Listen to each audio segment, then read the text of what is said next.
Opening credits. Dancing with Guilt. A Billionaire Best Friend's Brother Romance. By Summer Cooper. Auto-narrated using Google technology. Chapter 1. Roxie. Too many secrets. Too many lies. It was all falling apart. Everything she touched just shattered in her hands like broken glass, to disappear into the void. She wanted to scream, but something had stolen her voice. No sound came out, only a hot rush of air that blew the flicking shards of glass further away into that black void. When she tried to move, her legs did not obey, almost as if they didn't exist. Roxie looked down, saw nothing, felt nothing. There was no escape. A scratch across her face brought her out of the dream, nightmare really, and back to the world in general. A gemstone glittered in the moonlight that filtered through the curtains in Lincoln's living room. The topaz of the ring he'd bought for her. The one that matched the bangle he'd given her. Shit, he was still gone. She'd fallen asleep on the couch, waiting for news, but nothing had come. With her eyes on the floor, she went to the downstairs bathroom and washed the makeup off her face. A glance in the mirror revealed bright blue eyes ringed with the smudges of exhaustion, as if a child with dirty fingers had walked in while Roxie was asleep and tapped her beneath her eyelids. Shaking her head, she scoffed at the poetic thought and reached for her makeup bag. Misery grabbed at her heart the minute she opened the bag and saw the lip gloss June had given her. June led to thoughts about Lincoln, and that nearly floored Roxie. She didn't put makeup on to please him, or anyone else really. Putting on makeup was something she loved doing, because she created looks for herself that kept her real identity hidden away. Behind the makeup, her real self was an enigma, safe from onlookers who might question who she really was. There was no point in adding the layers that would mask that person at the moment. Especially when a new idea sprang to mind. Darkness threatened to overwhelm her.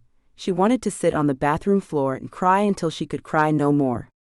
That wasn't her way though, not when she had the perfect thing to help her cope, when Lincoln had created something out of what must be love for her.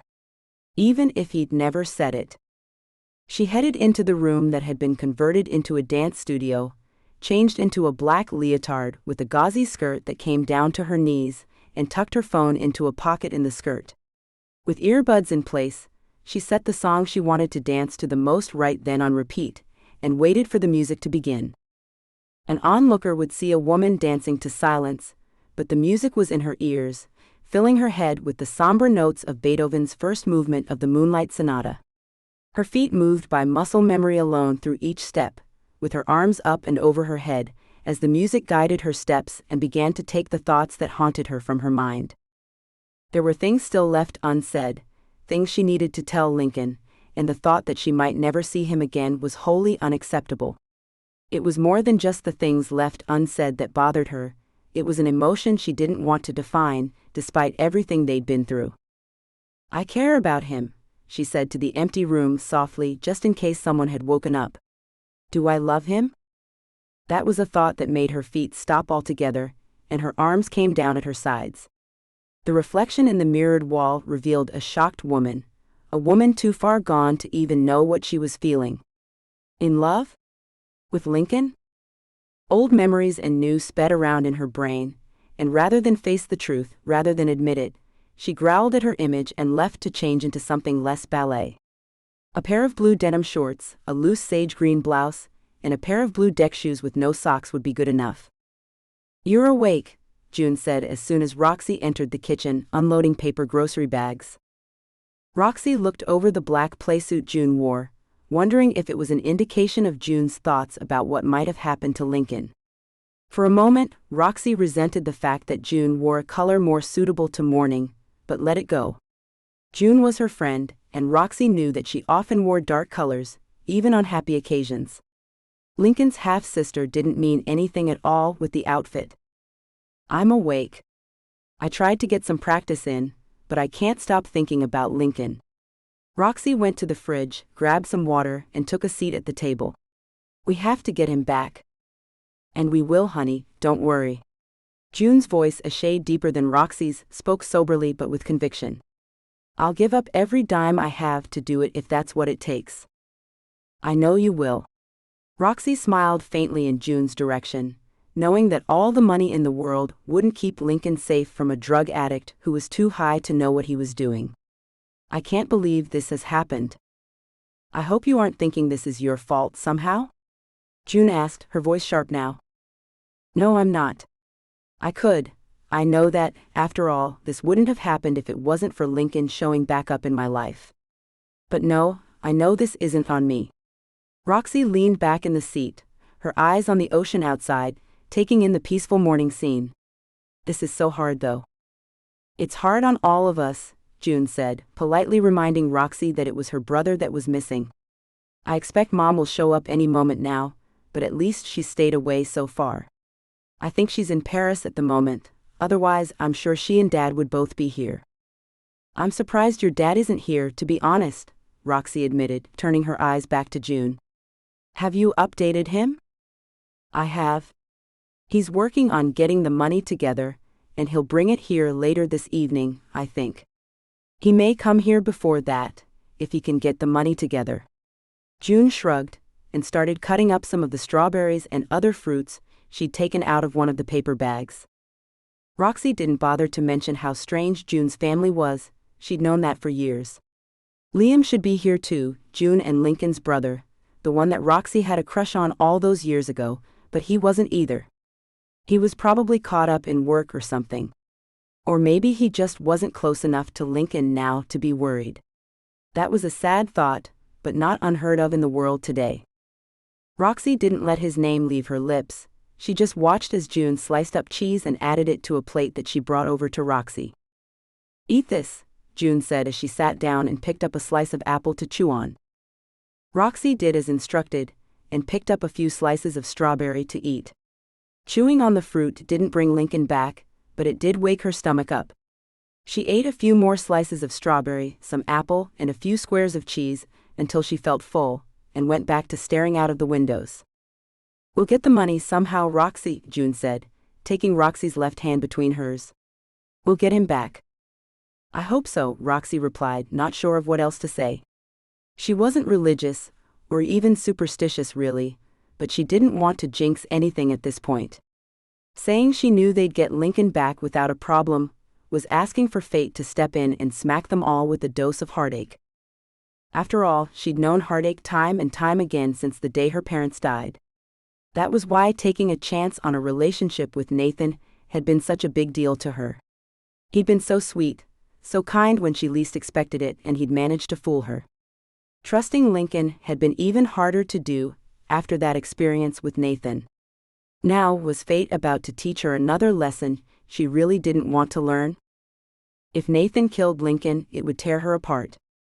I'm going for a walk. Roxie pushed up from the chair and rushed out the door, unwilling to let June see the tears in her eyes. Or to hear the sobs that threatened to swell up out of her. Censored. Comfort wasn't what Roxie wanted, she wanted Lincoln back. Her feet kicked at sand as she made her way to the waves, gently rushing to the shoreline. She remembered the many nights they'd come out to swim in the water, how she felt safe from everything when she was with him. Except for her heart, maybe. That hadn't been safe from him for a long time. Roxie sat down on the sun lounger somebody had left on the beach, and brought her knees up to her. Censored. She'd tell him, if he came back, she'd tell him everything. Every little secret she'd hidden all this time, she'd tell him all of it. If she could find a way to put it all into words. And if he came back, of course. Luckily, June and everyone else that came by the house in the next hour left her alone to her thoughts. The sun started to burn her face, but she didn't care, not when the constant roar of water cleared her thoughts so well. She felt at peace for the first time since Lincoln disappeared, while she perched there on the sun lounger, listening to seagulls and the ocean that stretched across the globe. Exercise hadn't done it, and talking with June made it somehow worse. There was guilt mixed with Roxie's grief when she talked to June, guilt because the other woman was his sister, and had to be feeling much worse about all of this than Roxie was. She wanted to comfort the woman, but she needed comforting too. She just didn't know how to do both, and get both at the same time. It wasn't possible, she finally decided. She'd have to be strong for June when she could be, and take June's strength when it was offered. Anything else would be selfish, and she'd never been a selfish person, even if others had perceived her that way over the years. But then the opinion of others had rarely bothered her. These people though, June, Emily, Kitty, and River, they all mattered, and so did their opinions. Roxie smiled at last, thinking about how her friends had rallied around to help. Hopefully, there'd be news soon from one source or another. So far, Lincoln's friend Kai had come and gone, as had Tanya, one of Lincoln's personal assistants. Wendy would show up eventually, as would Emily. It was time to stop moping and see what else she could do to be of some help. Roxie headed back into the house, kicking sand off her feet and swiping at her bottom to make sure she wasn't carrying any sand in with her. That was one of the drawbacks of living so close to the ocean. Sand got everywhere all the time, no matter how careful everyone was. Any news? Roxie asked June once she found her in the living room. Not yet, but that's good too, I guess. June shrugged, looking helpless. Roxie saw the dark circles under June's eyes, the tension around her mouth, and knew this was taking a toll on her friend. June had always adored her brothers, even when they thought she was just a brat. I guess it is, in a way. No news is good news, right? I hate that saying. June leaned back on the couch, her hand out to reach for Roxie. Come sit with me. Of course, Roxie answered, taking June's hand in hers. I miss sitting around with you. I miss so much about you. June's head swiveled to face Roxie, her eyes sad but somehow also happy. I couldn't sleep for weeks after you left, even when my dad and Lincoln started to look for you. I'm sorry. I should have said something, sent you a letter or something. I was just so afraid of everything and everyone after that fire. I saw those men and well, my brain just went into disappear mode. Even when I saw Lincoln again, my first thought was hide, get away, in case him knowing where I was would lead those men back to me. Roxie shuddered to a pause, her eyes staring at nothing.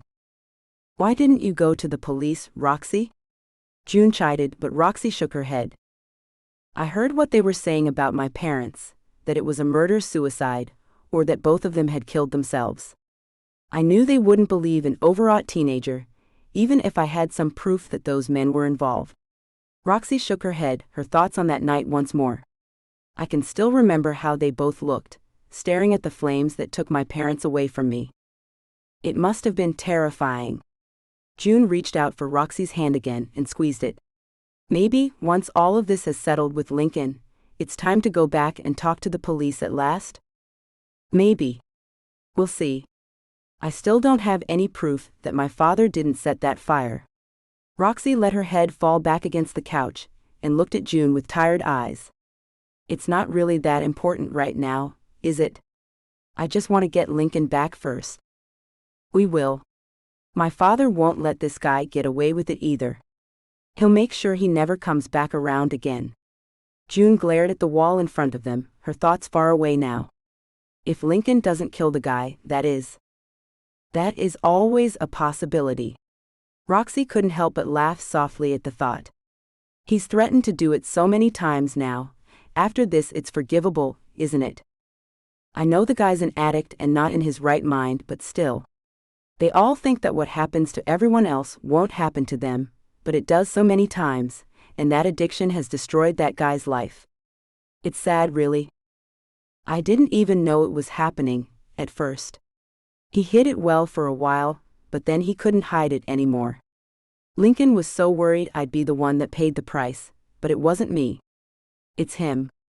I'll kill Nathan myself if something happens to Lincoln. I don't care what happens after that. But I care. A male voice called out from the front of the house and both women jumped off the couch in a rush. I care a lot. Chapter 2. Lincoln. Lincoln circled his sister and Roxie into a hug that he'd almost thought he wouldn't get to give. Both women were chattering, asking him questions, crying and laughing all at the same time. Normally this kind of display would have him running for the hills, but Lincoln wasn't the same man he'd been the last time he was in this house. This Lincoln wanted to hold and be held, even if it was only for a little while. He brushed June and Roxie's tears away, assured them he was real, and finally managed to talk them into letting him sit down. He sank onto the couch with a sigh of contentment. It was nice to sit on something soft and not a concrete floor. I'm going to go call Mom and Dad, and Emily and whoever else I can think of, June said and scampered off. Lincoln suspected it was so he could have some alone time with Roxie.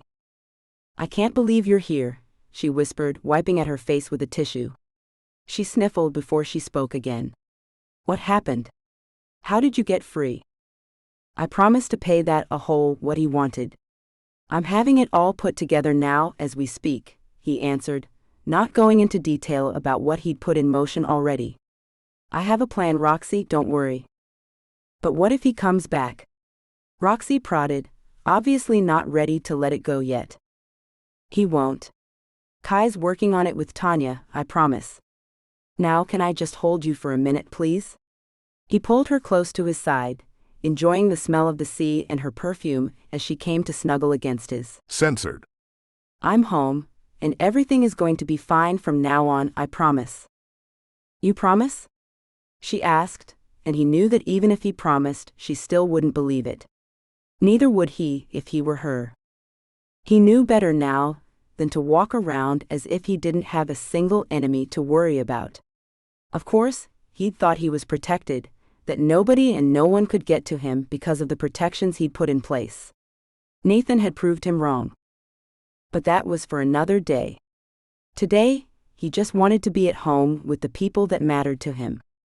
I'm going to leave you long enough to take a shower, change my clothes, and make myself feel human again. Why don't you order us some food? Lincoln asked with a nudge. I've not eaten properly in ages. She narrowed her eyes at him, and he knew she had questions. Her face cleared after a moment where she scrutinized every feature of his face. The questions would wait until later. Lincoln hugged her once more before he left to trot up the stairs. He was about to collapse from exhaustion, but there was no way he'd let either Roxie or his sister know that. Getting away from Nathan had proven easy in the end, but the hours and days of waiting had taken a toll on him. Neither of the women downstairs had shied away from him, but he knew he smelled awful.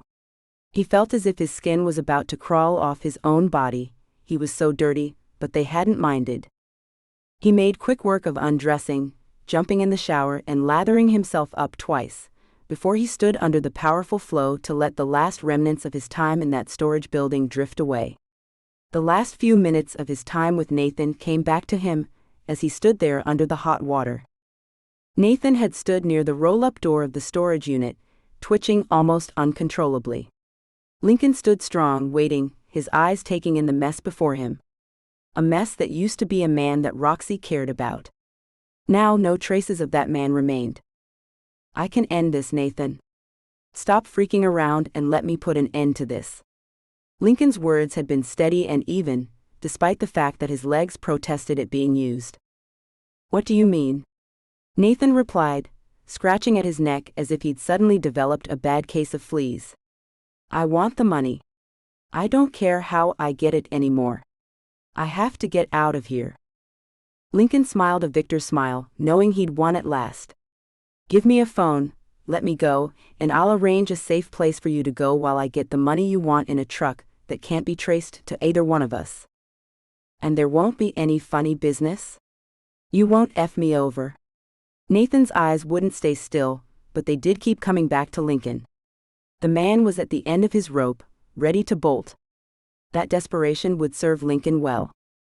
I won't F you over, Lincoln lied smoothly, his smile gentle now, full of compassion. You'll get away free as a bird, no cops involved. Okay, Nathan said petulantly, as if he were a child that was finally getting his way after a tantrum, letting go of his anger slowly. When he swiped his wrist across his nose, he completed the image, and Lincoln had to fight not to laugh at how easy this all was. I want it today, though. Not tomorrow. Whatever you need, Nathan. Can we get out of this storage unit and outside now, please? Lincoln slowly walked towards the restless man, his hands out to show he meant no harm. Yeah, okay. Here, use this phone to do what you need to do. Nathan handed Lincoln a smartphone with a picture of a teenage girl, with her arms wrapped around a boy on the home screen. He'd stolen it then. That didn't matter to Lincoln a bit, he just wanted to call Kai. The smell of fresh air took his attention for a moment, once he'd left that awful room behind and he stood still, inhaling the faint scent of the ocean. It was good to be free. You can leave once I've made the arrangements, Nathan. Stick around for a minute, Lincoln said before he walked away for privacy. Listen, there's some information you might want. You can have it for a price, Nathan had stuttered out, his eyes shifting back and forth, never still. What information? Lincoln asked, never expecting the answer. It's about Roxie and a secret she didn't know I knew. The malicious grin on the thin man's face nearly chilled Lincoln to the bone. This man had once professed to love Roxie, but it was clear that had been a lie. Or it had become one as his addiction grew. Give it to me, and I'll decide what it's worth. Probably not a lot, Lincoln decided, but who knew? I'll give it to you once I've been paid. I'll email you. Nathan hopped from foot to foot, grabbing at his crotch. Fine, whatever, Lincoln answered, rolling his eyes as he turned away. Lincoln sent a text message to a number he'd memorized long ago. The phone rang soon after, and Lincoln answered. You okay, Lincoln? Kai asked, his voice calm. Yep, I'm good. Send a car to me, please, and arrange for a safe house while you're at it. Fill a truck with the money Nathan asked for, and have it ready to go. Lincoln paused while Kai tapped words into a keyboard.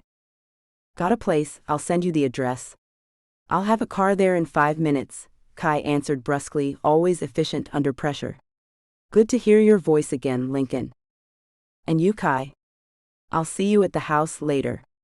Lincoln ended the call and glanced at the phone to see that Kai had already sent the address. Good man. Go to this address. Lincoln showed Nathan the address and continued. In 3 hours, a truck will be there, ready for you to go. Thanks, man. You're a lifesaver, Nathan sighed, sagging into the passenger seat of the car he'd stood against while Lincoln talked to Kai. I'll be so glad when this is over. Lincoln stared at the man, wanting to punch his face in, but he wanted to see him in prison even more. A beaten face wasn't much of a deterrent. Nathan might come back and take Roxie next time. Prison bars would keep this broken man from coming near her again. Kai's connections in the judicial system would see to that. I'm sure you will be, he finally said, still fighting the urge to at least kick the man in the balls. Lincoln sighed in frustration and turned to watch for the car Kai would send. He didn't want to talk to the man anymore. The car arrived, brought him home, and dropped him off. In the meantime, Kai was working on setting Nathan up. In another hour or so, Nathan would be in police custody, with a shed-load of stolen goods, cocaine, and whatever else Kai could get his hands on hidden in the back of the delivery truck. Nathan would be riding away with a lot more than money he'd extorted, Lincoln thought with a smile as he came back to reality. It was good to be home and back in control. Lincoln dressed in a pair of gray lounge pants and a gray V-neck t-shirt, then walked back down to find Roxie waiting for him. Your sister's gone back to the grocery store. She wants to feed you. Roxie stood up to embrace him in front of the sofa, her head falling to rest over his heart. I can't believe you're home. I am, Roxie, I'm here. I'll never leave you again, he promised, meaning it. He'd never been the settling down kind of guy, but Roxie had changed all of that. She was an enigma, a puzzle he couldn't solve, but he didn't care. If he spent the rest of his life trying to figure her out, he wouldn't mind a bit. Listen, there's some things I need to tell you, Roxie said, pulling away, but he put a finger over her lips. Kai came into the house, disrupting whatever she might have said. I've brought you a new phone. Kai handed the phone over and put the accessories on the coffee table. Everything's set up. Good. Thanks, man. Lincoln meant for far more than arranging everything and the phone. If Kai had burst into the storage unit with a group of men, they would still be looking for Nathan. This way, Nathan would go to prison for a very long time, and everything would work out the way Lincoln wanted it to. Lincoln was thanking him for waiting. No problem, Kai brushed off the thanks and looked over at Roxie. How are you, Rox? I'm good, happy to have him home. She put an arm around Lincoln's back and snuggled into him. I'm back, June called out as soon as she came in, her arms full of bags. Lincoln, you need to eat, honey, and I'm going to make sure of it. Yes, Mom. Lincoln smiled, teasing his sister. You can mom me all you want, she'll kill me if I don't feed you. June glared at him but then smiled. You're just lucky she's in Paris, or she'd be here force-feeding you. Thank goodness she's in Paris then. Lincoln followed her into the kitchen, hunger now a gnawing pain. What are you feeding me? I thought pancakes with blueberry sauce, some sausage and bacon, and a few other things, June answered, distracted as she emptied bags. That sounds heavenly, Lincoln said and sat down at the table, the place they all seemed to be drawn to when anyone was here. I got sliced fruit and cheese for breakfast, Roxie said, teasing June. It was nice, but I'd have preferred the pancakes. I'll make you some too. Sorry, I was distracted this morning and slicing stuff up was about all I could manage. June took the sting out of the words with a smile. I'd have preferred pancakes too. Lincoln watched his sister prepare the mix for the pancakes, but kept looking over at Roxie and Kai. Roxie kept touching him, as if afraid he'd disappear, while Kai watched with a critical gaze. He wanted to be sure Lincoln was all right, to see if he needed medical care, but he'd never ask Lincoln that. Kai cared, and that was all Lincoln needed to know for now. He was home, the only place he wanted to be. Chapter 3. Roxie. Roxie prepared for bed with shaky fingers. He was home, thank F he was home. Her eyes closed as reality hit her for the millionth time. This wasn't a dream about to turn into a nightmare, it was real life and he was home. She glanced at her image in the mirror, noting that the purple streaks in her hair had faded, but she didn't care. Her blue eyes sparkled in the light from an overhead lamp, her skin gleaming from the moisturizer she'd applied. It had been days since she'd bothered with that, but now he was back and they could get back to regular life. She was worried he was so calm, but maybe reality hadn't sunk in yet. Would he have problems from his time in captivity? Would he have nightmares? She walked out of the bathroom, determined to give him whatever he needed. Space, time, someone to talk to, anything he needed, she'd give it to him. She couldn't help but smile when she saw him on the bed, flipping through a menu screen of movies on Netflix. There's never anything worth watching once the new stuff has been watched, Lincoln said, obviously annoyed. He hit the power button and put the remote down. I don't really want to watch anything anyway. I don't mind if you do. She smiled as she got into bed with him, sliding over close but not too close. Whatever you want, Lincoln. I just want to sit here with you and talk about nothing. He grinned at her, his brown eyes full of mirth. That's all I want to do. She frowned for a second, but wiped it away to smile instead. She'd promised herself she'd tell him all of her secrets, but now wasn't the time. It could wait, he just needed some peace for the moment. The things she had to tell him might just stress him out too much. I can do that. Roxie shrugged, but another thought made her frown again. What makes you so sure this is over? This. Lincoln reached for his phone and showed her the text Kai had sent earlier. Nathan's already in police custody, charged with a mile of misdemeanors. What happened? Roxie asked, her brows furrowed together. Lincoln explained about the truck, and went into further detail. We have this protocol in place, Kai and the rest of us. Kai's parents started it when Kai was kidnapped when he was a teenager. Well, his parents put it in place. We've expanded on it since we all met when we were at university. Kai was kidnapped? How old was he exactly? Roxie's brows couldn't get any closer together, but they tried. I didn't know about that at all. It was when he was a teenager. His parents kept it quiet out of the papers, paid off the kidnappers, and did the same thing we did today. They set up the kidnappers after they got their son back. Since then, we've all had a tracking chip put in here. Lincoln paused to show her the inside of his left arm, but she didn't see anything. A tracking device? But then, why didn't Kai use that with you? Roxie was furious now, and pulled away from Lincoln to sit up to glare at him. He knew I wouldn't want that? Lincoln looked as if he realized he'd made a mistake. He had.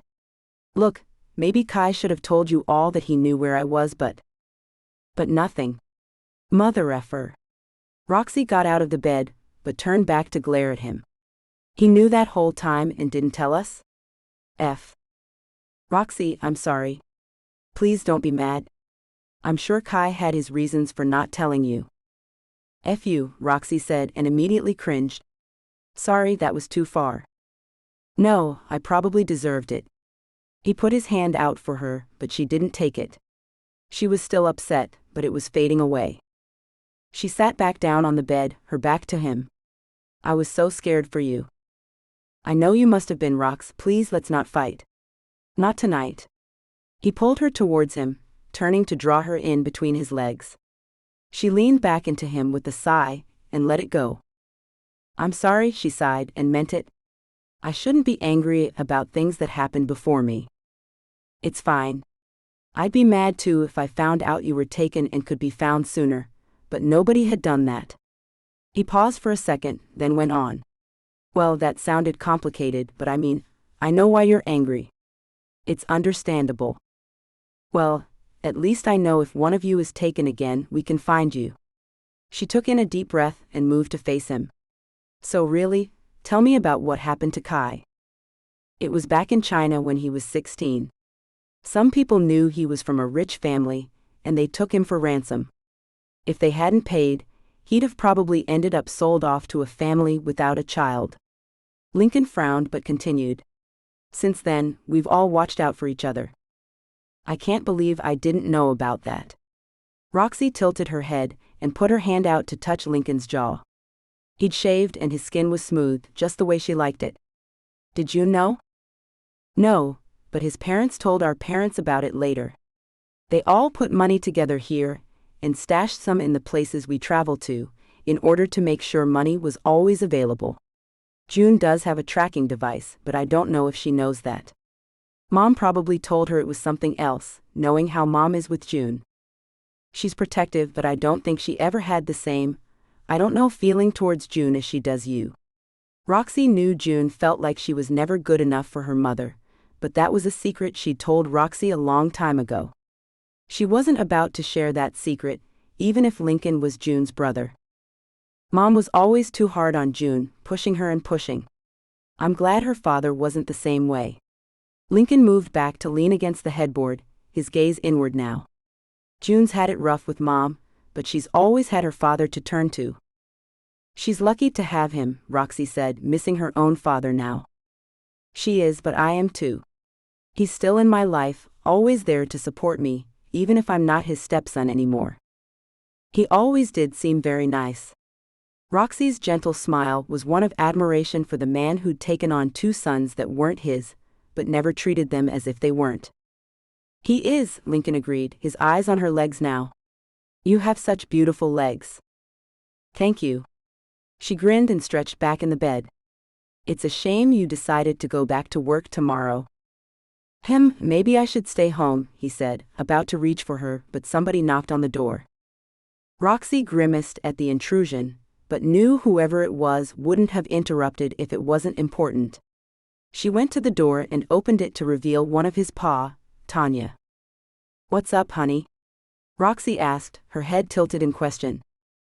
Sorry, Rox, need to talk to Lincoln, Tanya apologized with a regretful smile, her eyes behind Roxie. I'll be there in a second, Tanya, Lincoln answered and got out of bed. He walked over to Roxie once Tanya walked off, and censored her cheek softly. I'll try to make this quick.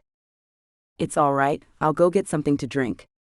Roxie threw a white robe over the black negligee she'd worn to bed, and laced it up. Might as well hydrate. You may need it when I get back, yes. Lincoln winked, before he disappeared down the hall. Roxie followed him languidly, not in a rush. Her phone beeped in her pocket, and she looked to see a message from Wendy. She replied while she walked down the stairs, then headed into the kitchen. You're still up? June asked, her eyes on a laptop on the kitchen table. She was typing something, and didn't look up when Roxie walked in. Yeah, Tanya needed Lincoln for something, Roxie replied, not looking at her friend. She knew something June might not be aware of, and she didn't want to be the one to tell her. Lincoln or her mother could tell her about the tracking device. Roxie decided she didn't need the grief that conversation would cause. What are you working on? Just a paper I'm writing. June paused, frowned at the screen, deleted something, then typed a replacement. She looked up once that was done. I'm going home tomorrow, but I need to get this done. Oh no, I hoped you'd stay a few days longer. Roxie sat down with a glass of apple juice and half-faked a pout. Most of it was real. She really did want June to stick around longer. I have to get back to my patients. Dad will lose his mind if I don't come back soon, June answered, her lips flat as she shook her head. I don't know how he ran that place before I came along. I understand, Roxie answered, leaning back in her chair. I'm sure I'll see you again soon. You will. As soon as I can get away, I'm coming back. It's been too long since we've spent some time together where stress wasn't involved. June put her left hand over Roxie's right and squeezed. I've missed you so much. I've missed you too, Roxie said with feeling, meaning every word. It's been way too long since I had my BFF with me. I love you, June said with a sad smile, but Roxie soon wiped away the sadness. Not as much as I love you, she answered, the old reply that they'd always use back in the day. That was so long ago, June said after a brief silence, her eyes far away. It was. Another lifetime, another person ago it feels like.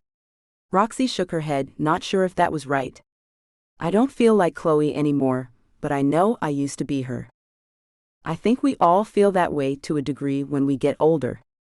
The last time I saw you, I couldn't imagine being 28, it was so old. June laughed, her brown eyes bright with joy. What we didn't know, right? You're so right. Holy moly, you don't know how right you are.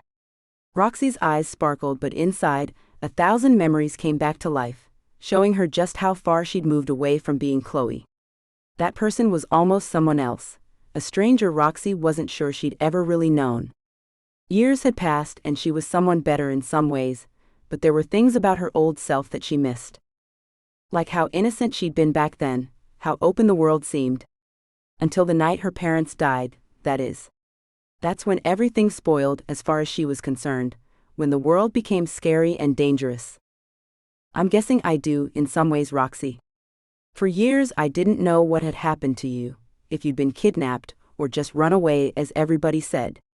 The police weren't looking for you, it was like they didn't care at all. I know because I went to them. They told me you were 18, not a suspect in the fire, and that you'd probably June paused, her cheeks turning pink before she carried on, had enough of deadbeat parents and left? How could they say that? Roxie asked, seeing red as soon as the words came out of June's mouth. My parents weren't deadbeats, they were wonderful. I knew that, but the cop I talked to said your dad killed your mom. Of course they were bad people. I tried to tell him different, but he wouldn't listen to me. June's face grew redder, and her eyes became like 2 chocolate shards of ice. I was so mad at that cop, but there was nothing I could do. I felt like the police were a waste of time, you were gone, and I didn't know why. I had to grow up quickly too. Maybe not in the same ways you did, but there was still a lot that changed in the world when you left. I see what you mean. Roxie felt guilt crush her as she looked at her friend. For the first time, she understood fully what June must have gone through. I'm sorry I did that to you. You thought it was necessary, and honestly, I understand now. You had to disappear, even from me. But I'd just like to say, I wish you'd taken me with you. June's tentative smile made Roxie grin. I wish I had too. But I don't think you'd have wanted to become an exotic dancer like I did. Roxie laughed, trying to imagine June doing a striptease. She couldn't. I'm stunned you did. Not that I'm judging you, June hurried to add. I just can't believe you had the courage. I needed money, and at the time it seemed like a good way to get it. Roxie's shoulders lifted as if to say no big deal. I was never really self-conscious or anything like that, although my first time on a stage was nearly my last. Roxie laughed at the memory, and June leaned over to ask what happened in a whisper. Well, I had to work there for a while, practice with some of the other dancers, wait tables and stuff like that. I was so nervous about taking my top off, wondering what would happen, even though I'd watched the people in the club for a couple of weeks. I put it off as long as I could, you see. My boss told me to get up there and make some money, or go home. So I went up and promptly fell flat on my face. You see, I'd practiced but not in platform shoes. I could barely walk in those things, much less dance. Roxie's laugh at herself mixed with June's, and the house was suddenly a much happier place. My boss was so Censored. He nearly fired me, but I'd busted my nose and was bleeding, so I didn't care. He threatened to fire me again when he figured out there was blood on the stage. They had to shut everything down to sanitize the floor. That sounds like a nightmare to me. June frowned, but she was still laughing with Roxie. I wouldn't have been able to go back up there. You didn't see how much money those ladies were making in tips. I needed money, and that was the fastest way to do it, as far I could see. Now I make even more for half the work. I love it, really. Roxie took a sip of her juice, and thought about how she'd helped River and the other new girls over the years. If you can't do it, you can't, it's that simple. I came to find I liked it a lot and made it my life. I'd have loved to have done ballet, but this? It gave me life. I guess it's one of those things where you're either meant to do it, or you aren't. I don't think I could have done it. June shook her head and Roxie let it go. It's not something anyone should be forced into, but it's lucrative. I've known college students, even university professors, that have done it to make some extra money. You'll see at some point, I don't always strip in my performances now, sometimes it's just dance and pole work. I do a lot of charity events for Emily and other people now. That sounds interesting, June said, her curiosity on display. I'd love to see you perform. I always did admire your skills. It's a lot different from ballet, but I love dance, no matter how it's done. This is just a different kind of dance, really. Roxie picked up her glass again, but didn't drink yet. It's definitely adult entertainment, but it's not trashy. I can't judge you at all, Roxie, please don't think I am, June rushed to say, but Roxie shook her head. I don't think you do, it's just that a lot of people get all bent out of shape about it. I try to keep it classy. Inspiration struck and Roxie picked up her phone. Emily posted a video of my last performance on Facebook, here. Roxie scrolled through until she found the video, a private video Emily had posted only for Roxie to see, and pressed play. Wow, June said as soon as the video started, her eyes glued to the screen. You're so high up. Watch, Roxie said with an almost smug smile. She was about to drop halfway down the pole and come to a sudden stop, where she'd spin like a top. Roxie was gratified when June gasped and leaned in closer. That's amazing, June whispered absently, and Roxie's smile turned into a grin. It's easy when you know what you're doing. Muscle control and timing, that's about all there is to it. Roxie brushed off the compliment, but felt pride in spite of her words. She worked hard to make that all look easy. No, it really is amazing. I know you know the technical side of it, but it's so beautiful. I didn't know it could look like this. June looked up with guilt in her eyes. Okay, maybe I did think it was all about being over the top, but this is skill. Thanks, that means a lot to me. Roxie didn't want to say how much it meant to know her friend saw the beauty in her work, but she felt it. I'm finished if you want to get back to bed, Roxie, Lincoln called in to her and Roxie turned to see him coming in. Sure, June's just watching something on my phone, then I'll be ready. He Censored her on the top of the head and went to the fridge to grab water. I'll see you there. Her eyes followed him, ready to be in his arms again. More than ready. Chapter 4. Roxie. Roxie slid into the king-size bed with Lincoln, reaching for him as need flared to life within. She needed to touch him, needed to feel how alive he was, to reassure her doubting brain that this was real. That he was really home and here with her. Tremulous fingers danced over the silky skin of his back and up to his neck to plunge into the dark hair. Her hand came down once more, skimming over his side again, before going back up his spine. She moved closer, wanting to feel the heat that radiated from his skin. Every part of him was silky to her touch, smooth and warm like satin. She loved touching him, learning every part of him over and over again. When he'd come back into her life after that long absence, she'd never expected to feel this way about him and hadn't wanted to at first. Their first night of passion, a night when he introduced her to a world of censored she'd never expected to explore with him, had filled her dreams for the next decade, but she'd left him behind. She'd left them all behind, even Liam, the brother she'd had the real crush on. Lincoln had been an annoyance up until the night her parents died. Now she couldn't imagine life without him. She realized her hand had stopped moving when Lincoln turned to her and spoke. "Are you all right, Roxie?" he asked, a gentle finger tracing the outline of her jaw. "I'm good, it's just that I still can't believe that you're here," Roxie answered, her thoughts crisscrossing from one decade to the next. He'd taken her virginity, and she'd left the next morning. Now she wondered why she'd left at all. He was all she needed and wanted now. There was no other man that could take his place. This scene has been censored to provide a safe and enjoyable reading experience for everyone. The room became quiet, except for the frantic sounds of their breaths as they fought for air. Lincoln had got what he wanted, but so had she. He pulled her up onto the bed, drew the covers over their bodies, and relaxed at last. "I think I can sleep now," he sighed, making her smile in the darkness. "I think I'll be in a coma in 5 minutes," she answered, her face pressed against his, Censored so that she could hear how his heart slowly calmed into a steady pace. She fell asleep listening to the reassuring sound, her right hand resting against his hip. This was the most perfect place she'd ever been, and she didn't want to be anywhere else. Chapter 5. Roxie. "This place is really a good contender for your new club, Roxie," Kylie said, as she opened the door to a building a few miles outside the city. "I know it's not on the main strip or even in town, but do you really want every Tom, Dick, and Harry walking in here?"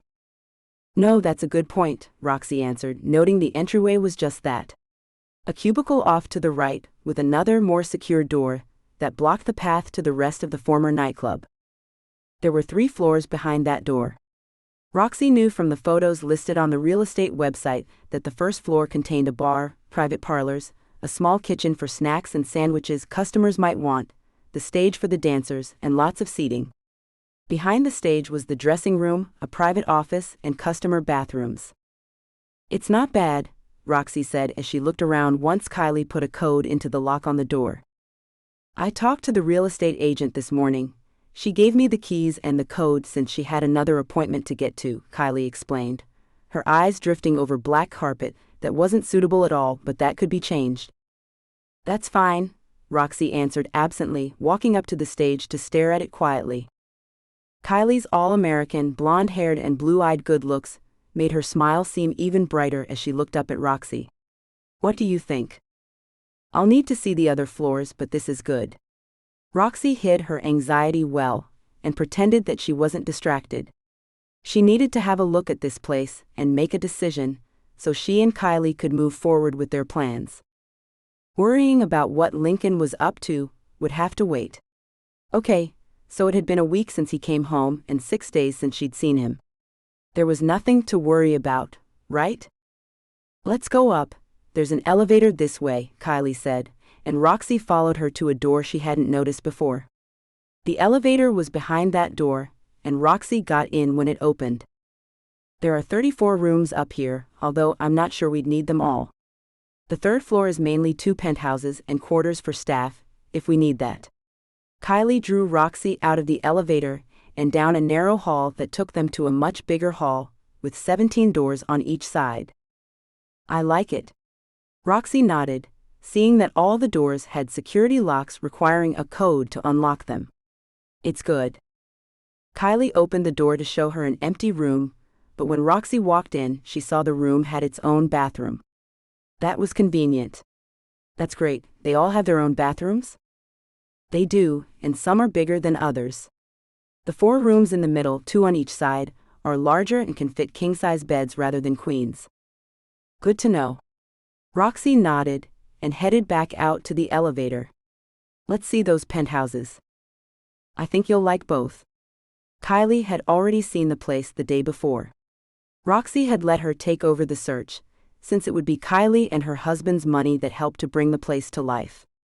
Kylie was clearly enjoying every second of it. I would love to have one of those apartments, if we didn't have the kids. That nice, are they? Roxie asked, noting how Kylie smiled with exaggerated need. They are. But they'll be great for you if you ever need a place of your own, or for VIP clients. Kylie winked, just as the elevator dinged and the doors opened. These are the staff quarters, even they're nice. Kylie opened a door to show a room with a solid glass wall, obviously a living room, a kitchen off to the right, with a bedroom and bathroom behind that. Cramped but not bad, Roxie said, and left the place eager to see this penthouse. Kylie closed the door and walked Roxie to another at the very back of a long hallway. Another door to the right would open to the other penthouse, Kylie told her, as Roxie walked inside the entryway. A small hallway led to a living room, and behind that were 2 bedrooms, a kitchen, 2 bathrooms, and a laundry room, but it was the living room that caught Roxie's attention. Another glass wall that gave a great view of the ocean in the distance. Not bad at all. That's nice, but let me show you the rest. Kylie drew Roxie's attention away from the view, and Roxie followed. Wow, Roxie said, looking in at the black granite island countertops and cabinets. The appliances matched the black theme and were brand new, as was the black marble sink. The bedrooms were empty, but the bathrooms featured deep inset whirlpool tubs with shower stalls surrounded by glass. The walls in the bedroom and bathroom were also black marble, and Roxie could see why Kylie loved the place. It was tasteful, elegant, and so modern looking. This is all really nice. See what I mean? I'd buy it just for this. Kylie indicated the apartment with a wave of her arms. What do you think? I like it, it has potential. We'll need to invest in furniture and a lot more than I'd planned on, but if you're good with that, I am, Roxie answered, looking around one last time. I think this might be it. I think it might be too, but there's a few other places I want to look at first, just in case. Kylie grinned, and Roxie couldn't help but do the same. You're so funny. Roxie smiled, and followed Kylie as they headed back for the elevator. What do you mean? Kylie asked, her eyebrows lifted playfully. You know you want this place, but you're afraid something better might be out there. Take what you want, honey, Roxie replied, wishing she could take her own advice. But that would mean acting like the crazy soon-to-be ex-girlfriend, when she pitched an absolute fit, and demanded to know where the F Lincoln was. She tamped down on her fury and smiled at her friend. None of this was her fault, after all. Let's go back to my place, get some coffee, and have a chat, shall we? Kylie offered, her eyes concerned. Something's on your mind, girl, I can tell. It's nothing really. Roxie tried to brush off Kylie's concern, but Kylie wasn't having it. Is it this place? Because the owner's background check came back clean, the place has never been raided, and the location is great. We still have the beach atmosphere outside in the private dining area, where we can have outdoor events, but it's private, which we also need. It's not the place, it's great really. Roxie meant it as she looked around. Palm trees overlooked well-maintained grassy areas around the building, and the parking lot in the back was well lit. Any customers that visited could have a modicum of privacy when they stopped in to spend some time inside. Other places Roxie had worked at hadn't offered that, and she knew that had lost the place many customers. Not everyone wanted their car hanging out outside a strip club for everybody to see. This place offers a lot of privacy, security, and I like it if for nothing other than that. But you like the rest, too? Kylie asked as she unlocked the car, her face anxious. I do, it's fine really, Kylie. Don't worry. Roxie smiled and checked her phone as Kylie started the engine. There were no messages except the usual reply from one of Lincoln's pa. He was still out of town on business, but he'd be back soon enough. Roxie let Kylie do all the talking as they drove out to her house and even after. It wasn't until Roxie had a cup of coffee in front of her on Kylie's farmhouse kitchen table, with Kylie across from her, that she spoke finally.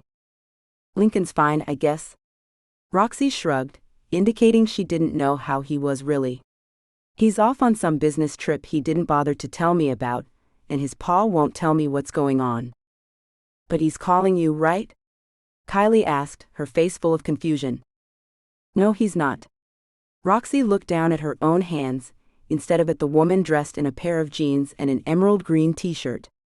I thought when he came home that everything was about to change, that we'd attain some new level in our relationship, but so far? Nothing. I haven't even had a text message from him. Roxie held up her phone, before she wrapped her hands around the delicate china coffee cup decorated in pink roses.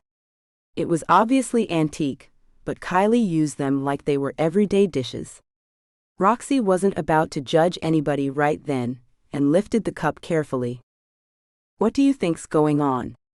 Do you think he got spooked when he came home, and felt overwhelmed about what he obviously feels for you? Kylie leaned back, taking a sip from her own cup. I don't know if it's obvious, Roxie started but paused when Kylie gave her a look that cast doubt on that, and I don't think he got spooked. I think he just forgot about me. Let me tell you right now, honey, I've seen that man with you. He adores you whether either of you know it or not. Whatever he's doing, it must be important, or he'd call you. Maybe it's to do with his kidnapping. I thought about that too, and maybe it is something to do with that. I don't know. He might have had to go out of the country again for all I know. Roxie took a deep breath to steady her nerves before she picked the cup up again. Her hands only shook slightly when she put it back down. I just wish he'd let me know he wasn't going to be around. It's kind of rude, don't you think? Well, yeah. You're living at his place, you're in a relationship, it's very rude. And kind of an eye-hole move too, but it's Lincoln. I'm sure there's a good explanation for it all. And if his pa say he's fine, then he is. Now if he doesn't tell you what he's been up to when he gets home, then that's something entirely different. Kylie's eyes sparkled with a fire that brought to mind how she'd once been a beauty queen. But that beauty queen had grown up to be one very determined lady who didn't take shit off anybody. If that happens, kick him in the balls and burn his dinner. Roxie laughed at that, and when Kylie winked, she laughed harder. I needed that laugh. Well, it was only halfway meant to make you laugh, Kylie said. A corner of her mouth lifted in a devious smile. I halfway meant it as advice too. I understand, believe me. I've wanted to kick him so many times, but I thought those days were behind me. I can't believe he's done this to me. Roxie wasn't surprised how easy it was to talk to Kylie about all these things. Something about the woman just invited confidences that she wouldn't have shared with anyone else. Yeah, she could call June and complain, but Lincoln was her brother. She could call any of the girls she used to work with, but they were all busy with their own lives. Even Emily was busy lately, with all the charity events her mother had her going to. Emily had sent Roxie invites to all of them, but she didn't want to go anywhere without Lincoln. It wouldn't be any fun if she went alone. I guess I'd better go, the babies will be home soon, won't they? Roxie said, knowing the nanny had taken Kylie's triplet daughters out to shop with her. Yes, they will, but you can stay if you want, Kylie offered, but Roxie shook her head. I need to get back to the house and take care of some things myself. Roxie smiled and stood up. But thank you for the coffee and showing me around the building. I think it's the one. I do too, Kylie said, and stood up to walk Roxie out. And you're more than welcome to stay, I mean it. I'm making dinner in a little while, you could stay? Kylie held out her hands and Roxie took them, before she hugged the other woman. You're an angel, but no. I'm good, I promise. I just need to stay calm until he gets back. Well, I mean it. Burn the shit out of his dinner if he doesn't have a good excuse. Kylie laughed softly as she let Roxie go. And if you need somewhere to land for a while, I've got an extra room.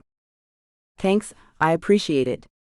Roxie went out to the car she'd left here earlier and waved goodbye just before Kylie closed the door.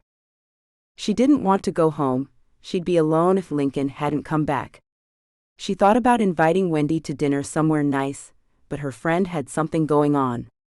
She was always busy lately, unless it was a phone call, and more than once Wendy had hung up the phone, giggling and making very obvious Censored sounds.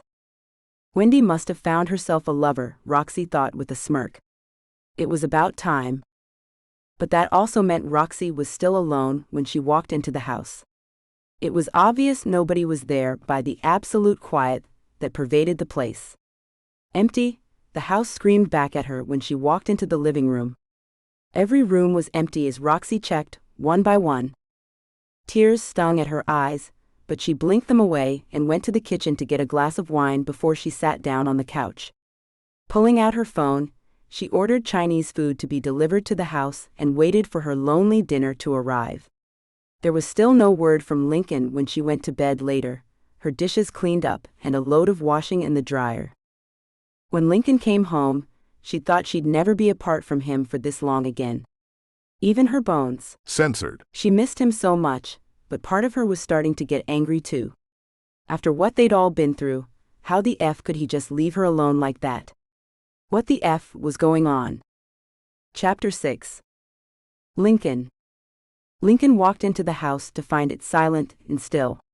The only noise was the slight hum of electrical appliances doing what they were supposed to do. He'd been gone for a week, stunned at what he'd discovered about Roxie while he was on that trip. It took him a while to let it all sink in, especially the fact that it was Nathan who'd told him about the whole situation in the first place. He'd driven home with the seething, burning anger that made his knuckles white on the steering wheel. There was no good way to approach the subject, no way to make the truth disappear. She'd hidden one very huge secret from him, and right now that secret had broken him completely. Part of him wanted her to be gone, to put off questioning her for a little while longer.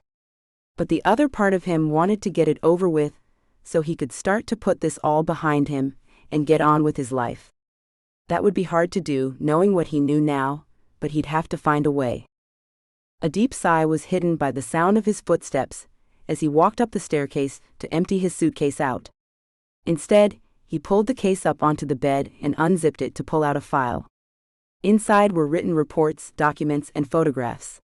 Lincoln didn't open the file, he just picked it up once he changed into black lounge pants and a black t-shirt and went downstairs to wait for Roxie to come. Roxie had some explaining to do. Scratch that, she had a shit ton of explaining to do. He walked down the stairs with feet and legs that were tired, but he didn't want to have this face-off with her in the bedroom. He wanted it in neutral territory. Which was the main reason he hadn't called or messaged her. He wanted to see her face when he revealed what he knew now to be true. He wanted to see her expression, so he'd know if she tried to lie. This was a huge mess, and he didn't want any of it to be true, but it was. There was nothing he could do to change the fact that he knew this reality now, so he had to face facts. And make her admit the freaking truth. Minutes passed, then a half hour. Lincoln angrily got up from the couch and poured a measure of scotch, before he went back to the couch to wait some more. Where the hell was she? He knew from his pa that she'd asked about him every day, even if she had stopped calling and texting him when it finally dawned on her that he wasn't answering. Maybe she'd left the house and gone back to her apartment, especially now that Nathan was in police custody and wouldn't be getting bail. But then, there were still the people that were after Nathan to worry about. Kai had kept tabs on her while Lincoln was gone to ensure her safety, but he hadn't said she'd gone back to her apartment. Maybe she'd gone back to that motel. If she'd done that, surely Kai would have said. Frustrated, Lincoln refilled the glass before he walked upstairs to check the closets. If she'd left, she'd have taken her clothes with her and some of the other stuff she'd brought over. The scotch rolled smoothly down his throat, soothing the anger for a moment while he walked into the bedroom they'd shared for a while now. The closet still had her clothes in it, and the bathroom cabinet still contained makeup, hair products, and straighteners. She was just out then. He hated himself for the surge of relief that flooded through tense muscles because he should be angry that she was still living here, not the other way around. He couldn't stop the sensation, even though he tried. He'd spent months falling for her, years even. Maybe he'd never quite got over the crush he'd had for her when they were both teenagers. Even though they'd hated each other. Well, on his part, the hate was to disguise what he shouldn't feel. She'd been June's best friend, younger than him and still in high school when he was going through the college education June's dad had paid for. She was totally off limits, even that one night they'd spent together. She'd needed him then desperately, and he'd needed to comfort her. Censored. Was the only thing she'd wanted from him, so he'd given it to her. Now the past was coming back to haunt them both, in a way he'd never considered. Impatient, his heel tapping on the floor, Lincoln opened the file and looked at the stream of smiling faces in the pictures nestled inside. Some were new, some were old, all were printed from pictures found on social media. When was she coming home? He reached for his phone, thinking he'd just send her a message, but pulled his hand away. No, he only wanted face-to-face contact with her, and he'd sit here all night if he had to. He flipped to another section of the file, this one containing documents that had been secured for him by the private investigator. The documents shouldn't be in his possession, but that's what he'd paid the man a small fortune for. Proof. With a grim frown, Lincoln started to spread out the documents, then the pictures, so that they made a nice little display. He glanced at Roxie's real name on several of the documents, remembering the girl he'd known as Chloe for the first time in a long time. She'd been so sweet, innocent, and very naive. This wasn't entirely her fault, but what she'd done was still unforgivable. Wasn't it? A rattle of keys at the door made Lincoln turn his head, and he stood up, the grim frown back in place. His heart twisted when he saw the way she smiled at him, her blue eyes shining in delight. He wasn't sure if it was hatred or dread of the pain he was about to cause her. It could be both, but he wasn't going to examine it long enough to make a decision. "You're back," she said as she dropped the grocery bags in her hand and rushed towards him. "I'm so glad you're home." Lincoln didn't say anything, he just stepped back and stared down at her. Even in heels, she was still short enough that he could look down at her. And she had to look up at him. Only the face that had been filled with delight a few seconds ago was filled with confusion now. "What's wrong, Lincoln?" Roxie asked, blinking up at him with hurt dimming the shine in her eyes. "We have to talk," he replied, holding his hand out to the coffee table where he'd spread out all the documents. "We have to talk about this." "What is it?" she asked, and stepped closer to look at the evidence he'd collected while he'd been away. "Lincoln." Her voice shook, and he saw the way her face blanched when she caught sight of the pictures. Her legs must have given out, because she plopped down to the couch with round eyes and fear written across her face. "What have you done?" "I found out your secret." Only it wasn't much of a secret, since Nathan knew about it. "He offered me the information for a sum you truly wouldn't believe. I'd have gladly paid it, if he hadn't been on his way to sit in the county jail until his court date." Lincoln stood over her, unwilling to sit down beside her. Being near to her could be dangerous. "The thing I find incredibly unbelievable is not that you left photos around where that idiot could find them, where he could put two and two together. No, it's not that at all. What I find truly unbelievable is that you didn't tell me." "Lincoln, I was going to tell you, but the time just never seemed to be right." Tears formed in her eyes as she picked up one of the pictures, a very old one that she was in. "I wanted to tell you the minute you got back, but you told me it could wait. I tried to tell you. But not back then, not when it mattered, right?" He spit the words at her, his anger getting the better of him now. "Not when I could have helped you. I was only a kid, Lincoln." She stood up now, the tears gone, replaced by her own anger. A scared kid, still a teenager, and homeless on top of that. What the F was I supposed to do? Ruin your life too? No, you were supposed to tell me so I could figure out how to not ruin either of our lives. Maybe not run away in the first place, so I could take care of you the way you should have been taken care of. Instead, you ran off and left me to search for you for 10 years. I can't freaking believe this." He strode over to the wall, his fist smashing against it as he totally lost it for a second. The pain refocused his brain, and he turned back to look at her. "She's mine, right? There's no father listed on the birth certificate, but I assume she's mine." "Yes, she's your daughter. Can't you see how much she looks like you and June?" Roxie held up a picture of her daughter, one taken last Christmas when Roxie went to visit for a couple of hours. "I didn't notice it when I saw her, but yes, I guess she does." Lincoln brushed the words aside, his eyes still focused on her face. watching for lies, for more subterfuge. I can't believe Nathan found the pictures. It must have been when he was looking for my mother's watch. Roxie looked down at her hands, at the ring he'd bought to match the bracelet. I wanted him to be wrong, Roxie. I really did, Lincoln sighed, turning away from her, not sure where to go. He felt too deflated to argue, but the anger still simmered, hot and electric blue in his. Censored. He'd expected her to deny it, maybe tell him that the cute little girl with her nose and the shape of his eyes wasn't her, their child. Those blue eyes made it undeniable, though. Wait, you saw her?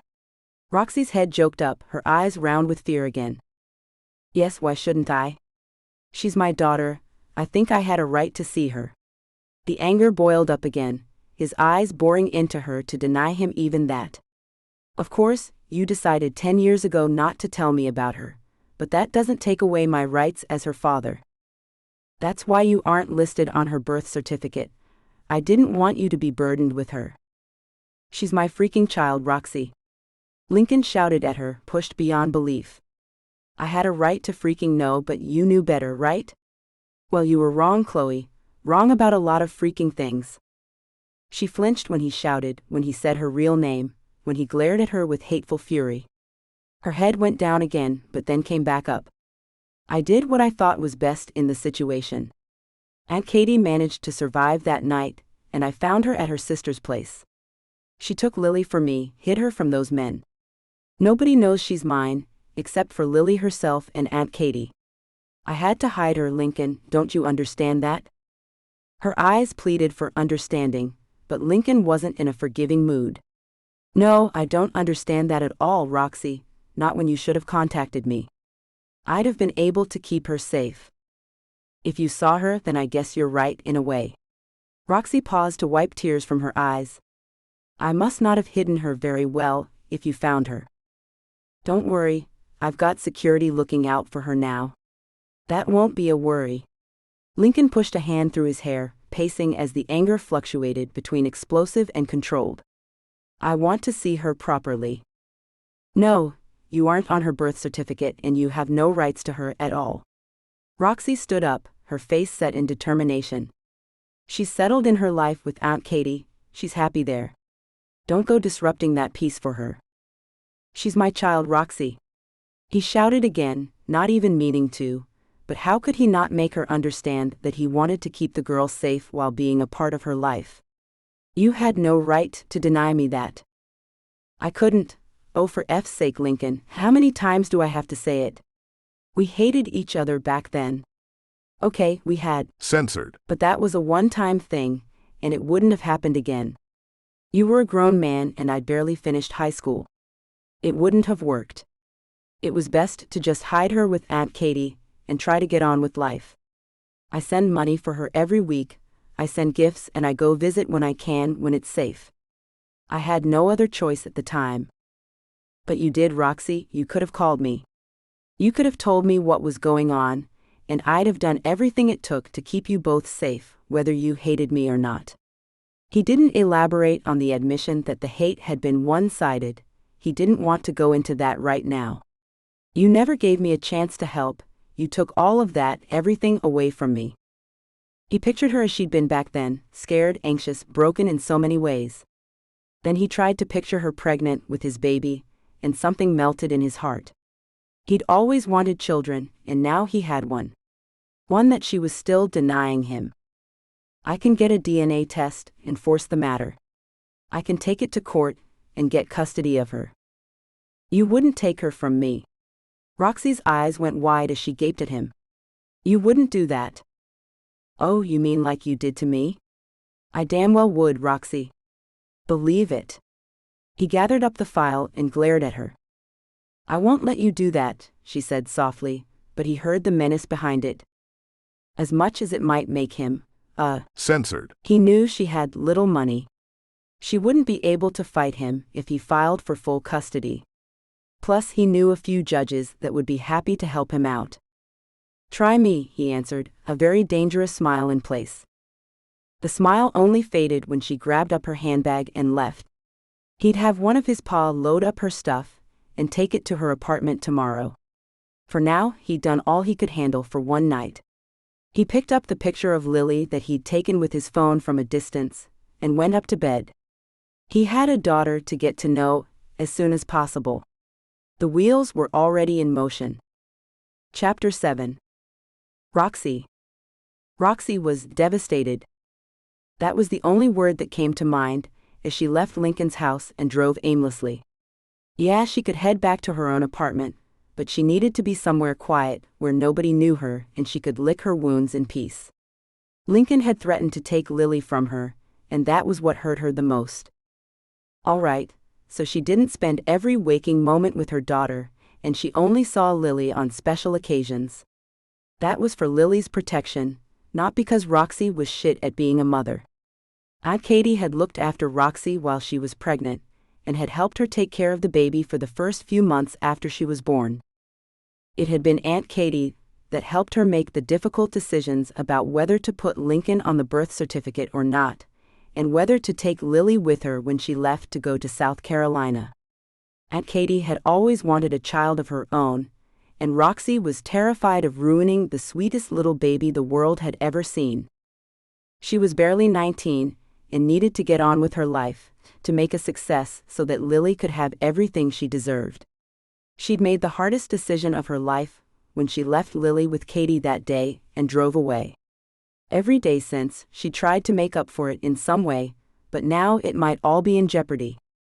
If Lincoln filed for custody of Lily, it would hit the papers, back home at least.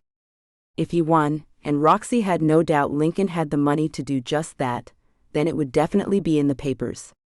And the men that had killed her parents would know that there was another Abshire out there to kill. One that would make Roxie very vulnerable.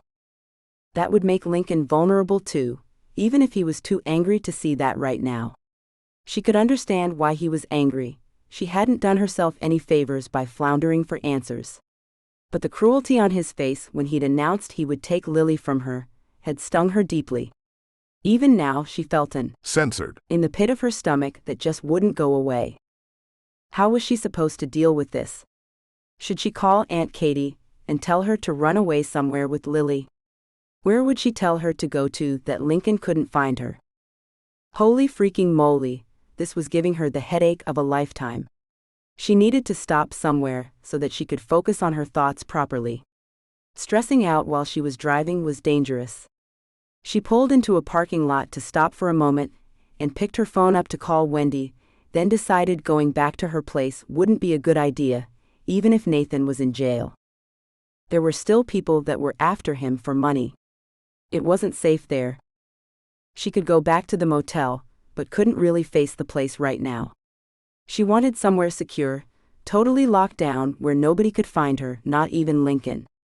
A flick of her fingers sent her contacts scrolling across her phone screen. A smile crossed her face when she saw the name of someone that could really help her out. Hello? A voice asked once she'd hit call. Hey, it's me. I need a quiet, secure place to crash for a while. You got anything like that for me? Her voice sounded stronger than she felt, so at least she could still fake being okay. Yeah, I have a few. Tell me where you are, the male voice said. Roxie gave him the address where she was, and he told her another address to meet him at. I'll bring you the keys, and you can stay there for as long as you want. Thanks so much. See you in 10, Roxie said as she cranked the car back up and pulled out of the parking lot. At least she had a place to sleep tonight. Roxie stopped and picked up a burger from a chain restaurant, then headed to the address she'd been given. It was in the nicer part of the city, a place full of condos and high-rise hotels. She drove up to the parking garage, taking it slowly because the turns were fairly tricky as she climbed up the levels, but finally came to a stop on the top level. An elevator would take her to the condo she'd been promised, and she found it easily enough. She knocked on the door and smiled when it opened. Hey beautiful, how are you? Nick asked, his eyes checking Roxie over. You look good. Well, I was until a half hour ago. I bought groceries and didn't even get to unpack them before all hell broke loose. She held up the bag containing a burger and fries that were quickly going cold. I'm sorry to hear that. I won't stick around, here are the keys. Stay as long as you like. I'm tearing this condo apart in 6 months, so you have plenty of time to get yourself sorted out before I do that. Nick smiled his charming smile and stepped out to the hallway. Need anything else? Nothing, I can't handle myself. Thanks, Nick, you're a lifesaver. Roxie smiled back, hoping he'd go so she could break down and cry in peace. Thankfully, he got the hint and waved goodbye to her.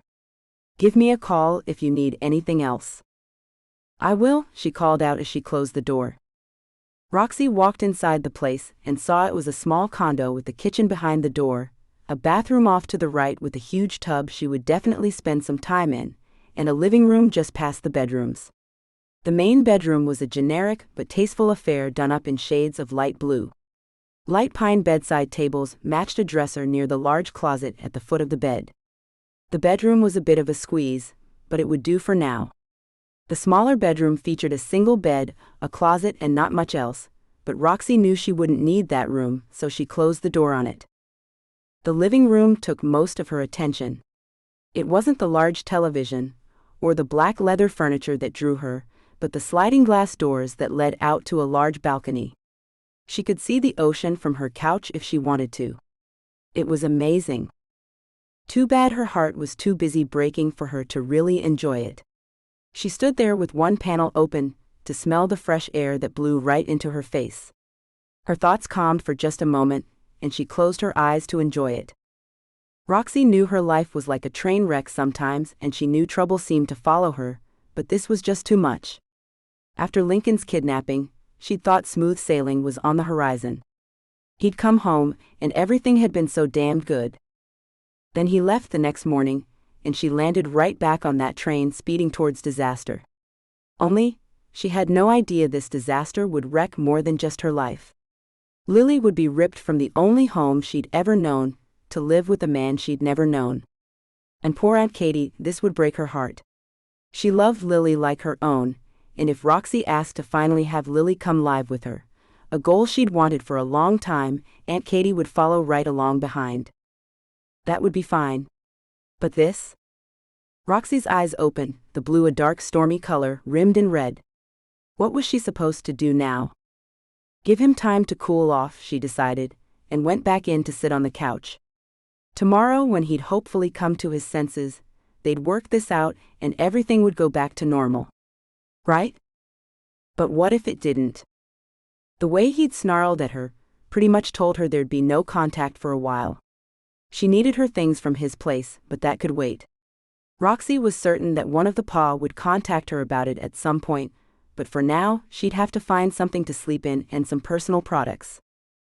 Picking up her bag, Roxie headed out for the nearest mall and bought some cheap pajamas, a few pairs of panties, some jeans, shorts, and t-shirts, and the products she needed to be clean and tidy at least. She picked up a few groceries since the hamburger and fries were now stone cold back at the condo, and headed out. Once she'd made herself a salad and eaten something, there wasn't much to do. As much as she didn't like to be around electronics, she'd gotten used to them while she was at Lincoln's. She turned on Netflix, filling the screen with thousands of choices. She settled on a series about female killers and watched it for a while, but her thoughts soon drifted away. Curled up on her right side, facing the television, Roxie thought about the things Lincoln had said. Yes, she should have told him about his daughter sooner, but finding out she was pregnant had been terrifying at the time. There'd been no doubt she'd keep the baby, but how the hell had one night been enough? She'd been really naive back then, and stupid too, it would seem. Instead of calling Lincoln, she reached out to Aunt Katie. Aunt Katie hadn't asked too many questions. She'd just taken her in and given her a home after the most devastating event of her life. Maybe she should have called Lincoln when it was time to give birth, but by then she'd put everything in the past behind her to focus on having a baby.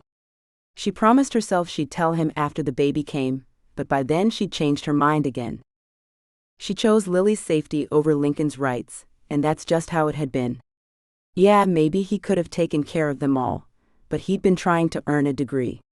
Roxie was sure his stepfather would have helped him take care of her and the baby, but there was also the fact that Roxie hated Lincoln. Or did she? She'd never imagined he could be as gentle as he'd been that night. She'd never dreamed it would feel so good. Censored. Him either. And part of her remembered that long after, she should have forgotten him. There'd been dreams that tortured her when there weren't nightmares. Dreams of being with him, of leaving him behind again, of losing her daughter in the mix. It had taken her years to come to terms with her decisions, and then Lincoln came back into her life. Maybe she should have told him right away, but the time never seemed to be right. How was she supposed to just drop that on him? Oh, you remember 10 years ago when we had Censored. that one night? Well, we made a baby and she's 9 years old now. And she doesn't live with me. Want to meet her? That wouldn't have gone down well, but it might have been better than how he'd found out. Nathan's rummaging through all of her things looking for that watch had revealed a truth she'd tried to hide from everyone here in South Carolina. It wasn't right that he'd tried to sell that information to Lincoln either, but he had. Roxie really hoped Nathan spent every last second of his life in prison. You could only forgive an addict for so much, and Nathan had used up all the forgiveness she had a long time ago. She'd kick him right in the balls if he was in front of her right now. Frustrated beyond belief, angry but powerless to do anything about it, Roxie got up and went to the kitchen counter.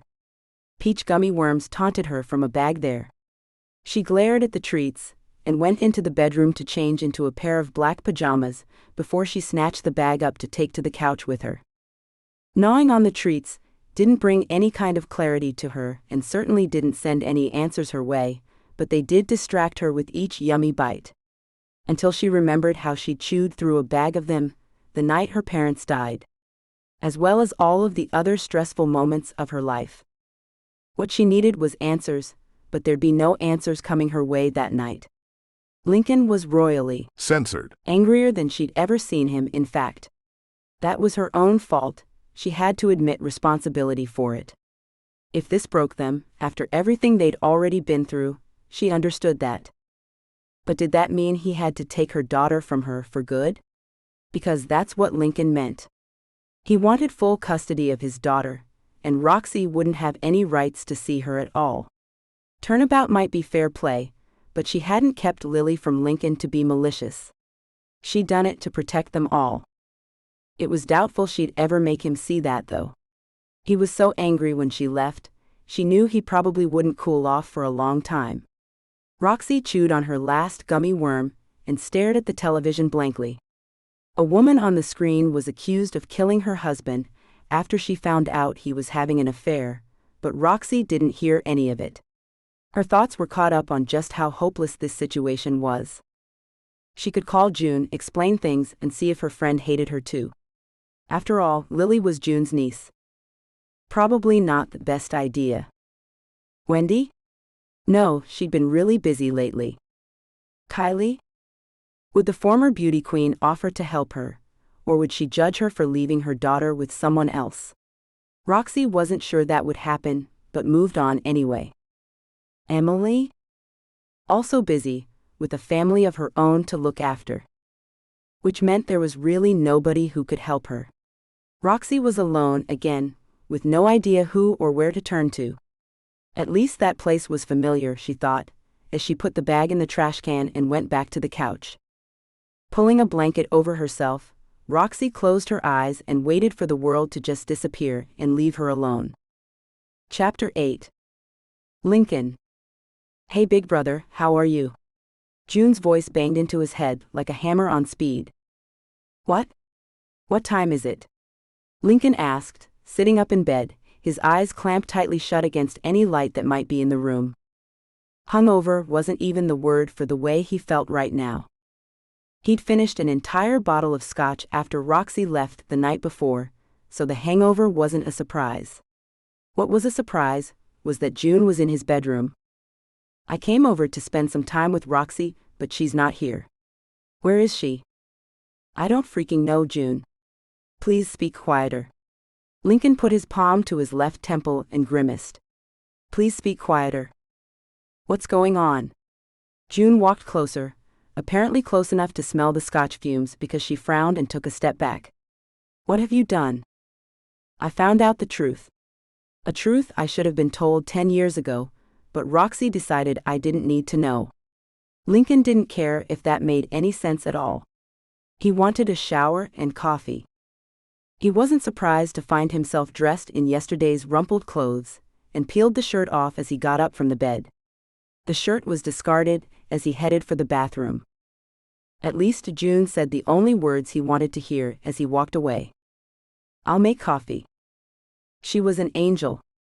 The shower cleared his head a little, but the pain only throttled back slightly. The problem seemed to be his stomach was upset too, and the pain in his head was making it so much worse.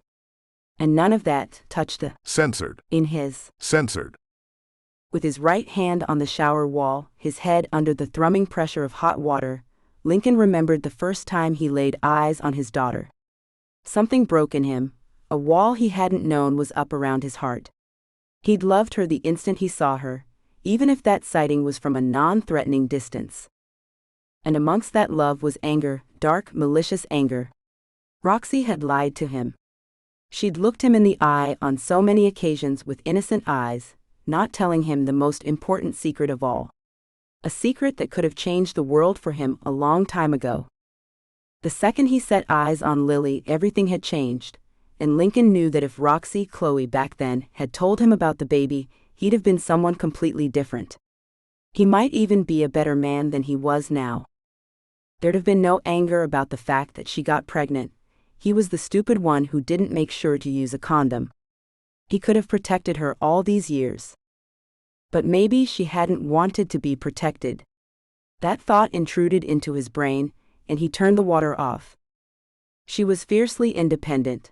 She really didn't need someone to take care of her. Protection was different, as far as he was concerned, but she hadn't needed him for anything really. Any number of her friends would have found a place for her to hide, if he hadn't been here now. But he'd have liked to have had the opportunity to be a father to Lily and a protector to Roxie. To the girl he'd known as Chloe, he reminded himself. The woman was Roxie. Chloe didn't exist anymore.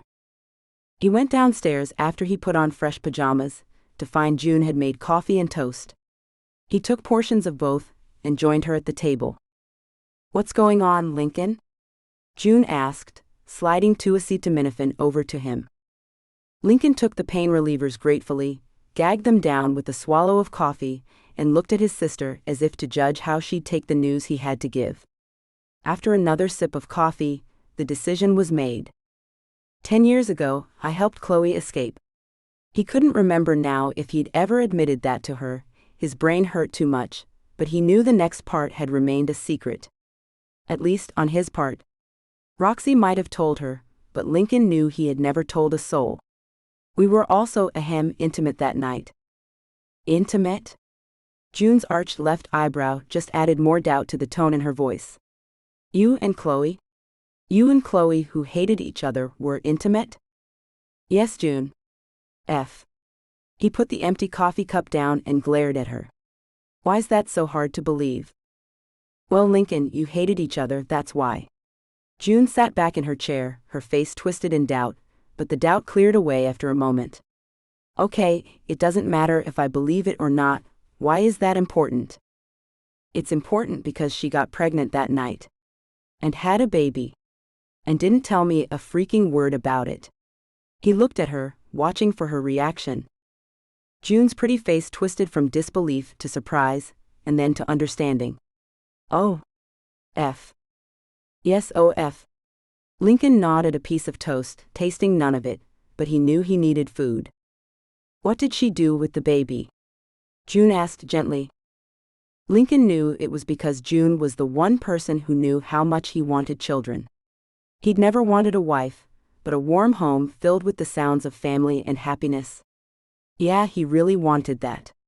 The woman who worked at the house has our daughter. Aunt Katie? June asked, clearly surprised. I don't know what I thought. I never heard about her again, so I assumed she'd moved on or something. She did, with my baby. Lincoln's anger was creeping up again. He needed to get it under control. He looked around the kitchen that Roxie had decorated perfectly, choosing the colors he'd have chosen. There were pieces of her all over this house, things that showed how much she cared and wanted his comfort. But all the time she was decorating his house, letting him fall for her, she was holding back one very important secret.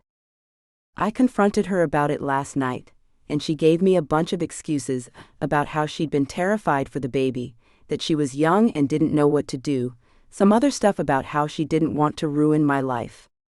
Lincoln's words trailed off, uncertainty entering in now that he'd had time to think about it all. Of course, he'd spent the night very drunk, but he'd still been able to retain a few thoughts. Everything she'd told him had been a confession of how she'd wanted to protect him or the baby, not herself. She hadn't said she didn't want to be saddled with the baby, it was all about protection.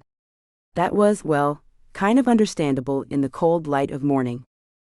And what did you say that made her leave, Lincoln? June asked carefully, her eyes watching him closely. That I was going to file for custody of Lily.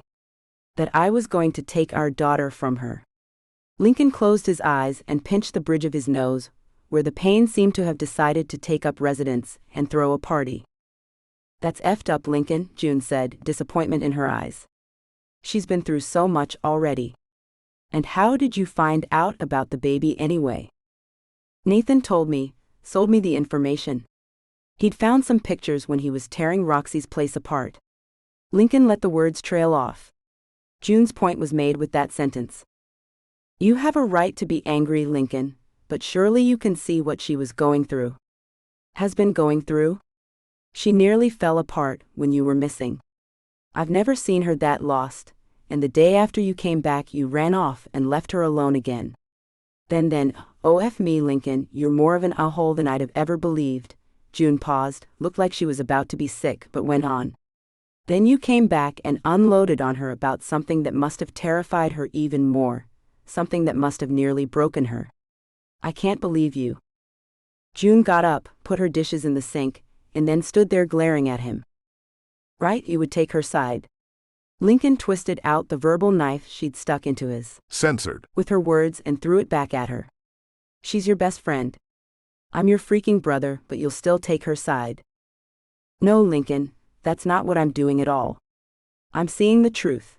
I'm seeing what you've both been through, and wondering why the F you chose to attack her with that weapon, when you know the kind of trauma you've both experienced. Because that's what you did, you attacked her. No wonder she left. F. I can't believe you. Lincoln tried to break into the stream of his sister's anger, but she held up a hand. No. You're one to talk about secrets anyway. Have you forgotten how you've tracked her all these years? Have you told her about that? Or what you found out about her parents? Have you told her any of that? Because she hasn't said anything about it to me. Have you told her how Dad told us not to believe the news because none of it was true? Lincoln didn't look at her, didn't want to admit he'd totally put all of that off. Or that he was still working on that case with his pie. June scoffed at him before she left the kitchen, and a few seconds later Lincoln heard the front door close. Now June was mad at him too. For F's sake. Lincoln put his dishes in the sink and went back to bed. June was right with that last parting shot. He should have told Roxie what he'd found out so far. Roxie had a right to know. But he had a right to know about his child. She'd kept that from him. Now she wouldn't know because she most definitely was never going to speak to him. He'd made sure of that with that threat he'd made. The darkness of the room had always been perfect. Roxie had known somehow that he wanted only oblivion when he went to bed. There was a television, but nothing else to serve as a distraction. The blackout curtains kept it dark, even during the brightest parts of the day. He retreated there now, not to think about what June had said, but to try to block out the image of Roxie's face when he'd flung that sentence at her. That was the ultimate violation. She'd been through nothing but hell since that night. Okay, there might have been some good years here and there, but he knew the last few months had been nothing but a blunder from one trauma to the next. She'd handled it all with bravery, a courage he'd admired. Then, when it looked like most of it was over, when it looked like there might be some peace on the horizon, he'd let the last little trump card that Nathan held tear them apart. Whether it was a mistake or not, he didn't know. He was still too angry to think about anything but how she'd betrayed him when she didn't tell him about their child. The image of her betrayal kept intruding, wouldn't let him rest, no matter how many times he turned in the bed, no matter how many times he punched the pillow. The biggest mistake was pulling her pillow close to him to brace his arm on.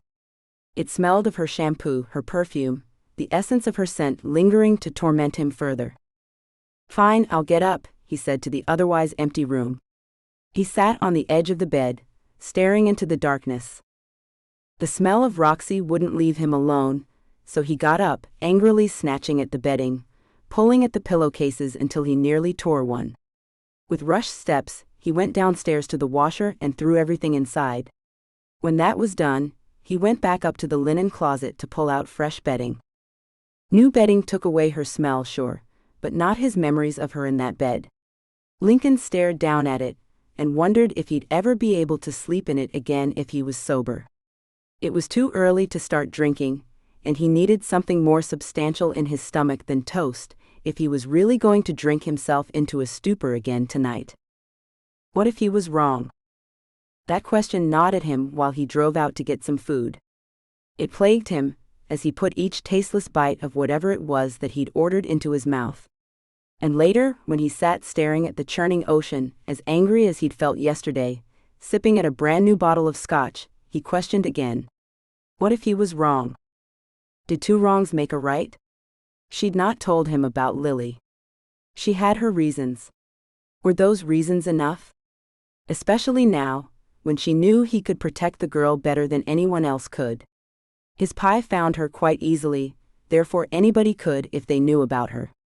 Roxie might have thought the girl was safe, but she wasn't, and that was the simple truth of it. Another measure of amber liquid filled the glass, the top off the bottle to make refilling easier, and Lincoln drank again. His phone was off, the doors were locked, and he dragged one of the recliners over to the window in the kitchen, so he could stare out at the rain-drenched scenery outside. The storm was a surprise, but he hadn't really paid attention to much of anything since June left. Lightning flashed, filling the world with brilliant white light. The flashes pierced into his brain each time, but the alcohol was already at work, numbing everything but the deep empty. Censored. In his gut. That wasn't a hunger for food, or for the child he'd yet to meet. It was a feeling of loss. Somehow he couldn't turn off what he felt for Roxie. He couldn't tell himself to stop loving her, needing her despite the seething anger that boiled beneath the surface. He was royally effed now, he decided, taking another sip. No matter what he did, he was effed. So where did that leave him? Chapter 9. Roxie. Roxie woke up to the sound of the ocean, but it wasn't right. She shouldn't be able to hear the ocean from Lincoln's bedroom. She frowned before she opened her eyes. Reality came flooding back in as the dark sky outside came into view. That's right.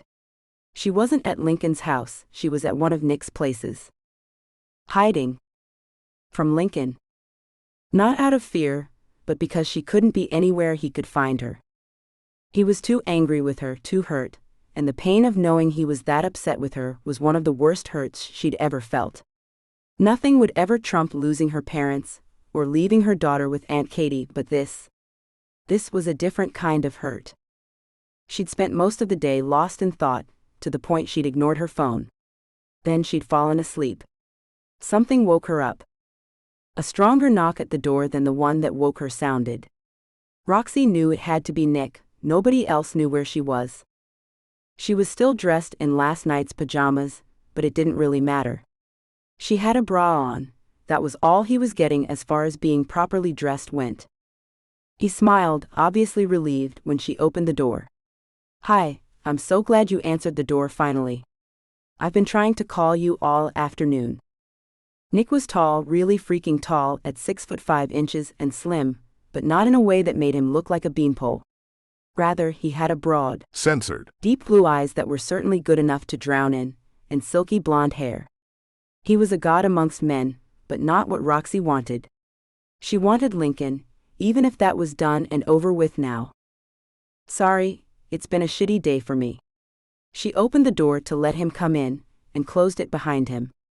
"I turned my phone off and I've been asleep." "I didn't mean to wake you," he said softly, walking to the small table in the kitchen to take a seat. Are you hungry? I can order something. No, I'm good. She brushed the offer off and sat with him. I think there's some coffee if you want, or some tea. No, I'm good too. I mainly just wanted to check on you, Roxie. What's up? He leaned back in the chair at ease, but then he should be, this was his place. Things aren't great with Lincoln. She hated to admit it, she'd gone running to Nick once before and made a fool of herself. She wouldn't make that same mistake again. That connection wasn't there, and Nick was the marrying kind. Handsome he may be, but she wasn't looking to marry him. I hid something from him that I obviously shouldn't have, and well, now that's bit me in the ass. Nick, as always, was gentle and not pushy at all. Was it something that he needed to know? I didn't think so at the time, but yes, I should have told him. I thought I was doing what was best for all involved, but it seems not. Well, it's like this, my lovely, you weren't born with the name Roxie, but that's not important to me. And no, he said quickly when she started to speak, I don't need to know if I'm right or not. You have your reasons, and that's all that matters. But if that's what he's upset about, then he needs to get the F over it. It's not. It's something much bigger. Roxie debated telling him, and he waited to see if she would, but she shook her head. I can't tell you right now. But he's totally justified in hating me. Hate's a strong word, Nick said, considering her with narrowed blue eyes so much colder than her own. Are you sure he hates you? I think he did by the time I left yesterday, yes. She nodded for emphasis, her eyes bouncing from his to the wall behind him. She didn't want to put Lily in any more danger, and although Nick was probably one of the safest people she could tell, she wouldn't take that chance even with him. Thank you for not pushing me for an answer. Roxie, you've always been your own woman.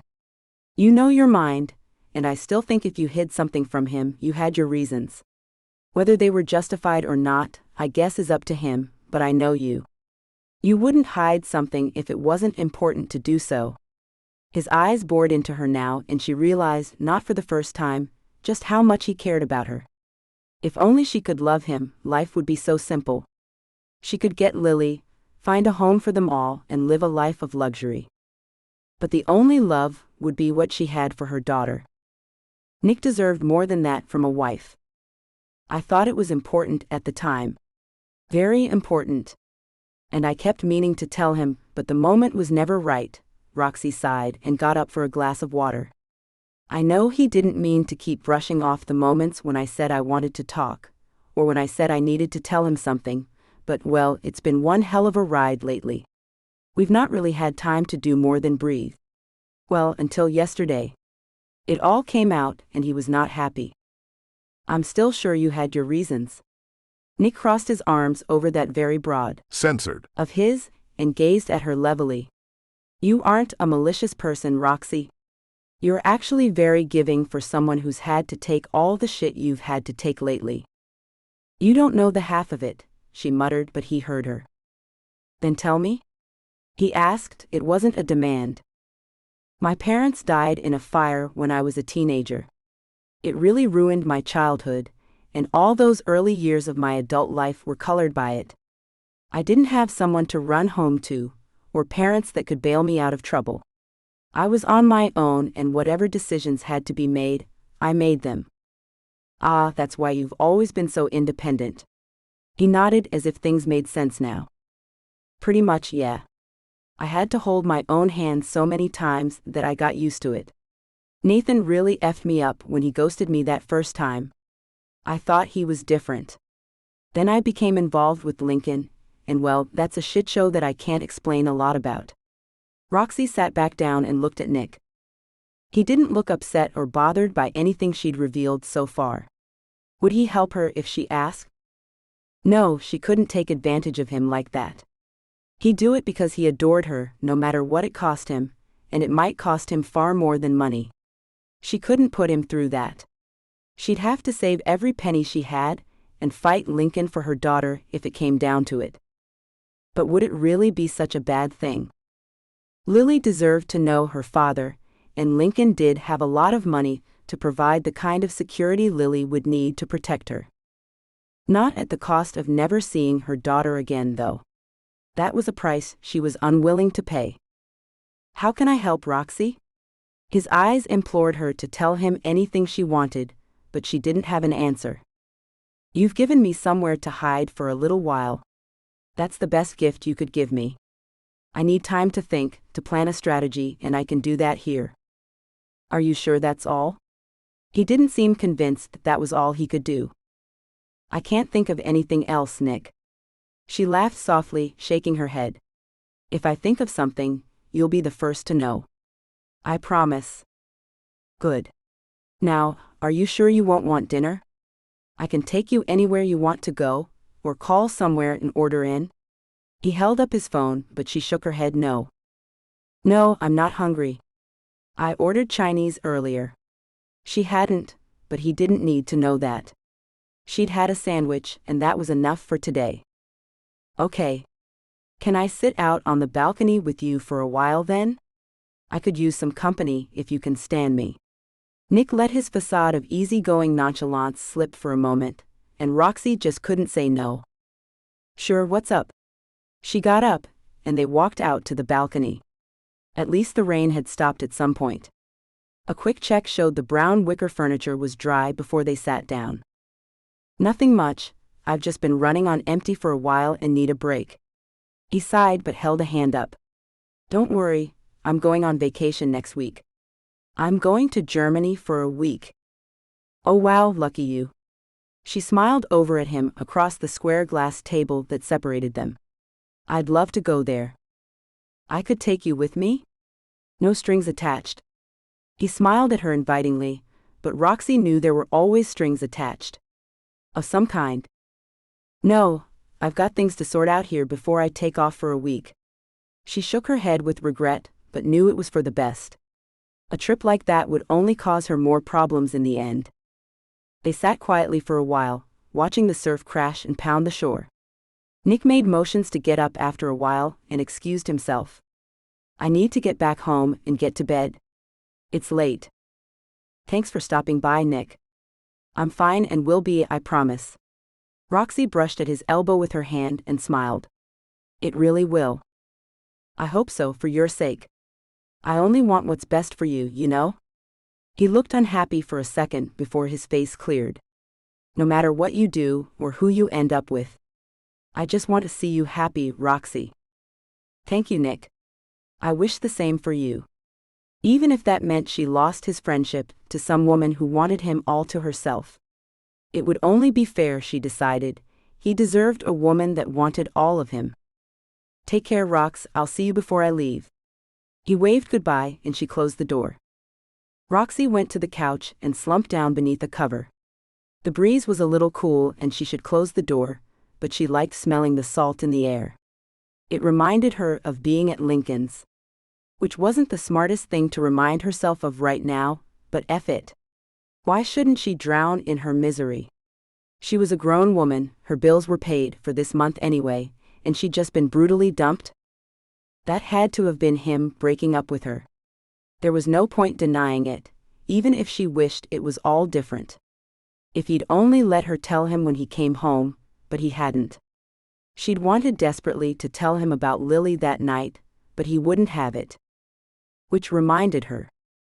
Roxie picked up her phone and dialed a number. "Hello?" Aunt Katie asked, a smile in her voice. "How are you, Roxie? Everything's calmed down, I hope?" "Kind of, but mostly no," Roxie said with a frown. "Lincoln found out about Lily. He wants custody of her." "I see," Aunt Katie said softly, and Roxie could just imagine the older woman biting her lip in worry. She always did that when something bothered her. "Yeah, it's not good. He has the power and the money to do just that." "I don't know what to do," Roxie said to Katie for the millionth time in her life. Aunt Katie was the only one she'd had to turn to when she lost everything.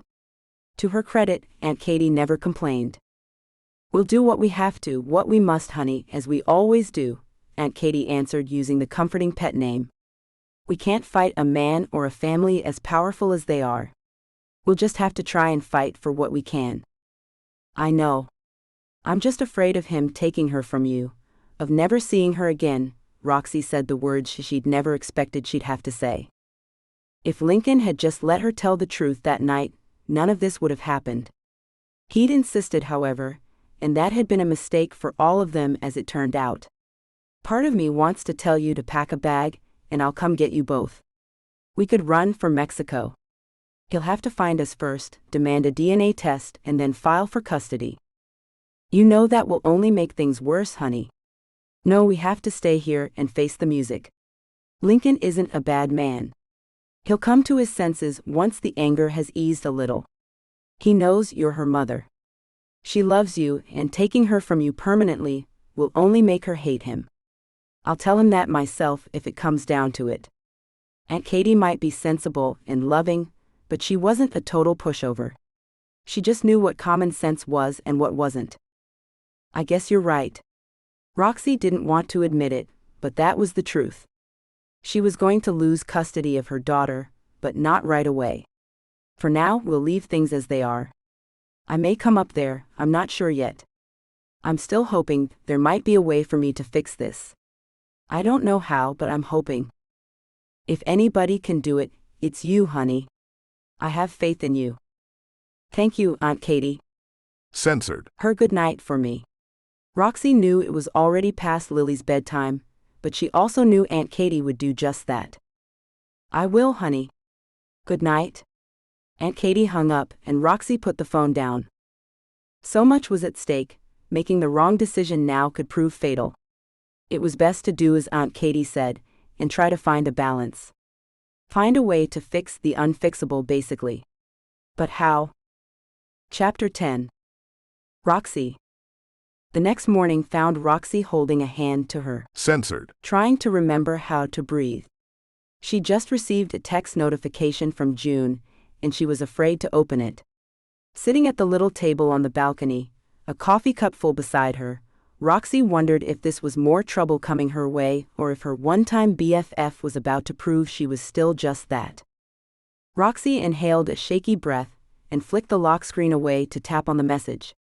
She really wished she had some peach gummies right about now. She could use something to gnaw on to ease her tension. Moving her eyes up to the screen, Roxie looked at the text and felt relief. Hey, I'm leaving town tomorrow and wanted to spend some time with you. Where are you? The text was simple enough. There was no "you broke my brother's heart, how could you, I'm going to break your face," or anything else along those lines. Just a simple request to see Roxie before June had to leave. Roxie typed in the address, afraid to say anything more. She'd been on the verge of tears since she woke up, her nerves too fractured and frayed to remain calm. The sound of seagulls as they swooped through the sky had made her burst into tears when she first settled into the wicker chair earlier. Now, actually typing words seemed to renew the threat of that happening again. There'd just been too much thrown at her lately, and even the slightest hint of more stress had her on the verge of chewing her nails down to nubs. Which was something, because she'd never chewed her nails before. But stress can make a person batshit crazy, couldn't it? She thought, staring down at the phone screen. A new message popped up, and Roxie breathed a huge sigh of relief. Be there in 10. Bringing tacos, get out the napkins. Roxie's relief nearly dropped her to the floor, but she managed to stay upright. Knowing that June was likely serious about the tacos, had her up on her feet in the next breath, picking out plates and glasses to put on the table outside.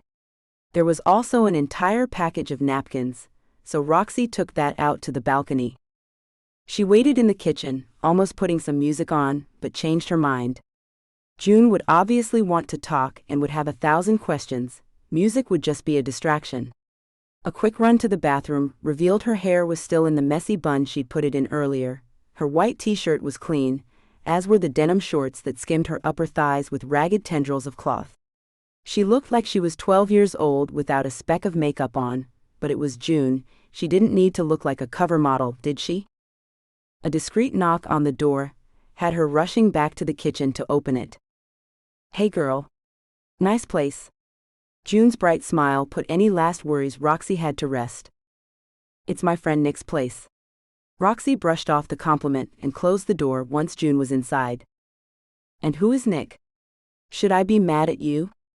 June's beautifully outlined eyes smiled with affection, tinged with a slight hint of menace. Roxie stared at Lincoln's sister, realizing she might have made a mistake. He's really just a friend, June. And last I heard, Lincoln didn't want me anywhere near him anyway.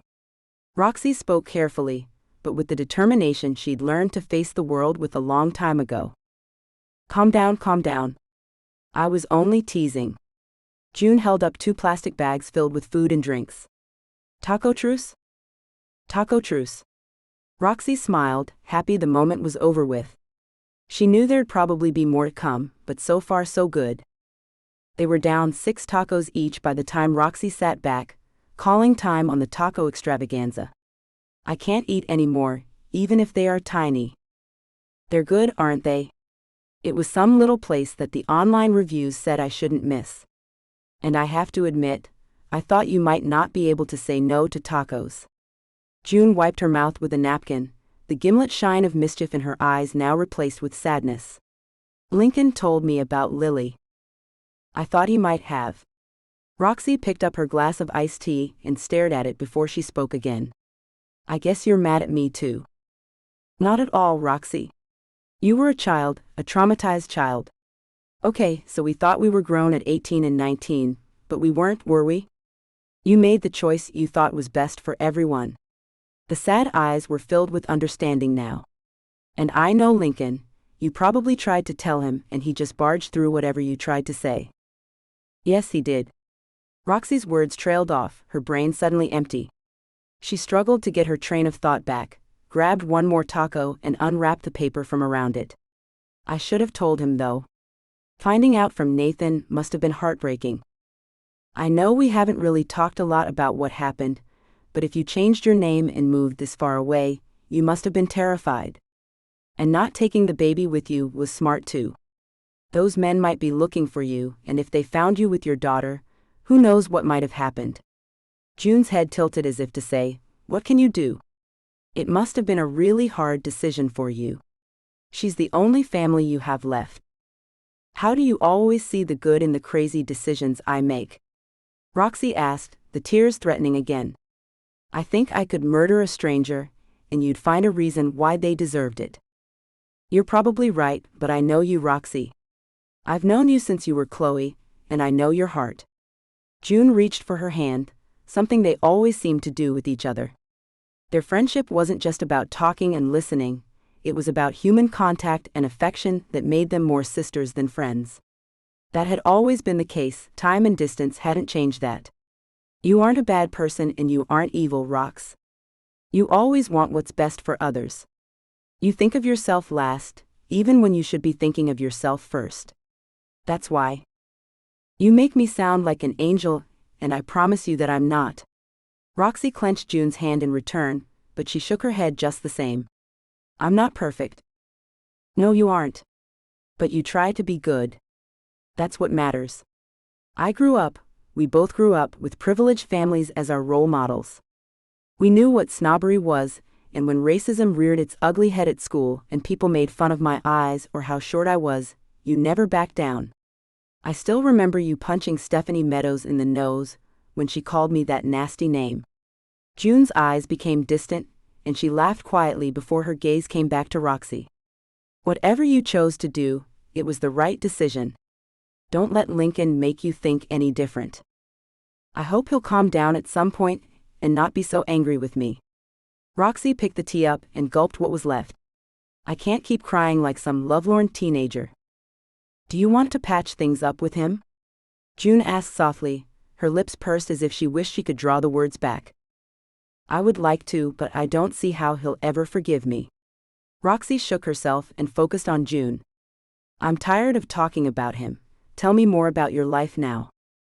I'm still an overworked doctor in New York. It's the same as it always was, overcrowded, full of people always on the move and demanding what they want with rude voices. June sighed this time, her hand on her forehead for a moment. But Liam's just as overworked as I am. He's the head of cardiology at Dad's hospital. Dad's setting him up to take over that department in the hospital.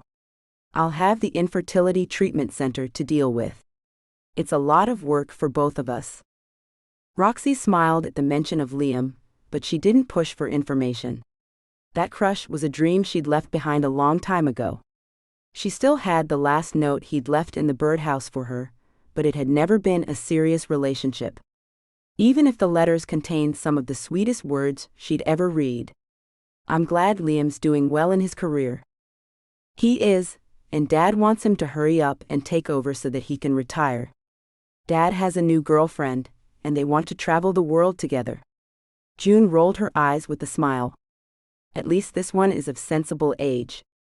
I'm tired of him dating young women my age. Seriously? His girlfriends were that young? Roxie sat forward, her curiosity piqued. I think some of them were younger than me, but you know what? He deserves to have some fun after putting up with Mom's bullshit for so long, June answered, and started to clear up the garbage around them. I love Mom, don't get me wrong, but she's a bit schizo sometimes. I remember. Roxie nodded, aware of just how unpredictable Ms. Young could be. I'm glad he's finding happiness now. I am too, really. June got up and took the trash into the house. I'll take that out when I leave. Thanks. I'm trying not to go out too much. Not because I'm afraid or anything, but because I'm just trying to lie low. Roxie frowned, wondering if she'd contradicted herself. Anyway, thanks for everything. So, what happened with you and Lincoln in the beginning? June waylaid her with that unexpected question, once they'd sat down on the couch in the living room. I mean, you hated him. I did, I thought. Until that night. Roxie's words trailed off, remembering her fear, her need to be comforted. I think it was the trauma that made it happen. He didn't say no, I didn't say no, it just happened. I can understand that. June nodded, but waited for more. Then I found out I was pregnant. I could only remember one phone number, Aunt Katie's. By the time I found out I was pregnant, I had 3 jobs, and lived over the pizza restaurant. That was one of the places I worked at. I knew I couldn't take care of a baby, or raise one there. Aunt Katie took me in, helped me until Lily was a few months old, and we talked about it. I decided I'd leave them and go find better work far away, to keep them both safe. Roxie stopped suddenly, the pain of leaving her baby behind too overwhelming to ignore for a moment. It nearly killed me. I nearly turned around and went back thousands of times. She has the same face as you and Lincoln, but my eyes. It's like looking at all 3 of us at one time. And she was so sweet, loved me so completely. Roxie's mouth closed on a sob, her eyes dripped with tears, and she stared at nothing, the pain still raw and inescapable. June came over to kneel down in front of Roxie so she could hug her. I miss her so much, June. I'm sure you do, honey, June soothed, rubbing her hand up and down Roxie's back. Roxie couldn't stop the sobs for a moment, even when she realized some of that pain was from Lincoln and not being with him. From how angry he'd been with her for trying to protect her daughter from all threats. He could be mad all he wanted to be, he hadn't been there. Yeah, that was her fault, but still. You know, honey, Lincoln still doesn't know who his father is. Or if he's even alive still. Mom won't tell him who his real father is. I think that's what he's really angry about, that you've done to Lily what Mom has done to him. And he's always wanted children. There's a lot of unspoken pain behind his anger, June revealed to Roxie once Roxie's sobs calmed a little. I think if you approach him with that knowledge, understand that about him, then it'll be easier to understand why he's so mad. Holy freaking moly, you're right. Roxie blinked and pulled away, so much is making sense now. Some of it she'd kind of known, or had known once upon a time, but it hadn't all come together in her mind the way June had just laid it out. I did the exact same thing, didn't I? Roxie thought about a few things and then spoke again. That's why he's taking care of all of those people in Cambodia, isn't it? He wants to help people, to take care of children, to help families stay together. And what did I do? I tore away his only child. Don't take on all the blame there, Roxie. It's hurt him, yes, but Mom has a lot to answer for as well. June paused, looked at Roxie steadily, and came to a decision. Can we see her? Lily? When it's safe to, yes. Roxie nodded but frowned. When I can be sure that Lincoln isn't going to snatch her away from me. I don't think that's going to happen right away, June said, openly and honestly. He has to prove he has a right to first. He does, yeah. He has always had a crush on you. I didn't realize that until the last couple of days. June grinned, her right hand in her hair, her elbow braced on the back of the couch. I started thinking about when we were kids, and Lincoln was always there. I know you had a crush on Liam, but it was Lincoln that had the crush on you.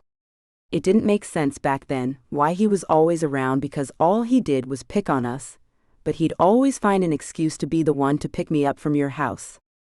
He'd bring Liam along, but now I can see he just wanted to see you. Oh, I don't know about that. Roxie grinned, but her cheeks turned pink. He tried so hard to find you after you disappeared too. June paused, her lips twisting in thought. He found out a lot, but that's for him to tell. What do you mean? Roxie asked, confused. He'd found out a lot about what? It's stuff Lincoln will have to explain. He's the one who knows all the details. Anyway, I think it's time for me to go. I have to pack still and get ready to leave tomorrow. I hate to say goodbye, but I won't be gone for long this time. I promise. I hope not. Roxie stood up to hug her friend, June's words still bouncing around in her head. What had that all meant? Let me know when you get home. Love you. Love you too, Roxie. Always. June hugged her and gave her a quick cheek peck before she grabbed her bag in the trash and left. What exactly had she meant, Roxie wondered, staring at the door. Chapter 11. Lincoln. June was going back to New York, and Lincoln would be alone. He didn't have Roxie to fill his nights anymore, he'd made sure of that, for better or worse. At the moment, it seemed like the right decision to have made, but it felt like the worst decision he'd ever made. She'd kept something vitally important from him. He couldn't trust her now, could he? He remembered that vulnerable, virginal girl he'd made love to all those years ago, because that's how it had been. He'd adored her for many years, and that night had been a dream come true for him. It had been her worst nightmare, but for him, what they'd shared had been beautiful. Born from trauma, yes, but still beautiful. He'd hoped that things would change, that she'd let him protect her, but she'd been gone when he came back from getting breakfast. It was clear she was afraid, not of him, but of what had happened to her parents. That must have colored every decision she'd made since then. But he could have taken care of her. His mom and Dr. Bennett would have helped them both. He could have been a dad and maybe a husband. He wouldn't have forced her to marry him, but he'd have asked. He'd have done whatever was necessary to protect her and his child. His child. Every time he thought those words, he got chills. There was a small soul out there that was his. A buzz of his phone and he saw he had a text message from Tanya, one of his pa. Monica says she's at this address. The address followed. It belongs to that guy Nick she's been seen with before. Well, Lincoln said out loud. Censored. At himself. He'd driven her to run to that guy again. Lincoln couldn't help but roll his eyes at his own stupidity. Of course, she'd hide in one of that guy's places. Where else would she go? From Monica's previous reports, this Nick guy owned a lot of property, had enough money to run his own kingdom for generations to come, and was more than capable of providing security that could keep even Lincoln from getting anywhere near Roxie. Which was probably for the best, for now. He needed time to think, alone. He needed to get his head around all of this. Alone. Picking up a 6-pack of beer from the fridge, Lincoln walked out to the beach, headed for the sun lounger with his light blue bathrobe flowing around his legs. He didn't give a F if anyone saw him in his boxer shorts and robe. He needed to think, and this was where he did it best. Cracking open the first bottle top of many, Lincoln settled in to watch the ocean until it gave him an answer. A week passed before he finally made a decision. He needed to talk to Roxie. He wasn't angry anymore, he was just resolved to do what was right. He thought about shaving but decided not to. F it. A shower was enough. And clean clothes, of course. He sent her a text message, asking to meet up with her. She answered back after a half hour, with an address to a cafe near the condo. Good. She was willing to talk to him at least. He drove to the place, parked, and went to find a table. Roxie was already seated, dressed in a blue maxi dress with a denim jacket on over it. She looked as beautiful as always, but her eyes were hidden behind aviator sunglasses despite the overcast sky. She was still hiding from him then. Lincoln wore a pair of dark blue slacks, a white button up top, but the blazer that went with the suit was snagged over his shoulder by a finger. He kept his sunglasses on too. "Thanks for agreeing to see me." "It's the least I could do," she responded, not getting up to greet him. But then why would she, he reminded himself. "How are you doing?" he asked once a waiter came and took his order for a cappuccino. "I'm fine, Lincoln. What are we doing here?" she asked, her leg bouncing with unhidden impatience. "I thought we should talk." He paused, noting how she sat back further away from him. That stung, but he shouldn't expect anything less. "About what?"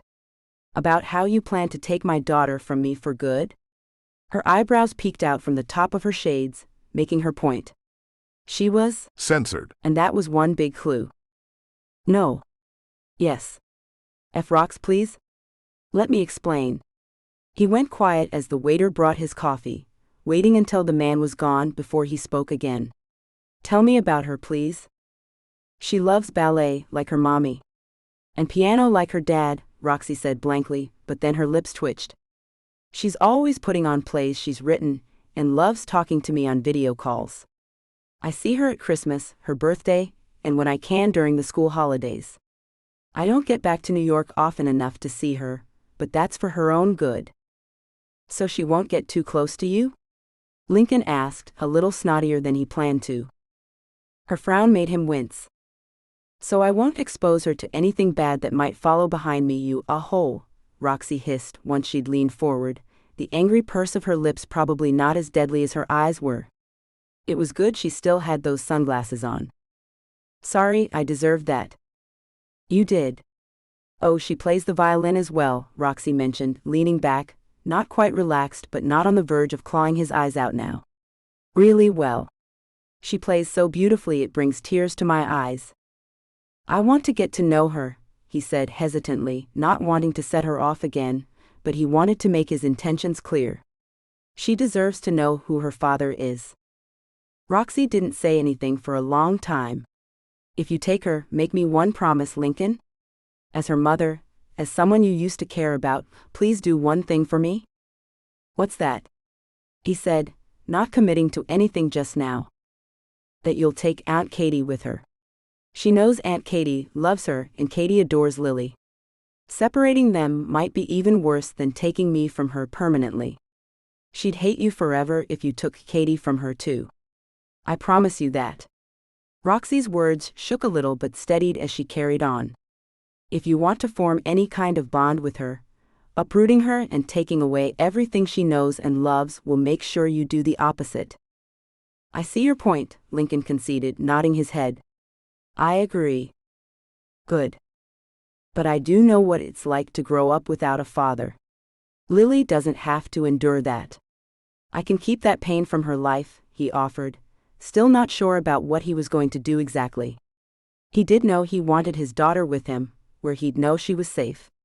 Maybe what Roxie suggested was the best way to turn the situation into a good thing, instead of a trauma for Lily. Because yeah, he was an a-hole, but he didn't want to traumatize his daughter. He wanted to protect her from all the things that caused her pain. He wanted custody of her, but he wouldn't keep Roxie from seeing her.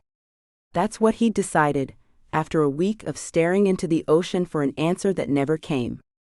He'd have to take Lily, but he'd also have to allow her to see her mother. That was the only way to keep from breaking the girl's heart. He just wasn't sure when to tell Roxie that. At the moment, he had no plans of starting their relationship again, even if his head told him to call her at every waking moment of his day, and even in his dreams. Trust had been broken, and that would take some time to heal. If it ever did heal. "I know you didn't know your dad, but you did know your mom, Lincoln. And whether it was a wise decision or not, she did what she thought was best for you," Roxie started, but he interrupted with a wave. What my mother did has no bearing on the here and now, Roxie. You decided to keep my daughter from me. Okay, you say you did it to protect us both, but I can't accept that right now. I'm trying to be fair here. I'm trying to do what's best for Lily, but don't make this harder than it has to be. He watched her face, but there wasn't so much as a twitch, just a nod of acceptance. Fine. I can understand that. She inhaled, drawing her nostrils in a little as she did so, and he almost smiled. That had always been one of the cutest things he'd never told her about. How much he loved everything about her, even the way her nostrils drew in when she inhaled through her nose. How are you otherwise? He asked, wondering if she'd tell him about staying at Nick's place or not. It wasn't a test, just curiosity. I'm fine, she said, back to the closed-off Roxie he'd met all those months ago. How are you? I'm good, he said, despite the beard he'd grown because he couldn't be bothered to shave. He thought it suited him, but it itched like F, so he'd probably shave it off sooner or later. Good. Anything else? All business now. She was ready to go, and not above hiding just how ready she was to get away. Just this, please don't break off all contact with me. I do plan on getting custody of Lily, but if we can keep this civil, I'd like to. You can still have visitation with her, he said, but she just smirked at him. How generous of you, she drawled out in a perfect example of the accent she'd picked up in her years in South Carolina. It suited her. I'm sorry, Roxie. I think it's best for her. He held his hands out with a shrug. Can you tell me I'm wrong? She watched him silently, her lips twisted before she shook her head. You're probably right. I've been able to take care of her from afar all this time, but you can give her a lot more than I can. And I can see her when I want to? Yes, of course. I'll bring her down here if you like. I'll talk to Aunt Katie, see what she thinks. She's got to have some input into this too. Roxie shifted around in her seat, restless but trying to remain calm. I'll call you later, shall I? That's fine. Lincoln couldn't keep the relief out of his voice. I'll keep her safe, Roxie. I promise. You'd better, Lincoln, or I will make you wish you'd never set eyes on me. Roxie's grim voice made that promise far more than a deadly warning. She may not live with me, but she is my daughter. I love her more than anything else in this world. I wouldn't allow this at all if I didn't think you could protect her, but I promise you, if you fail, if you F this up and she ends up hating you, I will get her back one way or another. Even with those men out there, Roxie? He reminded, wanting to wound her for her doubt in him as a caring parent. Even with those men out there, Lincoln. She pulled her glasses down as she repeated the words back to him. I will make you disappear if you hurt her in any way. I believe you, he said after a long pause. She had the right. She was Lily's mother, after all. Good. Are we done now? Roxie asked, and Lincoln nodded at her untouched mocha. I don't want it, and I have another appointment. Are we done? Yes, I guess we are. Lincoln pulled his lips in for a moment, to stop the words that would beg her to come back to his place. If you need anything, Roxie, let me know. Yeah, sure, Lincoln, she said and picked up her bag. Take care. She left then, her back straight without another word. It was plain to him that she was still hurt, and he couldn't blame her, he'd been vicious to her. Now that he'd had time to calm down, time to think about what she'd said, he knew she'd been right. She tried to tell him, but he'd talked over her, ignored the need in her eyes at a point when he was vulnerable himself. It must have been hard to get the courage up to tell him something like that, after so many years. He still didn't like that she hadn't told him from the moment she found out she was pregnant, but now he could see how a teenager had made a decision that would prove to be a bombshell later. But if they couldn't go back to being lovers, he would like to be her friend. They shared a child, whether she liked it or not. He wanted them to be civil to each other. Maybe she just needed her own time to process all of this. Because what June had said did hit home. Since she was 18, Roxie had bounced from one trauma to the next, holding herself above water somehow, but never seeming to catch a break. If he could make this latest event less traumatic, he would. He still cared deeply about her. He couldn't deny that one bit. Now he just had to find a way to convince her that he wasn't going to screw her over completely, because that was something else he'd come to realize about her. Men had screwed her over in one way or another since she was 18. He refused to be one more in a long list of a-holes. Even if she thought he was the biggest a-hole of all. Chapter 12. Lincoln. Lincoln looked at his watch while his foot tapped on the black marble floor of the restaurant. He'd asked Roxie to meet him for dinner when she called him after their meeting at the cafe. She talked to Aunt Katie and had agreed to dinner to discuss the outcome. He was seated in a secluded section, per his request, but he could see the entrance and knew the moment she walked in. She was dressed in a black wraparound dress with black leather boots. Her hair, still black and purple, was curled around her shoulders in delicate waves. All in all, she was as beautiful, as tempting as ever, but she wasn't his anymore. For a moment, he wasn't sure if it was the pain of loss or her beauty that stole his breath away. Never one to let his emotions run away with him, Lincoln got his mind and body back under control and stood up as the waiter brought her to the table to be seated. "Good evening," Roxie said and sat down across from him, her eyes barely touching on his before they moved away. Her blue eyes were incredible as always, but they would not meet his. She didn't want to be here, that was obvious, but she'd come anyway. She always had been brave. "Good evening, Roxie. How are you?" He answered once the waiter took her order for a glass of sparkling water. "I'm fine, Lincoln." Her eyes came up to his now, half defiant, half defeated. No, that wasn't the right word, he decided.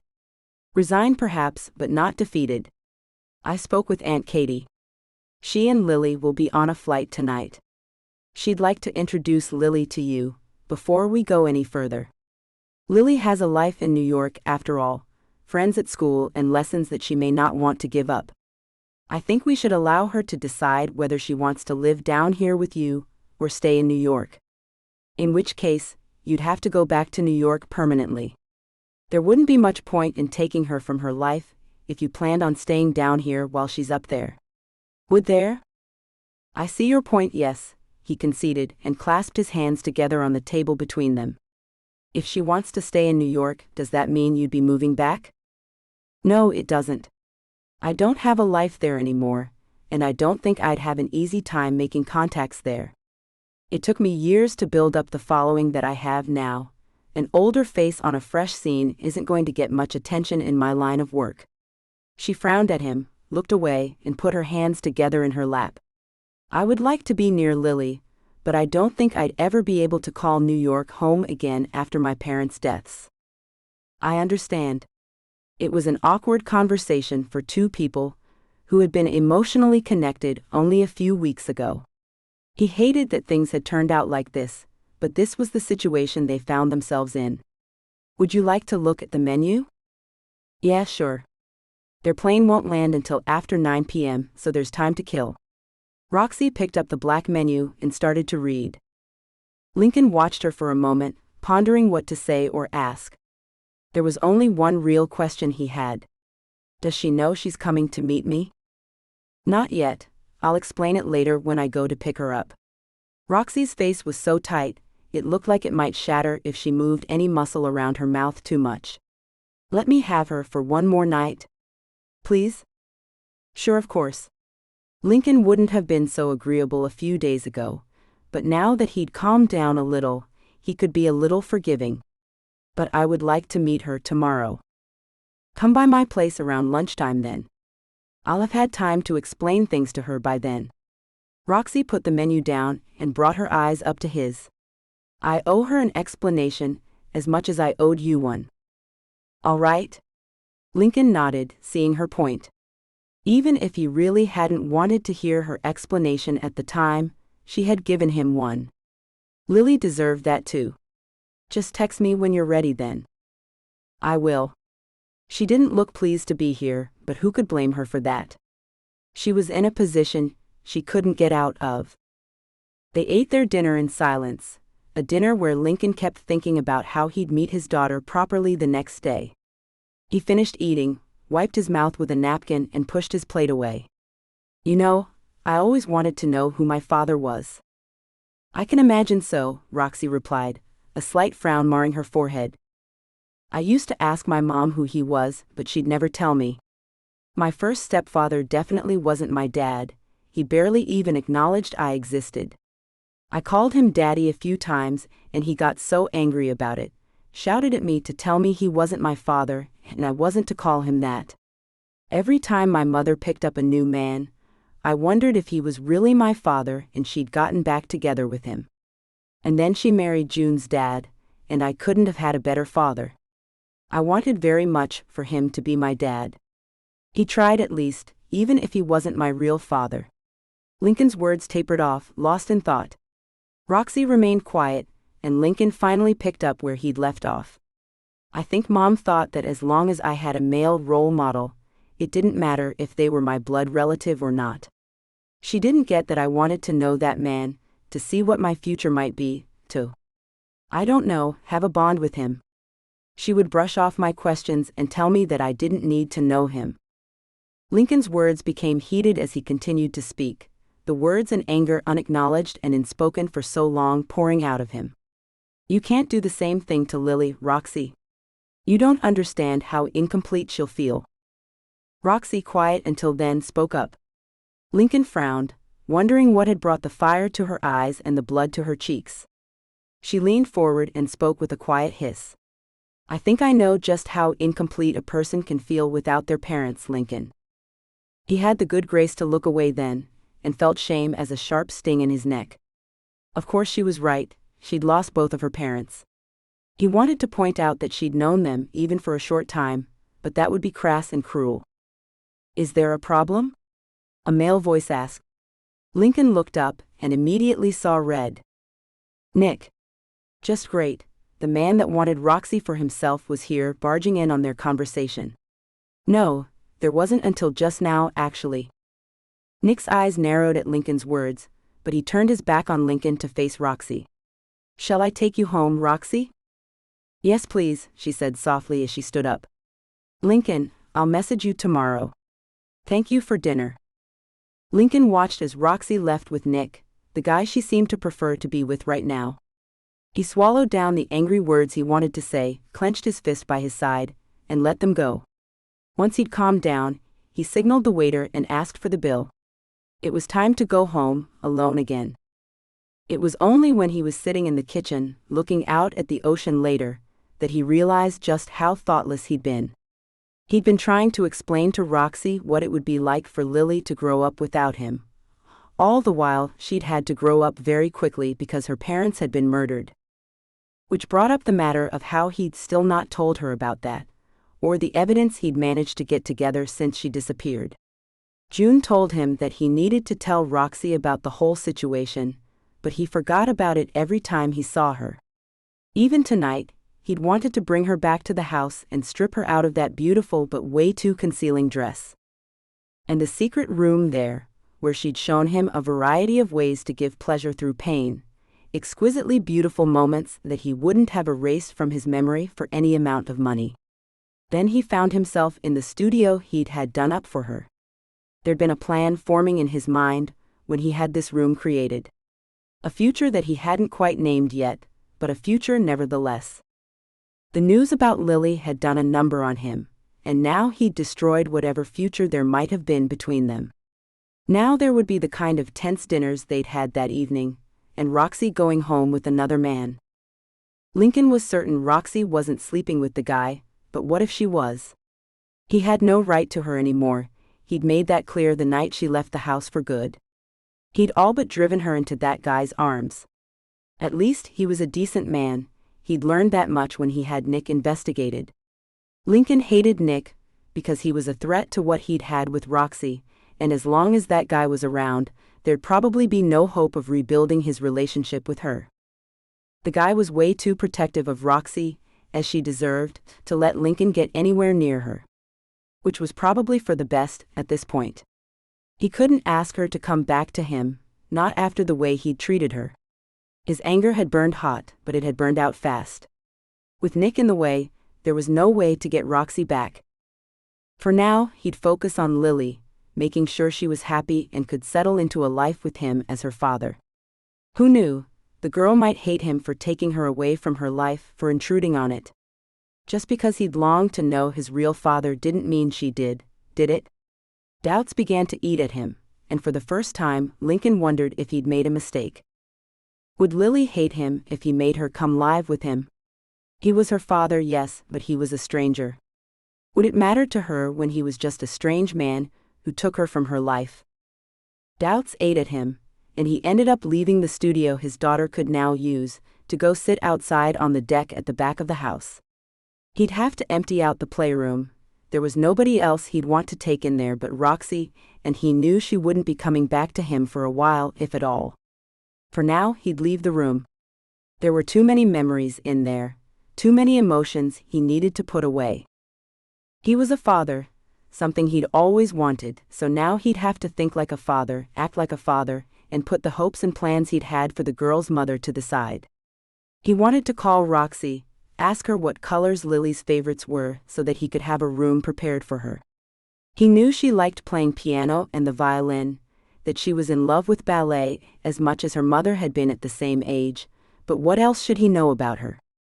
Roxie knew all of these things. She could reveal all the things Lincoln should know, but calling her right now would be a bad idea. The look on her face as she left the table was a mix of hurt and bitter anger.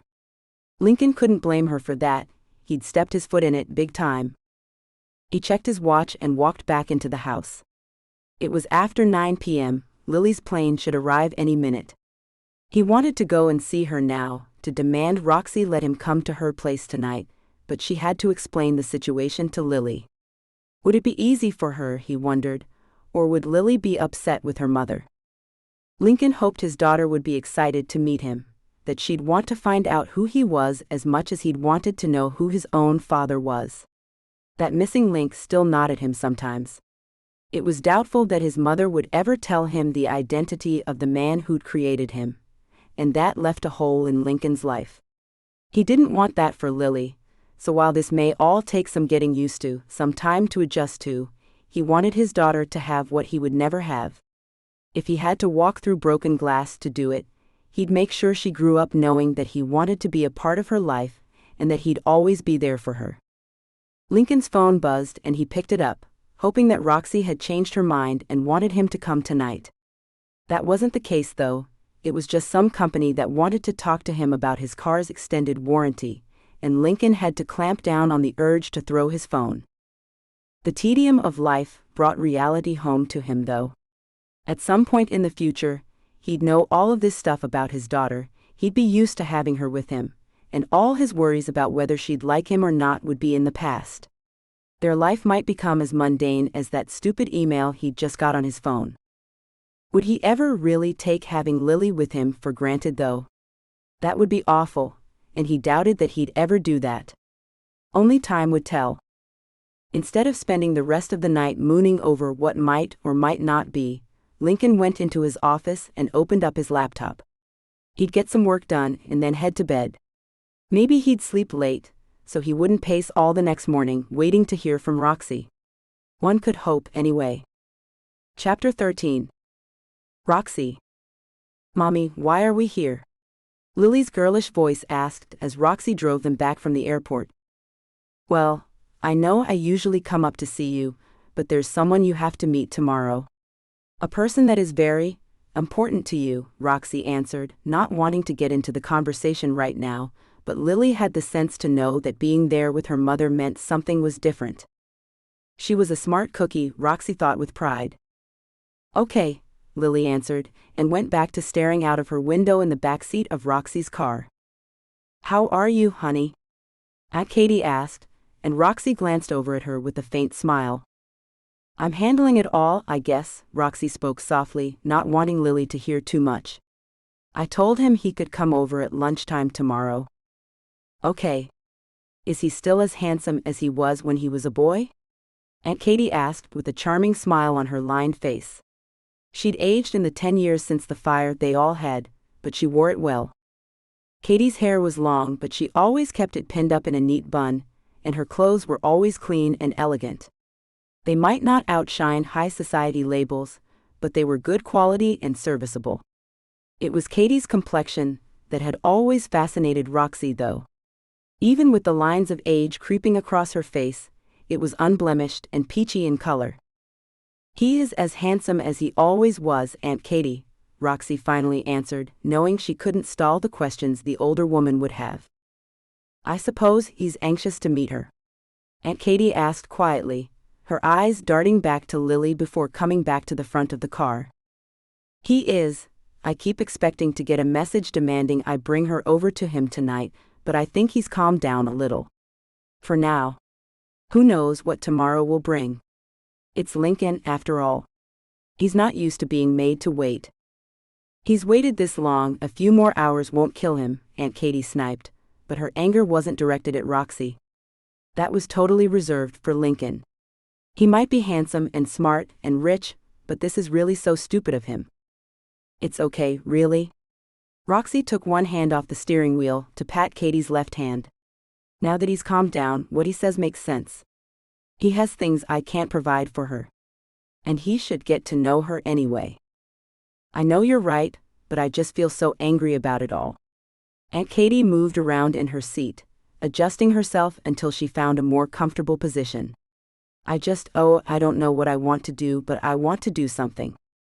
"You can do something. Make this as easy for Lily as you possibly can. I know you love her deeply, and even if this takes a turn for the worse, if I know you're with her, I know she'll be okay." Roxie glanced back at Lily, but the little girl had headphones in her ears now, her lips moving silently along to whatever song she had on. "She will be. You know I'll protect her with my life." Aunt Katie sighed deeply and looked out of the window on her side again. "It is nice here. Is it warmer in the winters than back home? I've heard coastal towns can be cold in the wintertime." "It's not so bad, really. Sometimes it can be downright chilly, but it's tolerable most days." Roxie shrugged and flicked the indicator switch up to turn into the parking garage. "The summers are amazing, but the influx of tourists can make it a nightmare. Otherwise, I think you'll like it here. It's not Florida, but it's not that bad. I'll have to give it a try, I guess." Aunt Katie opened her door once Roxie pulled to a stop and turned the engine off. "Let me help with our bags." "I can manage, just wait with Lily for a second." Roxie soon had the bags out, and they were all going up to her apartment in the elevator. "I'll sleep on the couch while you two are here. Lily can have the small bedroom, and you can have the larger one, Aunt Katie." "Oh honey, I don't want to put you out," Aunt Katie said with a frown, but Roxie just shook her head. "I'm not making you sleep on that couch, no matter how comfortable I think it might be.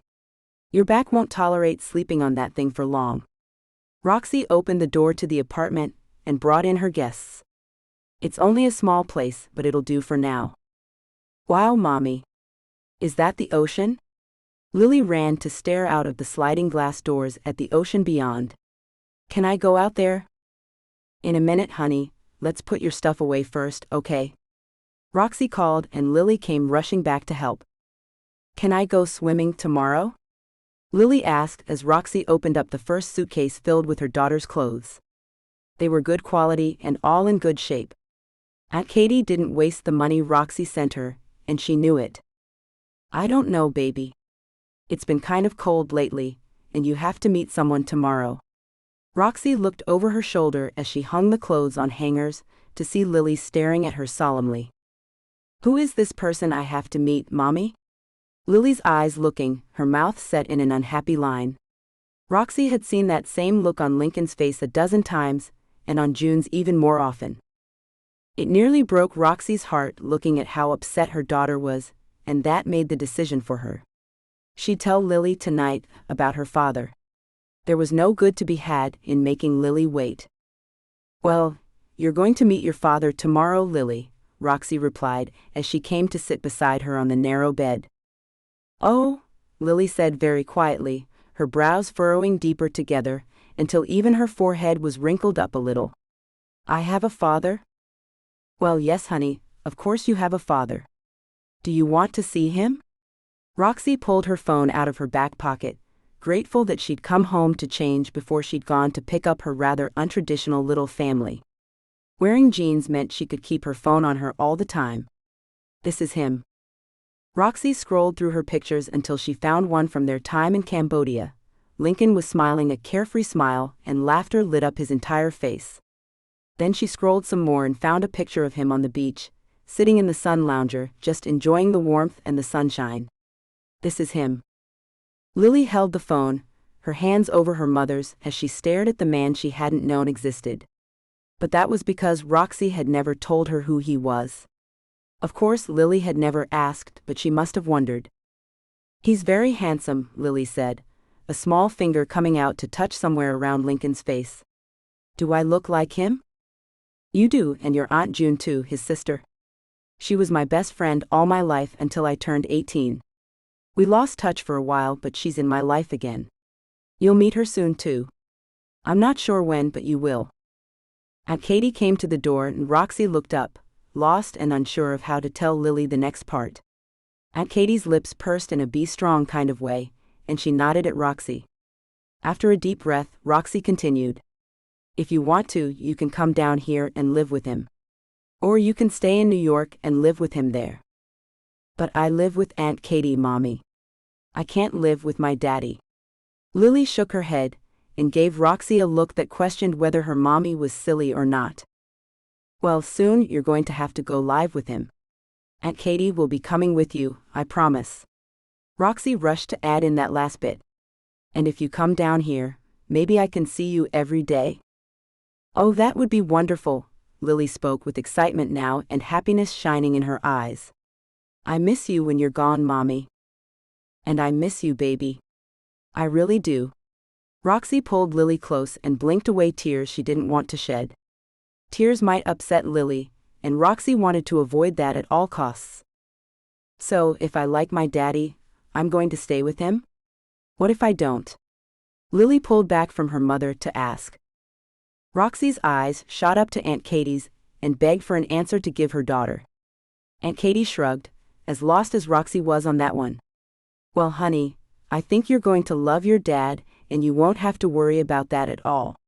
You'll see, he's a great guy and he's so looking forward to meeting you. I don't know, Mommy.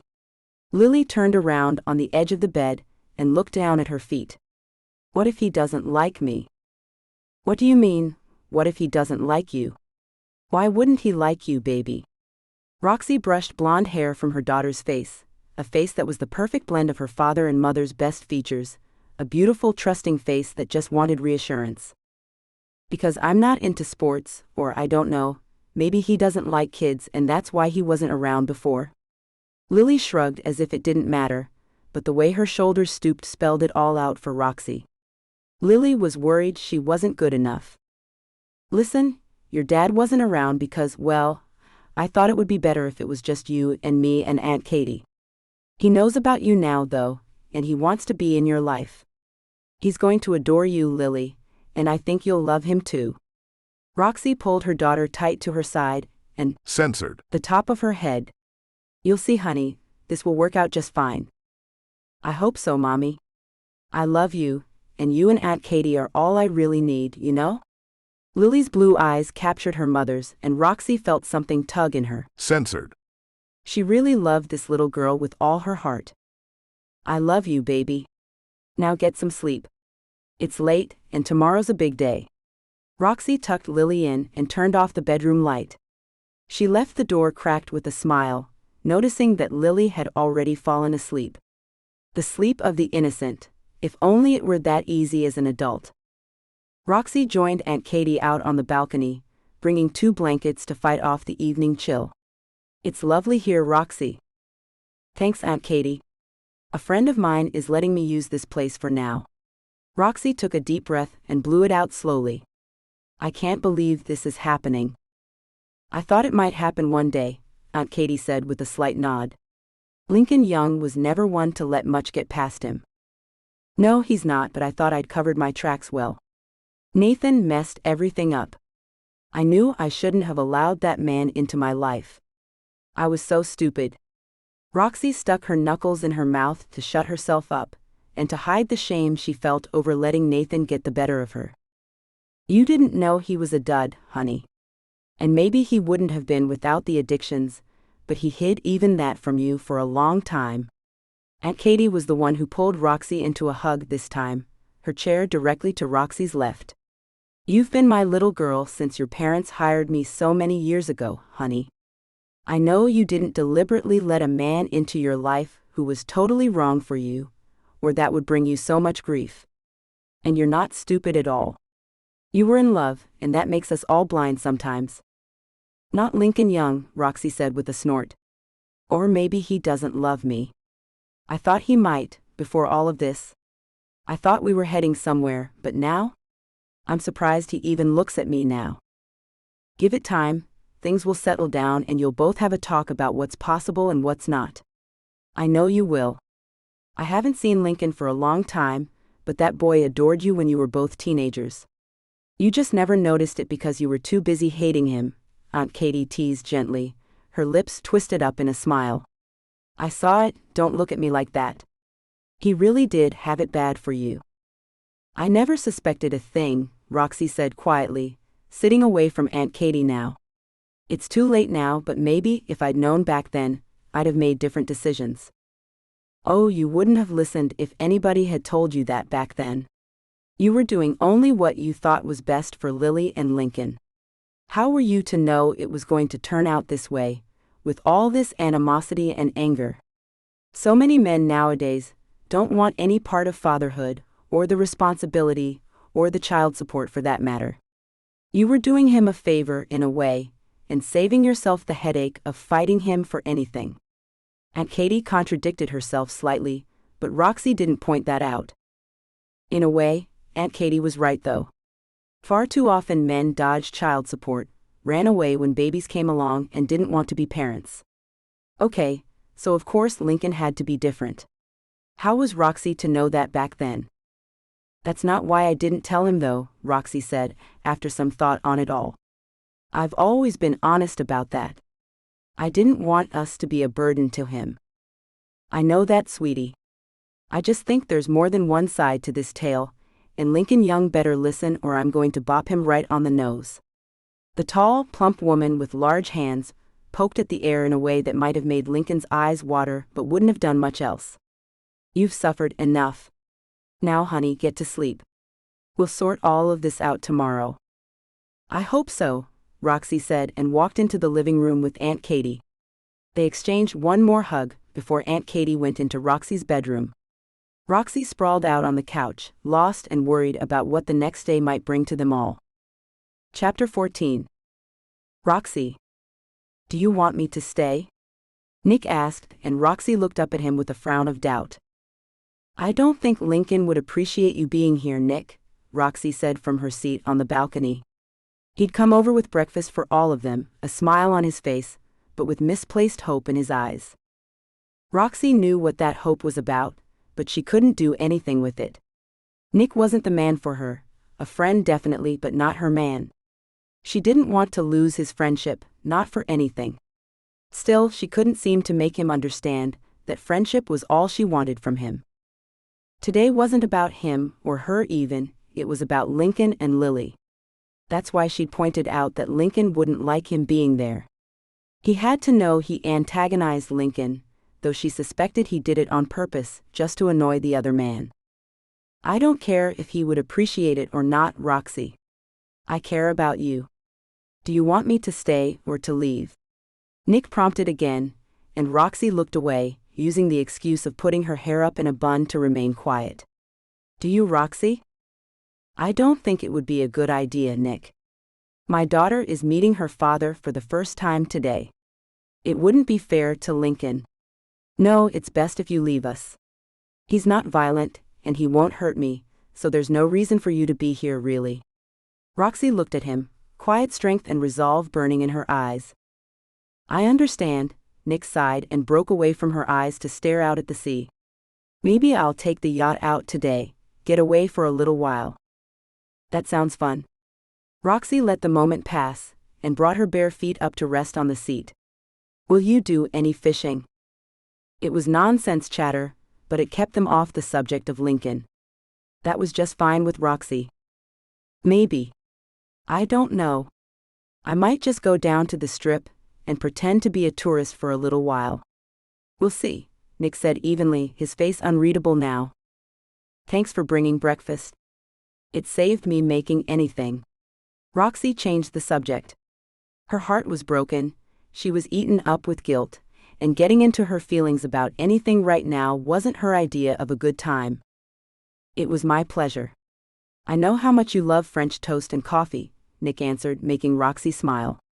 He knew so much about her, but at the same time, so very little, she thought. Mommy, when is my daddy coming? Lily asked, coming out to the balcony to stand beside her mother. In a little while, sweetie, don't worry. He'll be here soon. Roxie drew her daughter close with an arm around her tiny waist. Are you excited? I guess. Lily's chin was tucked down close to her. Censored. And she wouldn't look up. But I like Nick. He brought me French toast and pancakes. I wasn't sure which you'd prefer, Nick answered, and Roxie had to squash a moment of irritation with him. So, I got you both. If he'd bothered to ask Roxie before he invited himself over, she'd have told him which foods Lily preferred. But that was unfair, wasn't it? Nick was trying to be helpful, not an a-hole. Thank you, I like them both, Lily said with a grin that revealed a missing upper right incisor. Roxie almost pulled up her phone's camera to take a snapshot of her daughter's smile, to capture it forever, but resisted the urge. Lily hated having her picture taken all the time, and Roxie wanted to respect that. Will you still be here when my daddy comes? Nick's eyes shot to Roxie, a plea there that she ignored before they moved back to Lily. No, that's special time between you and your dad. I'm going to go in a few minutes. I just need to talk to your mom a little while longer. Cool, Lily said with a nod that was nearly grown up. I'm going to play on my tablet, Mom. That's fine, Lily. Just check the battery life first, will you? Roxie asked, her hand on Lily's cheek with a loving smile on her face. It's on the charger, but it should be done by now. Sure, Mom? Lily gave a curt nod and went into the condo.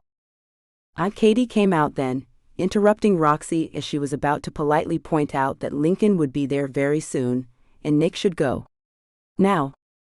She really didn't want to seem ungrateful. Nick had given her a place to crash after all, but her nerves were already shredded. She didn't need more manpower grunting over woman behavior from him or Lincoln. Lily didn't deserve that. I'm just wondering if you want me to stick around for this, honey?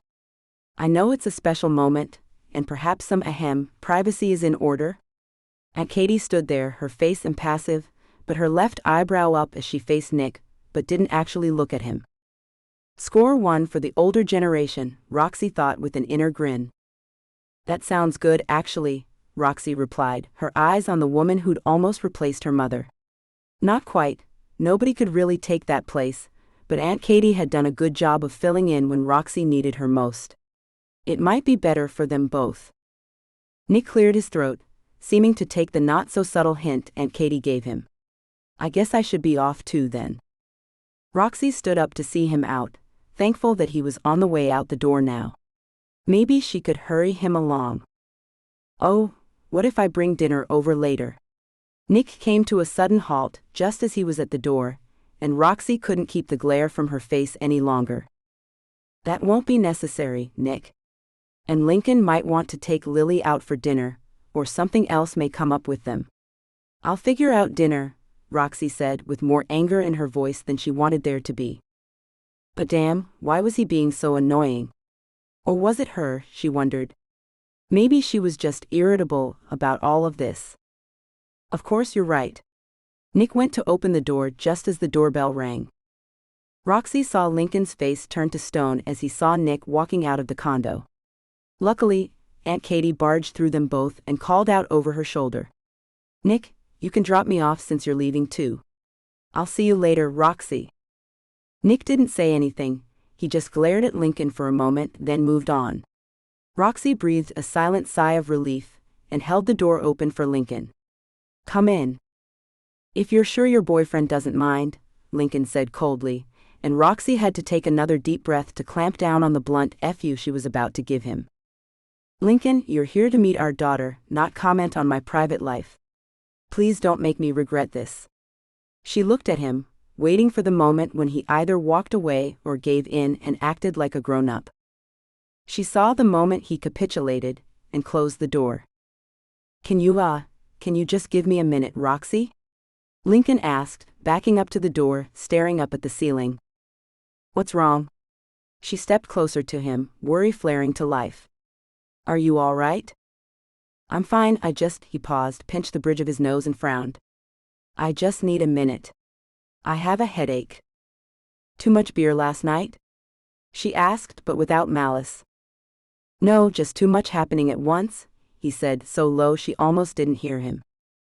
She'd have asked him to elaborate, but he'd made it clear she wasn't a part of his life anymore.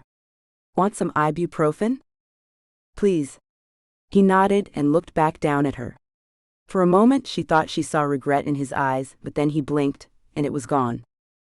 She poured him a glass of water, and took 2 small white pills out of the economy-size bottle she kept on hand in the cabinet. Once he'd swallowed the pills and put the glass down, she glanced into her bedroom, where Lily was happily playing Minecraft. "Give me just a minute." Lincoln nodded, and took a chair at the kitchen table. Roxie gave him a long look to check whether he was really ready for this. He looked nervous, something she wasn't used to seeing on him, but like he was ready for whatever came his way. A little girl was about to come his way, a very important one. She'd have chosen to do all of this very differently if he'd just let her speak that night, or if she'd taken 100 different other opportunities to tell him about Lily. But none of that had happened, so here they were now. This was how it had to be. "Lily?"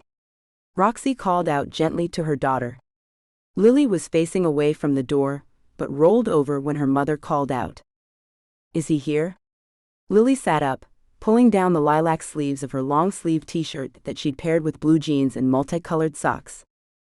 Lily hadn't inherited her mother's hatred of socks, but she had inherited her love of colors and flamboyance. "Yes, baby, he's here. Are you ready, or do you need a minute?" Lily pushed herself to the edge of the bed where her mother sat, and leaned into Roxie's warmth. "Is he nice, Mommy?" "He is, Lily. And handsome and so smart. He's funny and kind, and I think you'll really like him." "Okay. I think I'm ready." Lily took Roxie's hand, and looked up into her mother's eyes. Roxie's heart melted when she saw those blue eyes, shaped just like her father's but tinted with her eye color, and she couldn't help but hug Lily close. "No matter what, baby, I love you. I will always love you, no matter where you go, or who you become when you grow up. I will always be your mother, and I will always love you just the way you are, all right?" "I love you too, Mommy." Lily's small, thin arms wrapped around Roxie's neck, as if to comfort her mother rather than to be comforted. Roxie was so overwhelmed with emotion that her throat closed up, and she couldn't blink away tears fast enough. Lincoln must have shifted in his chair, because there was a noise from the kitchen and Roxie forced herself to move away. "Come on, let's go meet your dad." Lily didn't answer, she just smiled up at Roxie and they walked into the kitchen together.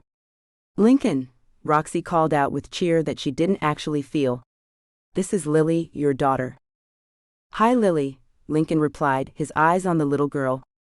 "I'm so glad to meet you." "Hi," Lily said shyly, letting her head fall so that her blonde hair hid her face. "Nice to meet you." Roxie didn't force Lily to look up, she just took her to the other chair at the table and waited until the suddenly shy little girl sat down. "I'll just be over here on the couch, okay?" "Okay, Mommy." Lily stared down at the table, refusing to look up. Roxie could only assume she was being shy, and looked at Lincoln. He gave a slight nod of his head, as if to accept responsibility for the girl so Roxie could go. Roxie moved over to the couch, but faced the kitchen as she tucked her legs under her bottom when she sat down. "Do you want something to drink, Lily?" Lincoln asked after a long moment of silence. "No, thank you. I had some juice earlier," Lily answered, still not looking up. The conversation was stilted and awkward, to the point Roxie almost broke in, but she held back. They'd agreed that he'd meet Lily first, let her get to know him, and she wouldn't intrude on that. There'd been a lot of anger in her heart when he'd first found out, but that had mainly been over the way he came at her with the newly discovered information. It had stung that he'd thought so little of her, that he'd treated her so badly. Now she could understand that anger, and just wanted to build a bridge that would allow them to co-parent together. The alternative was that he'd take Lily away from her, and she'd never see her daughter again. She couldn't handle that, at all. Somehow she had to get through this, for Lily's sake. "Your mom tells me you like music and ballet," Lincoln said after another long silence. "I play piano." "You do?" Lily said with happiness. "I love piano, but the violin is my favorite. And I want to learn cello too." "You'll be a one-girl band before it's done with," Lincoln laughed, the sound tense but not as tense as he was before. "I started playing piano when I was very young. My mom plays too." "Does she?" Lily asked, and then paused before she spoke again. "That's my grandmother, right?" "Yes, she's your grandmother," Lincoln said gently, but Roxie could hear the unspoken, though she doesn't know it yet. Roxie had a moment of panic as she thought about Ms. Young, Lincoln's mother. She was always Ms. Young to her children's friends, and Roxie could still remember the way the woman would stare coldly down at her at times. Roxie hadn't often acted up as a child, but accidents happened, and Roxie could clearly remember a very ugly vase being broken that Ms. Young had been very upset about. It was probably worth more than Roxie's car, but she still had no idea what the broken vase had actually cost. At other times Ms. Young was fun, took part in activities with the kids and made them all laugh. Roxie had a feeling there was a lot more to the woman than even her children knew about. She tried to imagine Lincoln's mother as a grandmother, and couldn't fathom it. "Can I meet her?" Lily asked, breaking into Roxie's thoughts. "Sure, when you're ready. When she's back from, wherever she is at the moment." Lincoln's face showed confusion, and Roxie had a feeling that was because he had no idea where his mother was. "Is she on vacation?" Lily asked, looking up at her father at last. Her shyness was fading finally, and that made Lincoln smile. "Probably. She spends a lot of time in different places." "Cool. Can we go down to the playground? There's one just down there." Lily pointed behind her, at the balcony doors, meaning out by the beach. "Sure, we can do that." Lincoln looked down at his suit, and the polished leather shoes he wore. He looked back up, and Roxie knew he'd decided it didn't matter if the sand scuffed his expensive shoes or if they messed up his clothes. Spending time with Lily was more important than any of those things. Roxie watched, certain now that things would be all right. At least they would be between Lily and Lincoln. How things would turn out between mother and father she had no clue, but at least her daughter would have her father at last. That was good enough. Chapter 15. Lincoln. Lincoln was aware that Roxie was behind them on a park bench as he pushed Lily on a swing. He knew he looked calm, even happy on the outside, but inside he was in turmoil. This was one of the happiest days of his life. He had just met his daughter, and he was already in love. The problem was Lily's mother. Roxie's face went from terrified to happy to angry every time he stole a glance at her. He couldn't imagine what she must be thinking, and she wasn't talking, so it wasn't likely that he'd find out either.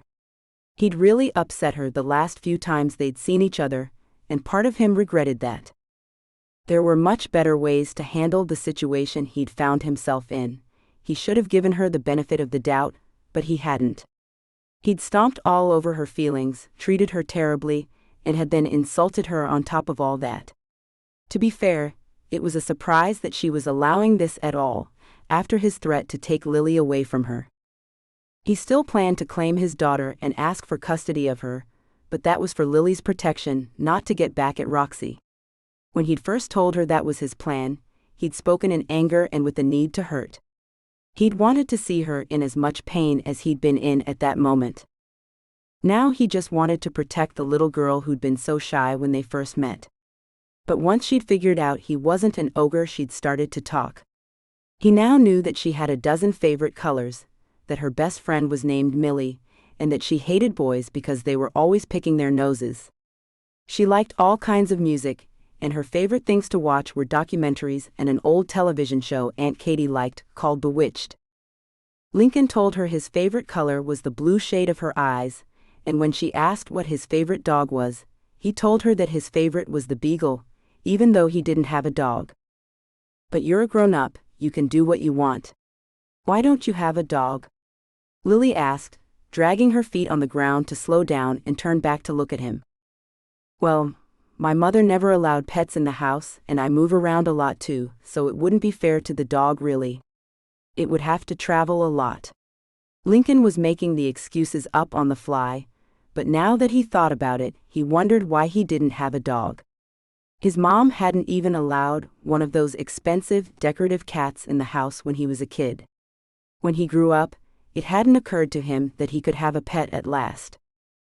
I'm sure a dog would love to see the places you go to, Lily said, as if she knew all the inner thoughts of a dog's mind. She was a smart kid, so maybe she did, he thought with a smile. Dogs like to be with their humans. They do, yes. Lincoln decided he'd have one of his paws start looking for a suitable puppy. When Lily came to live with him, a dog might help her settle in. And what's your favorite food? Lily asked, which set off a million other questions. All of it really, Lincoln answered, and she settled back into the swing for more pushing. Do I have to call you Dad? She asked, once they'd started to make their way back inside. Lincoln's footsteps faltered, but he caught back up with her. No. You don't have to if you don't want to, yet. You can call me Lincoln. All right? She nodded, happy enough, and put her hand in his. He felt something warm and breathtaking in his. Censored. With that minor show of trust. He wasn't dad to her yet, but that was okay. Time would mend everything between father and child. He hoped. By the time the sun started to settle in the sky, Lincoln was questioned out but not ready to end the day. He glanced over at Roxie, watching something on the TV now that they'd come back inside. She had the subtitles on, so she wouldn't disturb the game of Uno he'd been playing with Aunt Katie and Lily. Can I take you all out for dinner, Roxie? He asked, after observing her for a moment.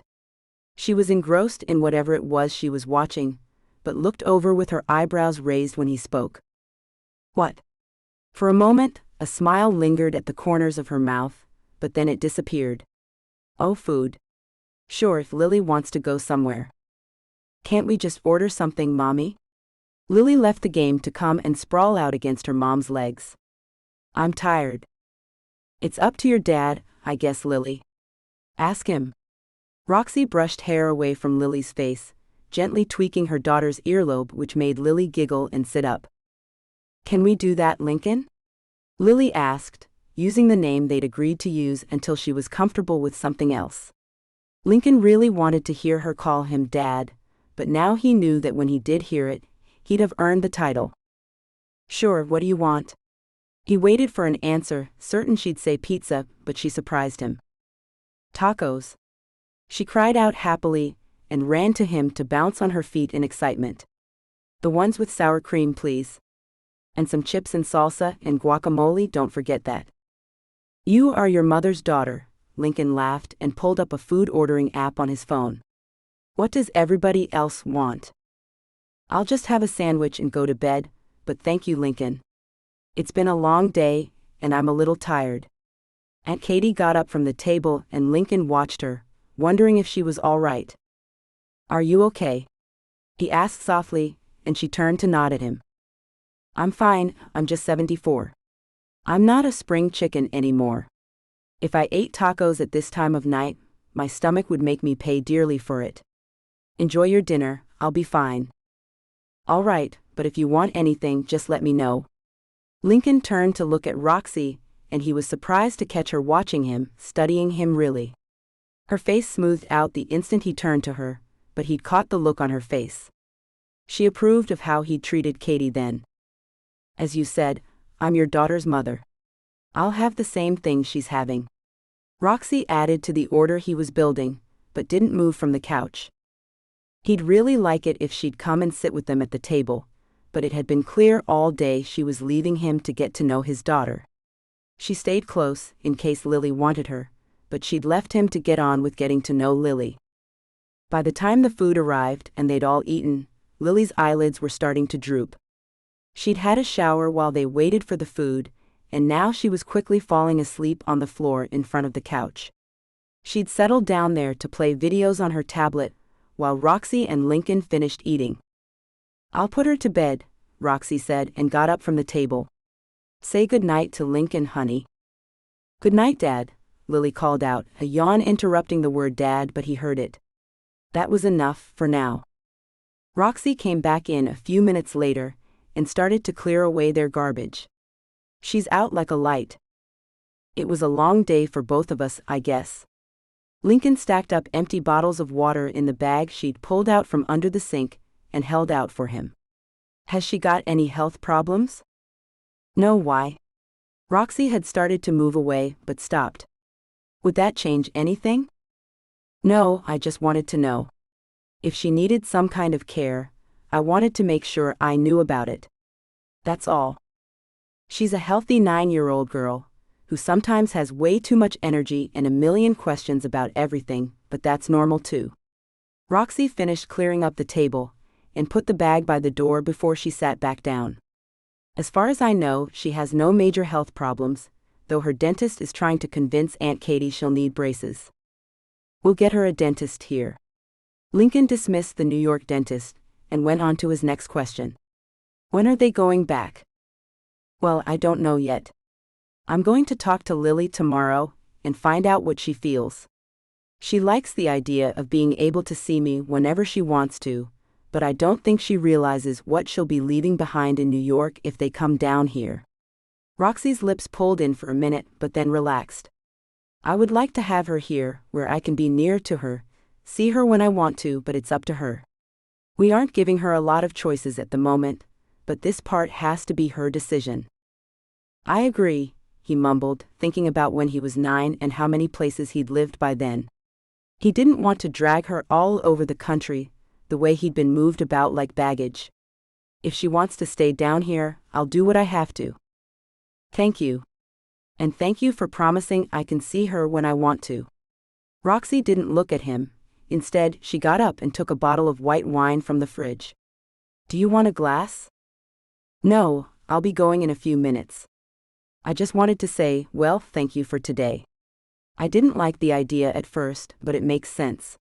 She has to know who I am before I force her to live with me. And Aunt Katie as well."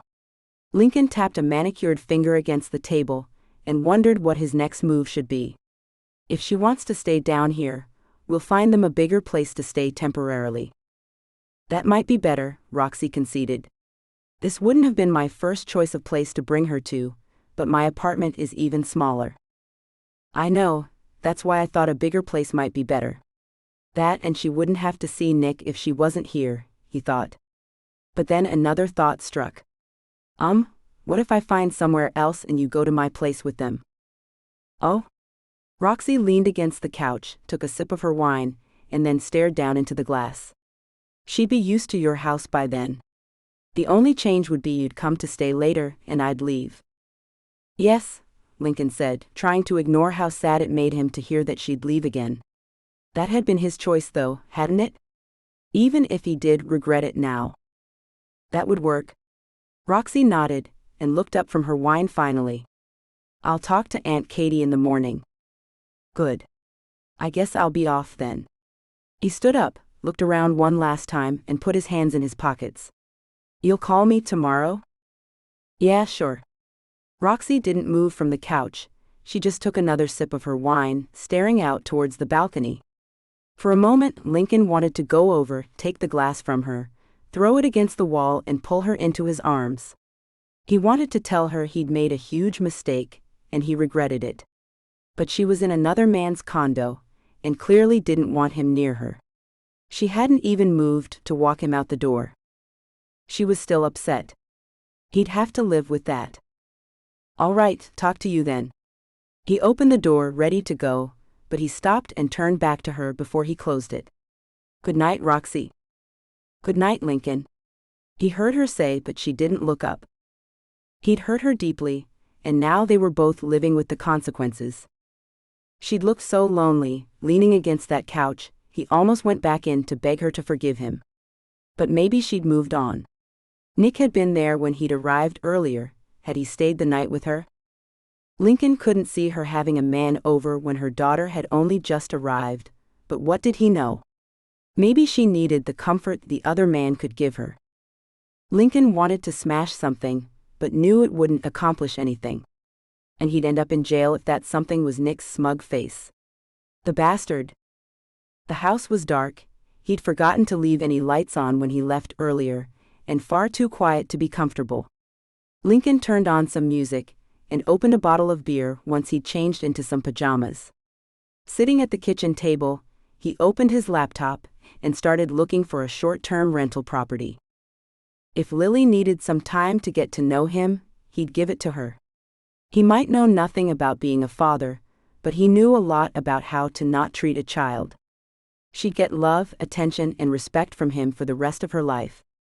If that meant he had to rent out a place for himself for a little while so she could get used to his house, so be it. For a moment, he thought about telling Roxie that he wanted to stay, that she should just come over for a little while and go back to her place once Lily was settled in. But that would backfire in an instant. There were too many memories of happier times in the house.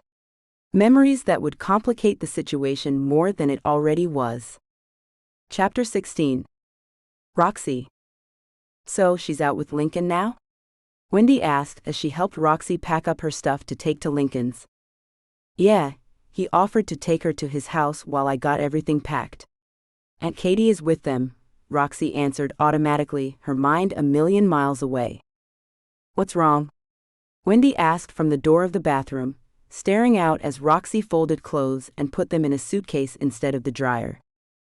"I guess it's Lincoln, in general. I messed up and he won't forgive me." "I can't blame him really," Roxie replied, putting one of Lily's dresses in the suitcase.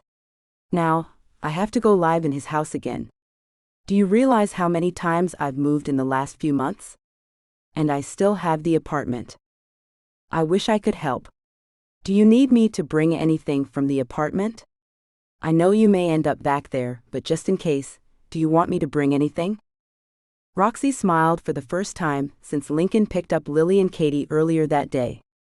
"Yeah, actually, I do. There's a secret hiding space in the floor. I have a few things in there, a note, some lip gloss I'd like to have with me.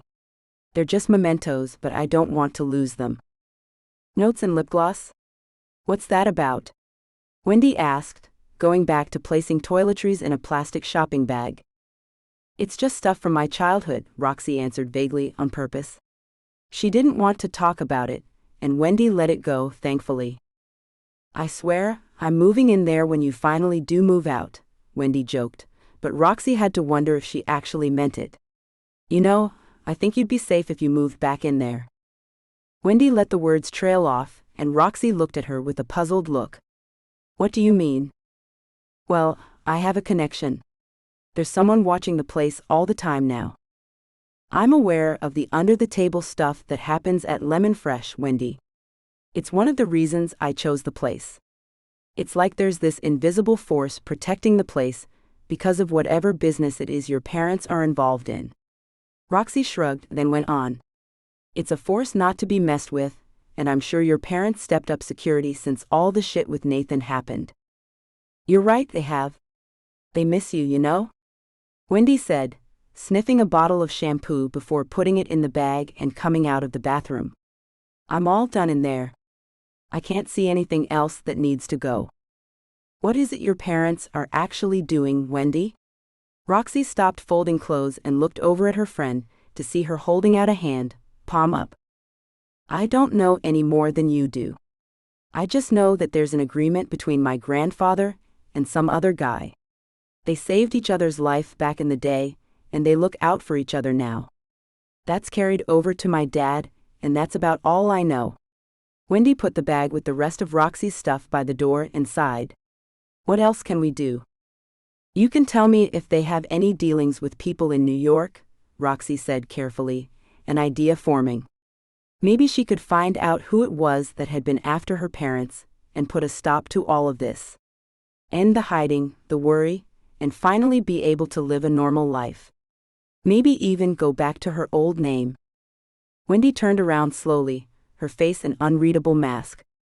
I don't think you want to mess with anybody from New York, Rox. They're the real deal up there, and not to be effed with. Seriously, don't go looking for more trouble than you already have. I'm not, just trying to see if there's a way to deal with some of the trouble that I already have, as you pointed out. Roxie closed the empty dryer and zipped up the suitcase. I just thought I'd ask. Sorry, I'm not used to talking about any of that, you know? Wendy rolled her eyes at herself and came to hug Roxie. I'm sorry I can't help you with whatever that's about. Those are dangerous people, seriously. I know, and thank you for looking out for me. Roxie withdrew from the hug and put her right hand against Wendy's tanned face. You're a good friend. I'm so glad I have you. I'm glad you do too, Wendy joked with a laugh and went to sit on the couch. So, tell me more about this Nick guy. Are you in some kind of love triangle with him and Lincoln? No. Roxie protested and sat down with her friend, her hands hiding her face. Nick would love to replace Lincoln. Lincoln's finished with me, and I'm just bouncing around from place to place, trying to find my anchor again. Lincoln's the man I want, but he doesn't want me anymore.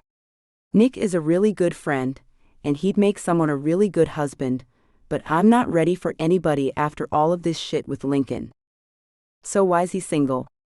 If you've made it clear you don't want him, why's he hanging around, giving you a place to stay, all of that? Wendy prodded, but not with malice. She only wanted to understand the situation better. I'm not leading him on if that's what you think, Roxie sighed, sitting back to look at Wendy with a face filled with sadness. I've tried to make him understand I'm not the one for him, but he keeps hanging on, hoping I'll change my mind. He tries to keep it at the friend level, but sometimes he oversteps that line. I don't know what to do about it. What if Lincoln doesn't come around? Would Nick be an option?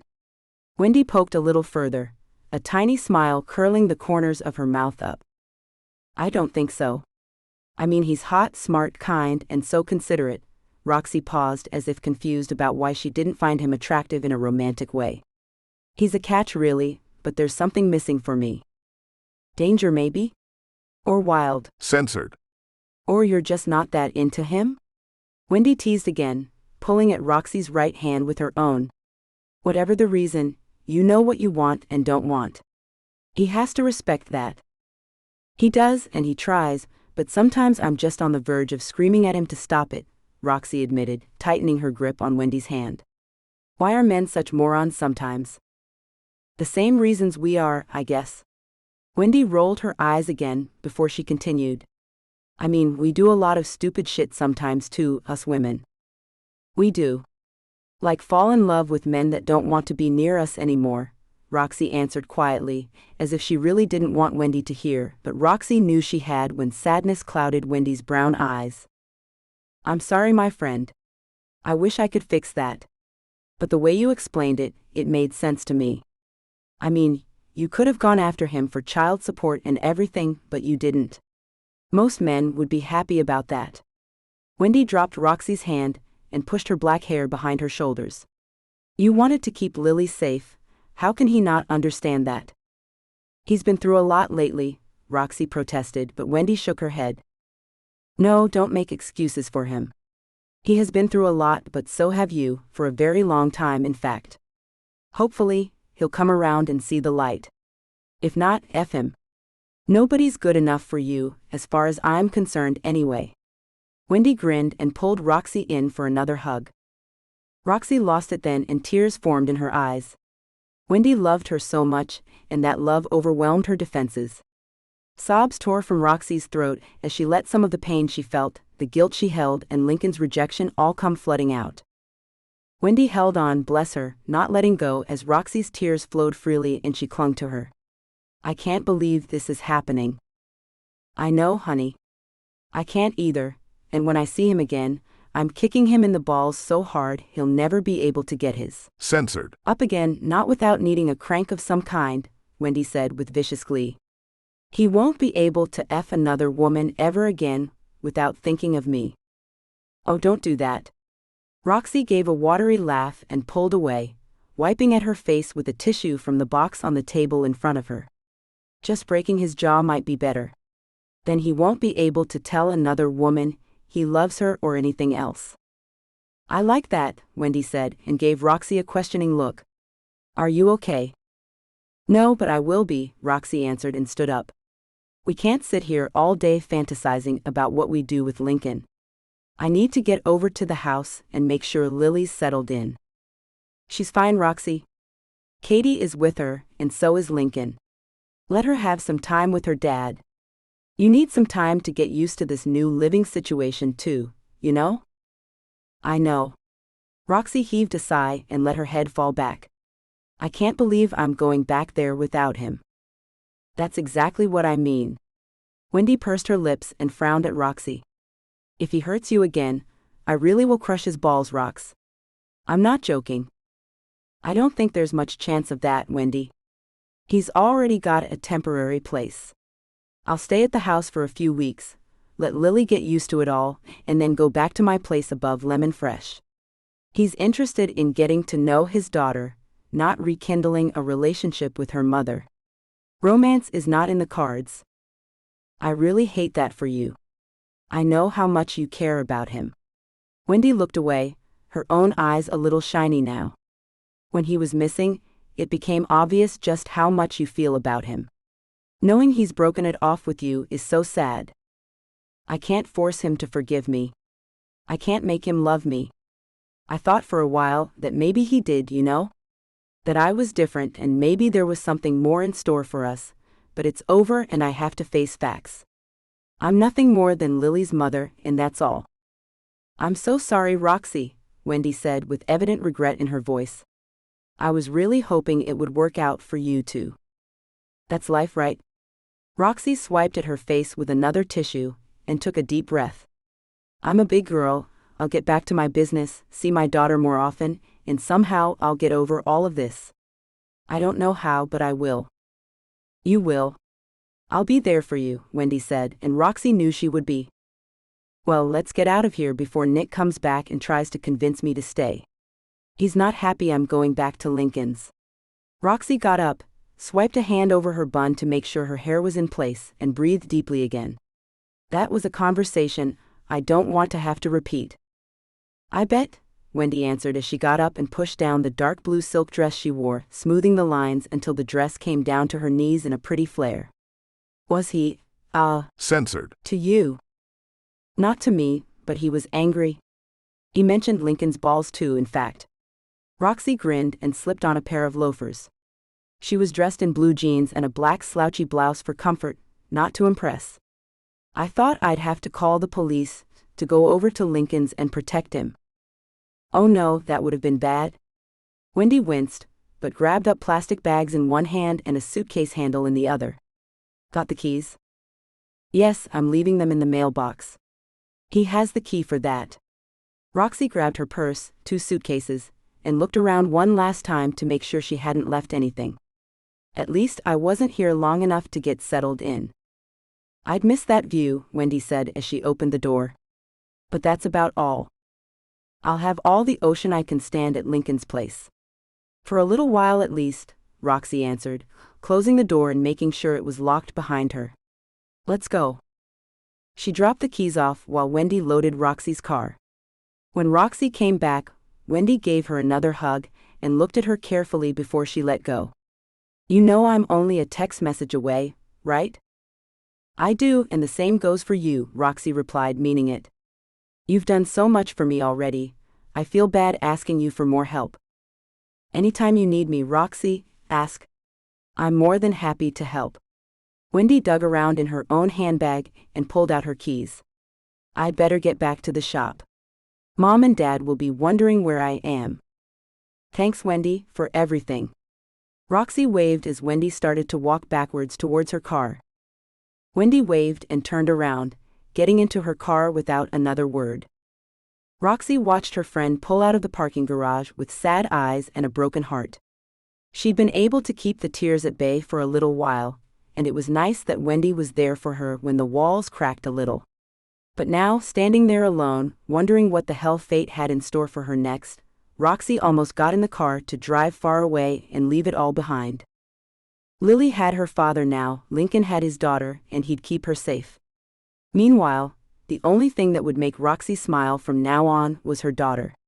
She had to live in a house filled with memories of him, had to smell his scent in the air and look at him without being able to touch him or love him. Roxie saw a future as a shell ahead of her, and that nearly made her run away. But she couldn't leave her daughter. Not ever again.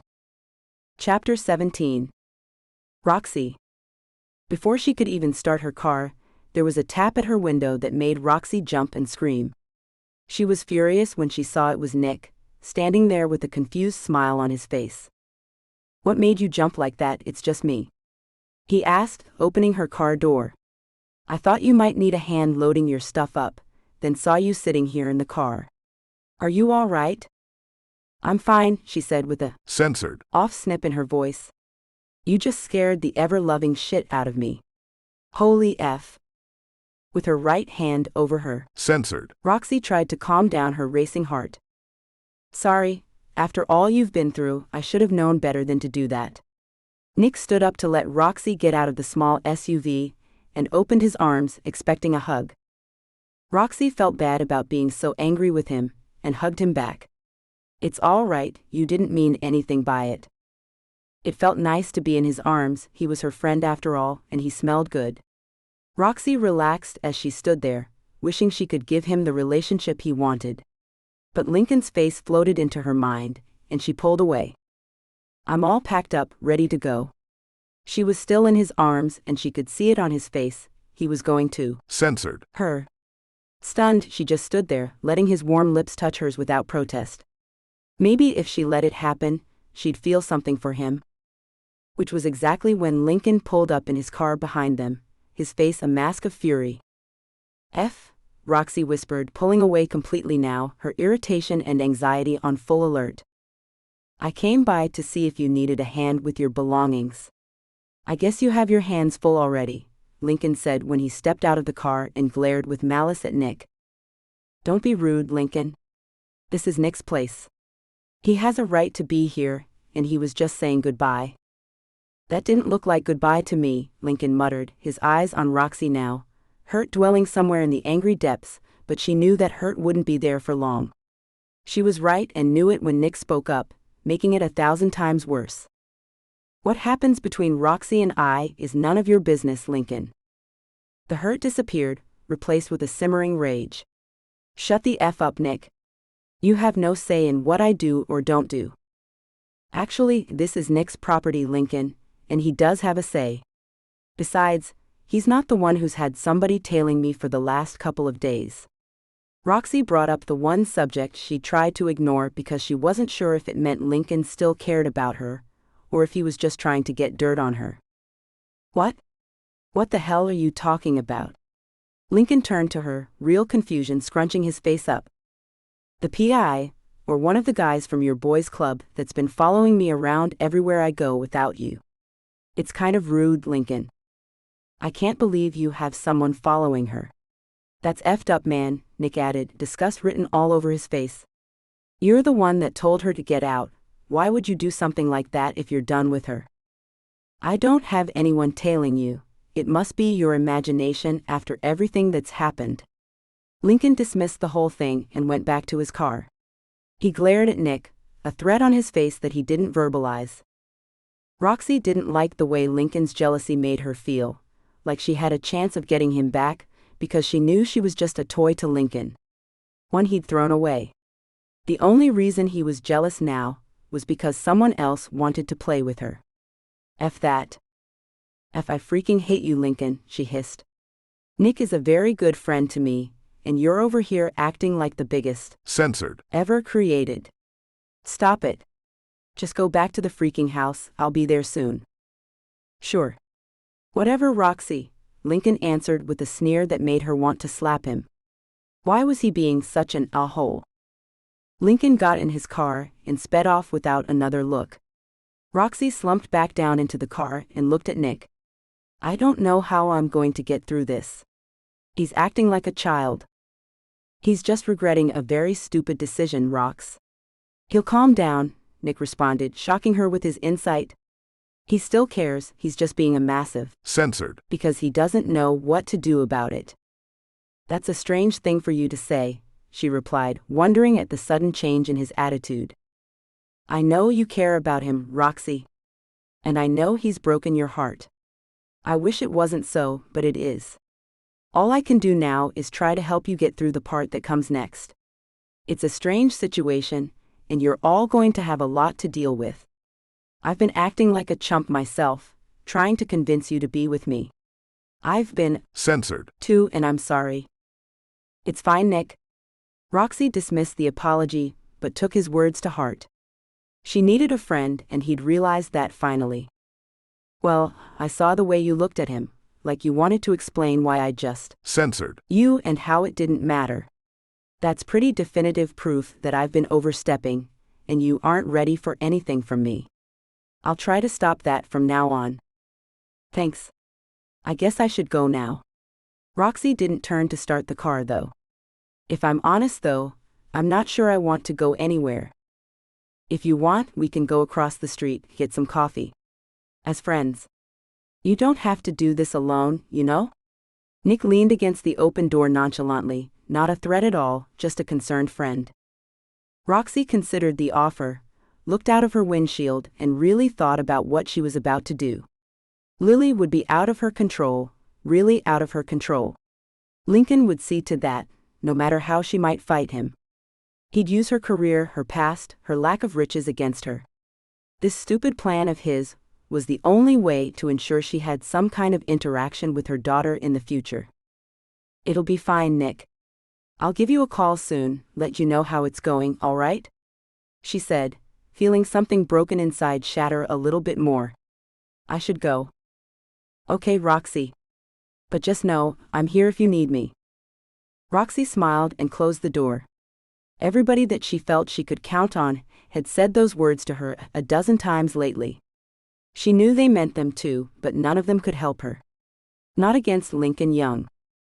Roxie started the car and drove away, leaving Nick in the parking garage. The sun was about to set, and she saw the lights of a dozen bars. The urge to pull into one and sit with a bottle of tequila until she couldn't feel anything hit her hard. So hard, she pulled into one and sat in the parking lot. People passed all around, into the bar, further down to other places, none of them knowing or caring about the turmoil boiling inside of her. Roxie wasn't one to drown her sorrows in alcohol, but she wanted that numbness right now. She wanted to forget about everything and lose the sensation that her soul was being crushed, for just a little while. Yeah, she'd have a hangover from hell tomorrow, and she might end up puking all over wherever or whoever she ended up with, but it might just be worth it. But she'd be leaving Lily in that new house without her there. Lily would spend her first night in a strange house with only Katie there to comfort her. Being a full-time mother wasn't something Roxie had been for most of Lily's life, and it wouldn't be now. But she could be the best part-time mom Lincoln would allow her to be. Putting the car back into drive, Roxie drove out of the parking lot and made her way to Lincoln's house. The lights were on in the house when she got there, a sight that made Roxie smile. She loved this house, loved the people inside of it now waiting on her. Once the engine was turned off, Roxie got out and stared at the house.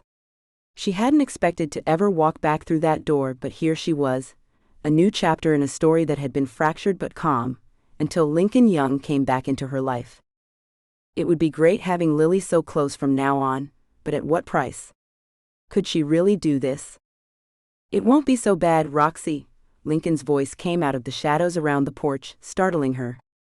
You say that like you have any clue what's going on inside my head, Lincoln. She moved away from the SUV, checking to make sure the security gate had slid closed behind her.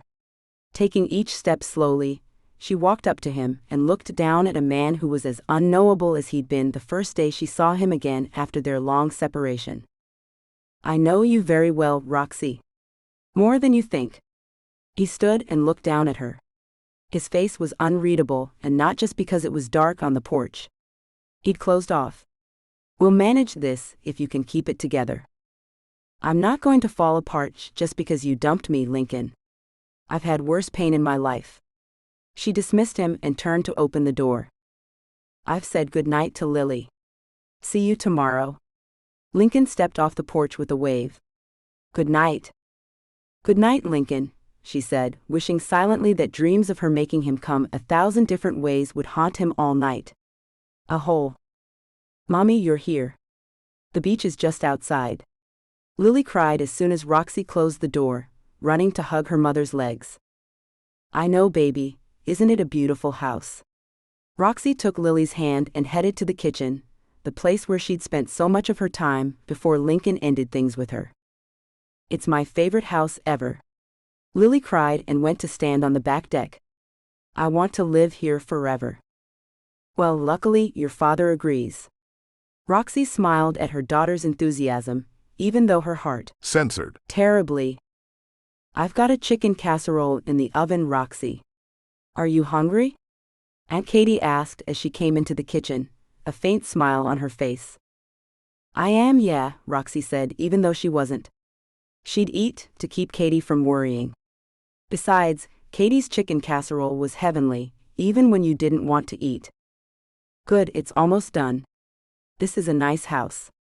And Lincoln's already sat down and ordered everything Lily wants in her bedroom, the older woman said carefully, watching Roxie closely. Roxie smiled appropriately, hiding the fact that she just wanted to sleep and forget all of this existed. Which brought to mind a new question: where was she sleeping? It dawned on her then that she'd have to sleep in Lincoln's room. All the other rooms were occupied now. For F's sake. The smile on Roxie's face became brittle but didn't slip. I can't wait. Honey, come back inside, it's getting cold now. Lily came back in and chattered through dinner, telling Roxie all about the new things Lincoln had bought for her and the plans they'd made together. Roxie nodded at each new detail, glad that Lincoln was taking to fatherhood so enthusiastically, but wondering when she'd have time with her daughter at the same time. I have to start school down here and find new teachers for my dance and music lessons, but that's okay. Well, surely you could teach her dance until we find someone else, couldn't you, Roxie? Aunt Katie broke into the stream of words Lily had been speaking, and Roxie blinked at her, lost for a moment. She couldn't teach her daughter how to be a pole dancer, not yet anyway. Then it dawned on her. Oh, the ballet? Well, yes, I suppose I could. A broken shard deep in her soul suddenly joined back to another, and light filtered in through the darkness. It would be wonderful to teach Lily in the studio upstairs. What a lovely idea. For those moments, she could have her daughter close, teach her and do something else she loved dearly, dance. Really, Mommy? I've never seen you dance, Lily asked, looking a little doubtful. No, there wasn't anywhere for me to dance in New York, but there's a studio upstairs. Did your father show it to you? Roxie asked, smiling at Aunt Katie when she picked up the now empty dishes from the table. No, can you show me? Lily asked, sitting straight up with excitement. Sure, honey. After we help Aunt Katie with the dishes. Roxie reminded the little girl that they needed to help clean up, and smiled when Lily's face fell. Don't worry, there's a dishwasher and I don't mind clearing everything away. Also, Roxie, there's a lot of eyes around keeping watch on us. I didn't know if you knew. Aunt Katie said that last part carefully and very quietly. Oh yes, I had a feeling there were, Roxie answered with a nod. If you're sure you can handle this, I'll take her upstairs. Sure, I'll be fine. Aunt Katie nodded and started to load the dishwasher. Spend some time with your daughter, honey. I've got this. Thanks, Aunt Katie. For everything. Roxie went over and censored the wrinkled cheek of the only mother figure she had now. You're more special than you know. Well, so are you, my dear.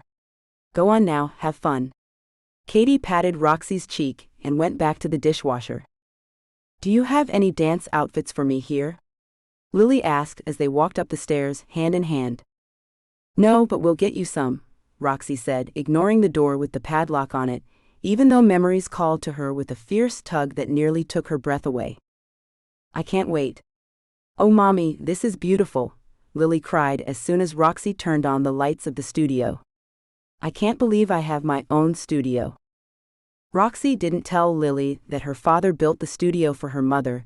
There was no reason to burst the child's bubble. Besides, it wasn't hers anymore, was it? And it never would be.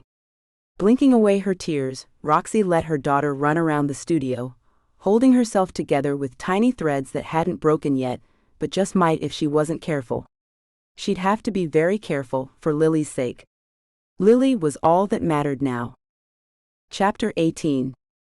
Roxie. Lily was so excited to be living in a new place, with a father that she hadn't known existed, that when she got up the next morning, she didn't complain about starting at a new school. Roxie was surprised. She'd thought Lily would be nervous, maybe even a little unhappy to have left her friends behind. Instead, Lily came down to breakfast with a smile on her face, her hair in a ponytail, dressed in a blue skirt and white shirt that was the uniform of the school Lincoln had insisted they enroll her in. He'd somehow managed to arrange it all over the weekend. The man had connections, that was certain. Are you ready for your first day at the new school? Roxie asked, wanting to be sure Lily was all right. I'm excited. I'll make new friends and have new teachers. I'll miss my old friends, but it's good to meet new people, right? Lily said with far more wisdom than a 9-year-old should have. I suppose it is, yes. Well, you have my phone number if you need me, and your father's. Roxie frowned as she took the empty plates away. Lily seemed to be dealing with this much better than she was. Dad is meeting me at the school with Aunt Katie. She's got to sign some papers or something. Lily wasn't concerned about that part. She didn't understand that Roxie had given Aunt Katie the right to care for Lily a long time ago. Luckily, Aunt Katie had been smart enough to bring all the necessary paperwork with her when she left New York. I see, Roxie said, wondering how long she was going to be alone in this house for. It didn't make sense to stay here all day if everyone was gone, but where else did she have to go? Are you ready, sweetheart? Aunt Katie called out as she came into the kitchen, dressed in a pair of black slacks with a green long-sleeved blouse. Her gray hair was up in a bun, matronly but still somehow soft. Roxie smiled and looked over at her with a knowing smile. Lily's much readier than I am, it seems. She's always been a brave girl, Aunt Katie whispered. Much like her mother. Roxie put her right hand on Aunt Katie's shoulder in thanks. I appreciate you taking her in and getting everything signed. I'm sure Lincoln will soon have that all sorted, so he can take over those responsibilities. I'm sure he will, Aunt Katie agreed, frowning for a moment. He means well, Roxie. I know he does. Roxie moved away to wash the few plates and glasses in the sink. I do too, honey. But you know, I will always do what's best for Lily. The older woman looked away, her eyes filled with sadness. It's a hard place for all of us to be. It is. That's enough of that for one morning. Roxie plastered a fake smile on her face and lifted her head up. You two get to school. Have a good day, Lily. I hope you make lots of new friends. I love you, Mommy, Lily said as she rushed to wrap her arms around her mother's hips. You'll be here when I get home? Of course I will, darling. I'll be right here waiting for you. Roxie bent down to censored Lily on the top of the head. Now go on, you don't want to be late. I don't. Bye, Mommy, Lily called, running to the hallway to grab her book bag and put her shoes on. I'll see you later, Roxie. Try to stay busy with something. Aunt Katie pecked Roxie's cheek and went on her way too. I will. See you later, Roxie replied, but the other woman was already gone. Roxie looked down at herself, still dressed in a white cotton nightgown and a robe. Getting a shower and putting some clothes on might be a good way to start the day, she decided. As she showered, she thought about calling a friend to meet for lunch, but which one? The only friends she had who knew about Lily were Nick and Wendy. Neither one had asked too many questions about why she'd never spoken about Lily before, but the others might. Emily would probably be hurt that Roxie had never told her about the daughter who was hidden away, but she'd understand. Kitty and River, as well as Kylie, would be understanding too, but Roxie hated the idea of going over and over the explanations one at a time, which meant she should introduce them all to this new fact about herself at the same time. But a lunch full of people wasn't what she really wanted at the moment. By the time she dried her hair and put on a pair of black leggings with a gray sweater that wasn't too heavy for the weather, she had talked herself out of lunch with anyone. Going back downstairs, her thoughts were on what to do instead, but the answer was there. Lincoln was sitting at the kitchen table, dressed in his usual expensive suit, looking as if he'd just stepped out of a board meeting. "Hello, Roxie," he said without inflection or turning his head. "We need to talk." "I suppose we do," she answered, going to the fridge to get some juice before she joined him at the table. "What do you want to talk about?" "How things are going to go over the next couple of weeks," he told her as she sat down, his eyes on her at last. She noted there was no emotion in his gaze, and wondered if there was nothing left of that man she once thought might love her. That was a stupid thought, she decided, and looked away from him. Looking into those emotionless eyes hurt too much. For a brief moment yesterday, there'd been hope that he might come around, that he might see that she hadn't hidden Lily from him to hurt him. Then he'd caught her hugging Nick, and everything had turned dark again. So why was he here now? She knew what was going to happen over the next few weeks. He was going to be censored, and she'd do whatever it took to make sure she had some contact with her daughter once this was all over. "What are you doing here, Lincoln?" she asked when the silence stretched out, when she couldn't stand it anymore. "We both know you're taking Lily from me, and we both know that we're done. What else is there to talk about?" "I need you to sign the papers that will add me to her birth certificate and sign over custody to me. I had my lawyer get everything together over the weekend and had it brought down to me this morning." He slid over the papers that were in front of him on the table, along with a pen. "That's all." "All right," Roxie murmured, her eyes on the papers. Her real name was on those papers, the birth name she'd avoided for so long now. She wasn't even sure if her signature would be the same now, since it had been years since she'd actually signed it. "Anything else?" "No," Lincoln answered simply and sighed quietly. Roxie took her time, looking over each piece of paper, signing the lines by the little stickers that said, "Sign here." The papers for Lily's birth certificate were simple enough, but the papers signing over Lily's custody, already signed by Aunt Katie, nearly made her get up and walk away. There was no guarantee of visitation, no mention of how she could change things later, no hope that she would have any rights at all to her own daughter. She looked up at Lincoln, her eyes dry because she'd already shed countless tears. "You're really going to take her away from me?" "Yes, Roxie, I am." He didn't look at her, he looked out at the ocean and adjusted his tie. "She'll be safer. We've already agreed that." "Yes, we did." Roxie put the pen down, a memory suddenly coming back into her brain. "These guys you have tailing me, are they the same guys that June mentioned might have some kind of information I'd want?" "I don't have any men tailing you, Roxie, and what did June tell you?" A knot formed over the right side of his jaw, tension not allowing the knot to go away. He looked at her finally. "Guilt." She saw guilt in his eyes. "But why?" "She said there were things you knew that you should have told me. That you had secrets of your own.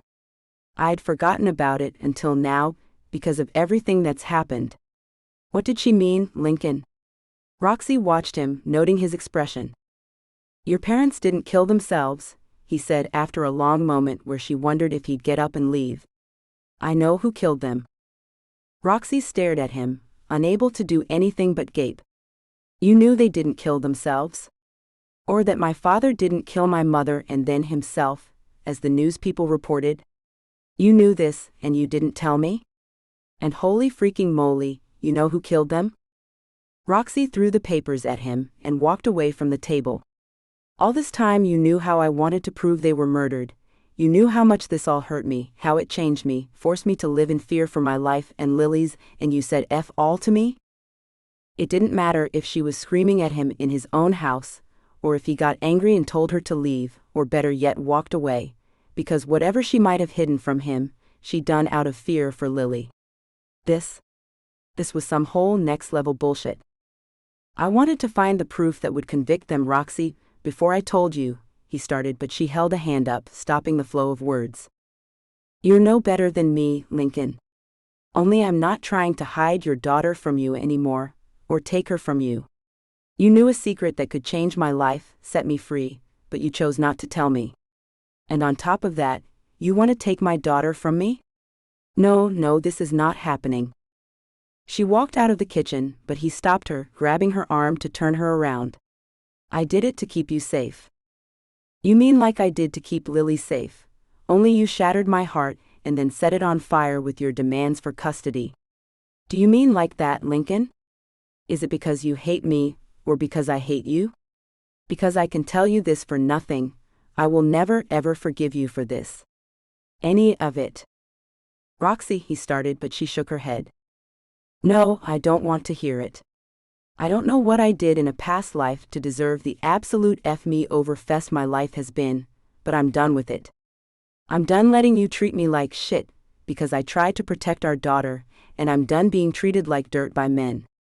Just go, Lincoln. I don't want to look at you right now. And to think, I thought you were better than the other men I've known in my life. She looked at him, not bothering to hide her disgust, joked her arm from his grip and walked away. Roxie, please let me explain, he called out, but all she could hear was her begging him to let her do the same thing. Well, Lincoln Young was about to get the same exact treatment he'd given her. She didn't know how she was going to do it, or what exactly it was she was going to do, but she knew one thing: she would do whatever it took to pay him back for exactly what he'd done to her. Roxie went out to the hall, grabbed her bag, and left the house. It was Lincoln's house. She didn't want to be there anymore. Let him have it. She'd pick Lily up from school when it was done, and somehow they'd make do in her old apartment.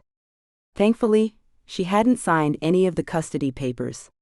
Lincoln would have to take her to court for that. Of course, this meant someone would have to pack up all their stuff and bring it over to her place, but she'd ask Aunt Katie if she'd mind doing that. Her phone started going off about the time she reached her apartment door and opened it. F you, Lincoln, she muttered and turned the phone off for now. Later she'd turn it back on, and let Lily know there'd been a change in plans. Who knew, Aunt Katie might decide it was better to take Lily back to New York after all of this. Roxie didn't really want that, especially now that Lily had been enrolled in school down here and had her heart set on meeting new people. Okay, on getting to know her father, Roxie had to admit to herself as she sat down on the couch Wendy had replaced when the old one was shredded by Nathan. This was one huge mess, and she had no idea how to fix any of it. Maybe for now, it was best to let Lily stay at Lincoln's until she could find a bigger place that she could afford. And then what? Go back to spending her nights dancing while her child slept at home with no mother there, only Aunt Katie? Could she really do that to Lily? The tears that Roxie had thought were all dried up sprang back into her eyes as she remembered she'd promised Lily she would be at the house when she came home from school. None of this was fair to Lily, and it was all because her parents had made some very stupid decisions one night a long time ago, when very bad people had destroyed Roxie's life. She couldn't make Lily pay for those mistakes, but she didn't want to lose her daughter either. So just what the F was she supposed to do now? Chapter 19. Lincoln. Lincoln jumped when his phone buzzed in his hand. He'd been calling and texting Roxie, but there'd been no answer. He was worried about her and lost in the things she'd said to him, so the gentle buzz surprised him. A frown formed between his eyes when he saw it was one of his security people stationed outside. He answered the call, not wanting to be bothered, but they wouldn't call unless there was a reason. What's up? Mr. Young, there's a woman here who says she's your mother. Shall I let her through? Oh freaking hell, just what he needed. His mother here to berate him and tell him what a stupid boy he'd been. Freaking great. Let her in. It's fine. Lincoln hung up with a heavy sigh, his hands over his eyes. As if this mess wasn't bad enough, now his mother was here. That was the last thing he needed. He heard a car pull up and walked to the door to open it. Hello, Mother, he said simply as she stepped into the house, a yellow wide-brimmed hat that matched the tailored dress she wore smacking him in the face. "Hello, Lincoln. I hear there's been some trouble," she said as she turned to face him while he closed the door. Her brown eyes were hidden by very dark sunglasses, but her lips were pursed in question. "A little, yes. Come in. Would you like something to drink?" he asked, and rolled up the sleeves of his shirt, the jacket and vest long since discarded. "Just coffee please, son." Ms. Young walked into the house behind him, judging everything if he knew her at all. Lincoln produced the coffee in silence, added everything to a tray, and took it to the kitchen table where she'd settled. He saw she was glancing over the papers that Roxie had left behind, the sunglasses gone, her hard eyes now on him. "What's all this?" "Part of the trouble." Lincoln took his own cup of coffee and sat down at the table. There wasn't much use in lying to her, she'd figure it all out eventually anyway.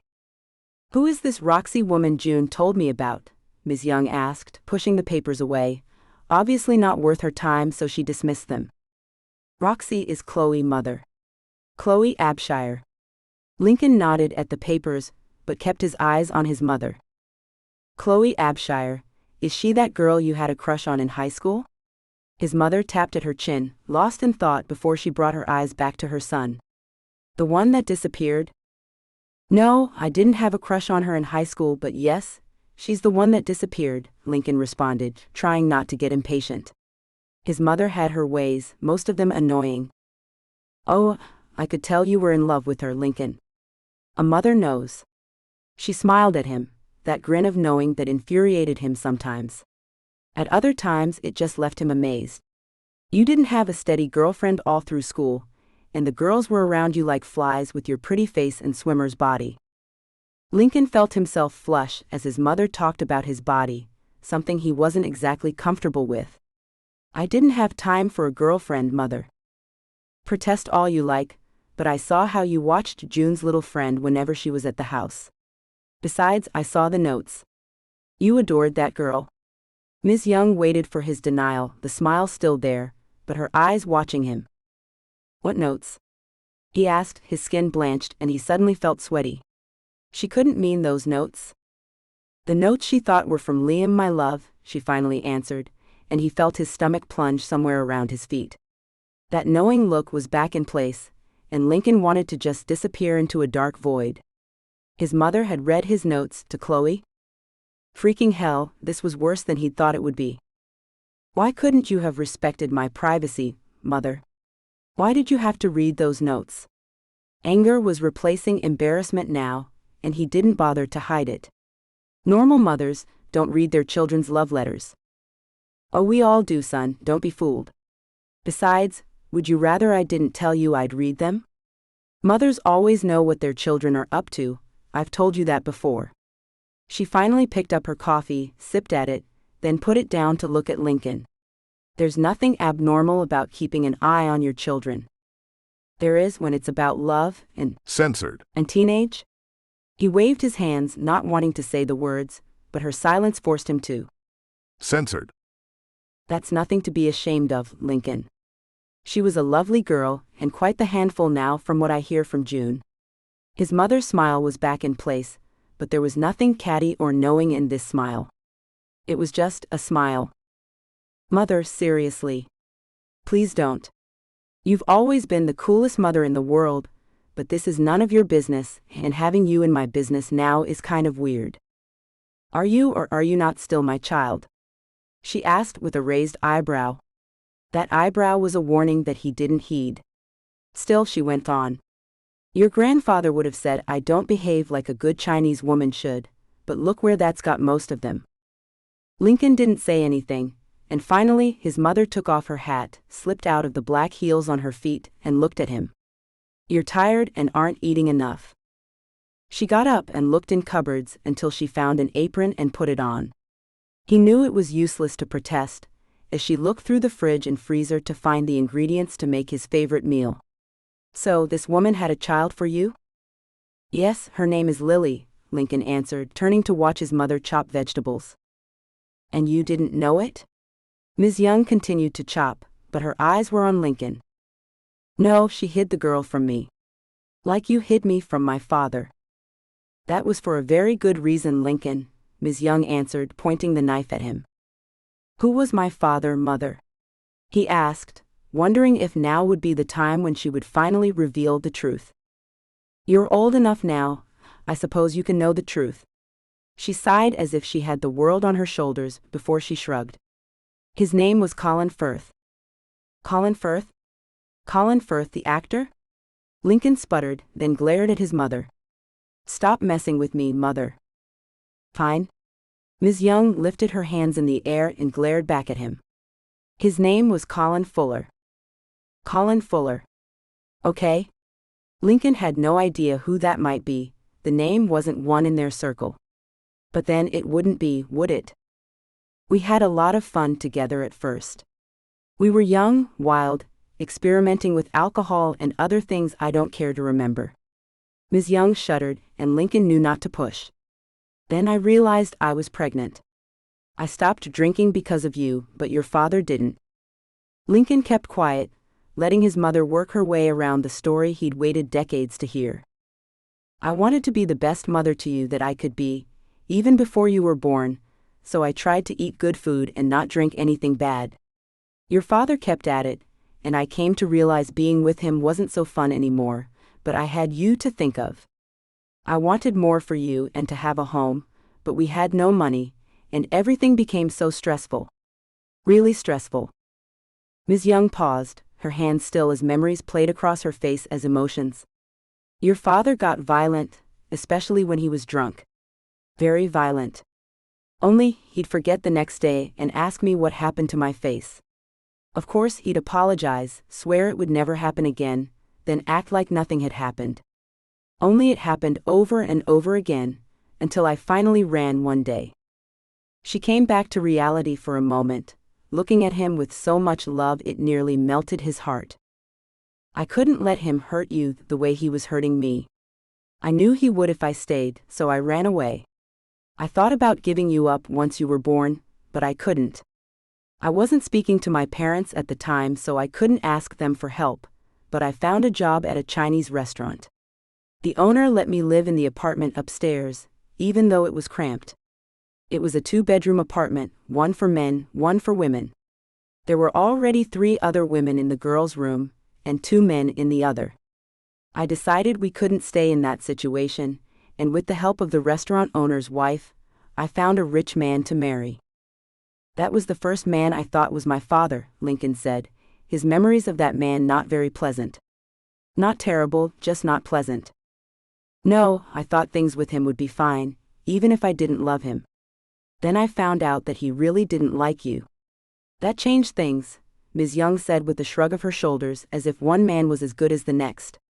That's when I took up with his friend. He loved me, he accepted you, and it was all right for a little while. But you still weren't happy, Lincoln asked, some aspects of his childhood suddenly becoming clear. My love life is a mess, Lincoln, it always will be. I didn't have your upbringing, and I've done what I had to do in order to take care of my children. I've wanted the best for all of you, and I'm sorry if that made life hard for you, but you know? We're all human, we make mistakes. Huge ones sometimes, especially when it involves our children and their safety. Lincoln suspected his mother knew everything about Roxie and Lily before she'd even arrived here, including how Lincoln had tossed Roxie out for not telling him about Lily. This Chloe woman, Roxie as she wants to be called now. She made choices when she was very young and very afraid, Lincoln. You're a man now, but even as a young man you wouldn't have understood the position she was in. I do, and I know why she made her choices. She made them for her daughter. Ms. Young glared at him, letting a smidgen of anger show through. Yep, she knew everything. I really messed up, didn't I? Lincoln asked, not wanting to eat the food his mother now put in front of him, but she handed him a fork with a forceful look that brooked no argument. He began to eat while she sat across from him. You have indeed. I wish you'd called me before you went and made a mess of all of this. I know I'm not the greatest with emotion, though I might be the coolest as you pointed out, but I'm not good at some things. I've had to hide a lot about who I was, what I am, to get where I am now. In order to survive, not to hide the truth from people. Men don't have it as hard as women in a lot of situations, and I know where this young woman was and is coming from because I've been in her shoes. You messed up, Lincoln. You need to fix it. But what if I end up like my father? He asked, asking a question he didn't really want to ask but needed to have an answer to. Lincoln, you are nothing like him, I can assure you of that. You are good, gentle, kind. You are a hard businessman, but when it comes to those you love, you have so much to give. You have an opportunity with this woman, a really good one, and a chance at true love. That's something I've never had from a man, and I want all my children to experience it. If there's a way to make this right with her, you have to. For both of your sakes. Don't end up like me, please? Lincoln finished the food and moved the bowl away to take her hands. I think it might be too late already, Mother. I've messed up even worse. I didn't tell her the secret I had been keeping from her. Oh? His mother asked, truly surprised. What's that? I know who killed her parents, he said bluntly, wiping his mouth with a napkin before he sat back to look at her. I just need a little more proof before I go to the police. Lincoln. How could you keep something like that from her? His mother's anger was sudden and fierce, much as Roxie's had been. I can't believe you did that. I didn't do it on purpose. One thing led to another, and the time was never right. Which were the exact words Roxie had said to him when she tried to explain why she hadn't told him about Lily. Damn. He really had effed this all up. That's always the way. Ms. Young nodded, understanding. Still, you should have told her something. I know, Lincoln admitted, wondering how he'd make this right if Roxie wouldn't answer him. Ms. Young took the bowl, washed the dishes, and put everything away while Lincoln pondered what to do next. He'd made up his mind to go find Roxie by the time his mother had finished. Well, your daughter will be home from school soon, and I would like to meet her under better circumstances. I'll only be a phone call away. You don't want to meet her now? Lincoln asked, confused. No, Lincoln. I want to meet her when her family is complete, and she can greet me knowing that I'll be the best grandmother a child could have. I don't want her to meet me when I'm another stranger who's a threat to the life she knows.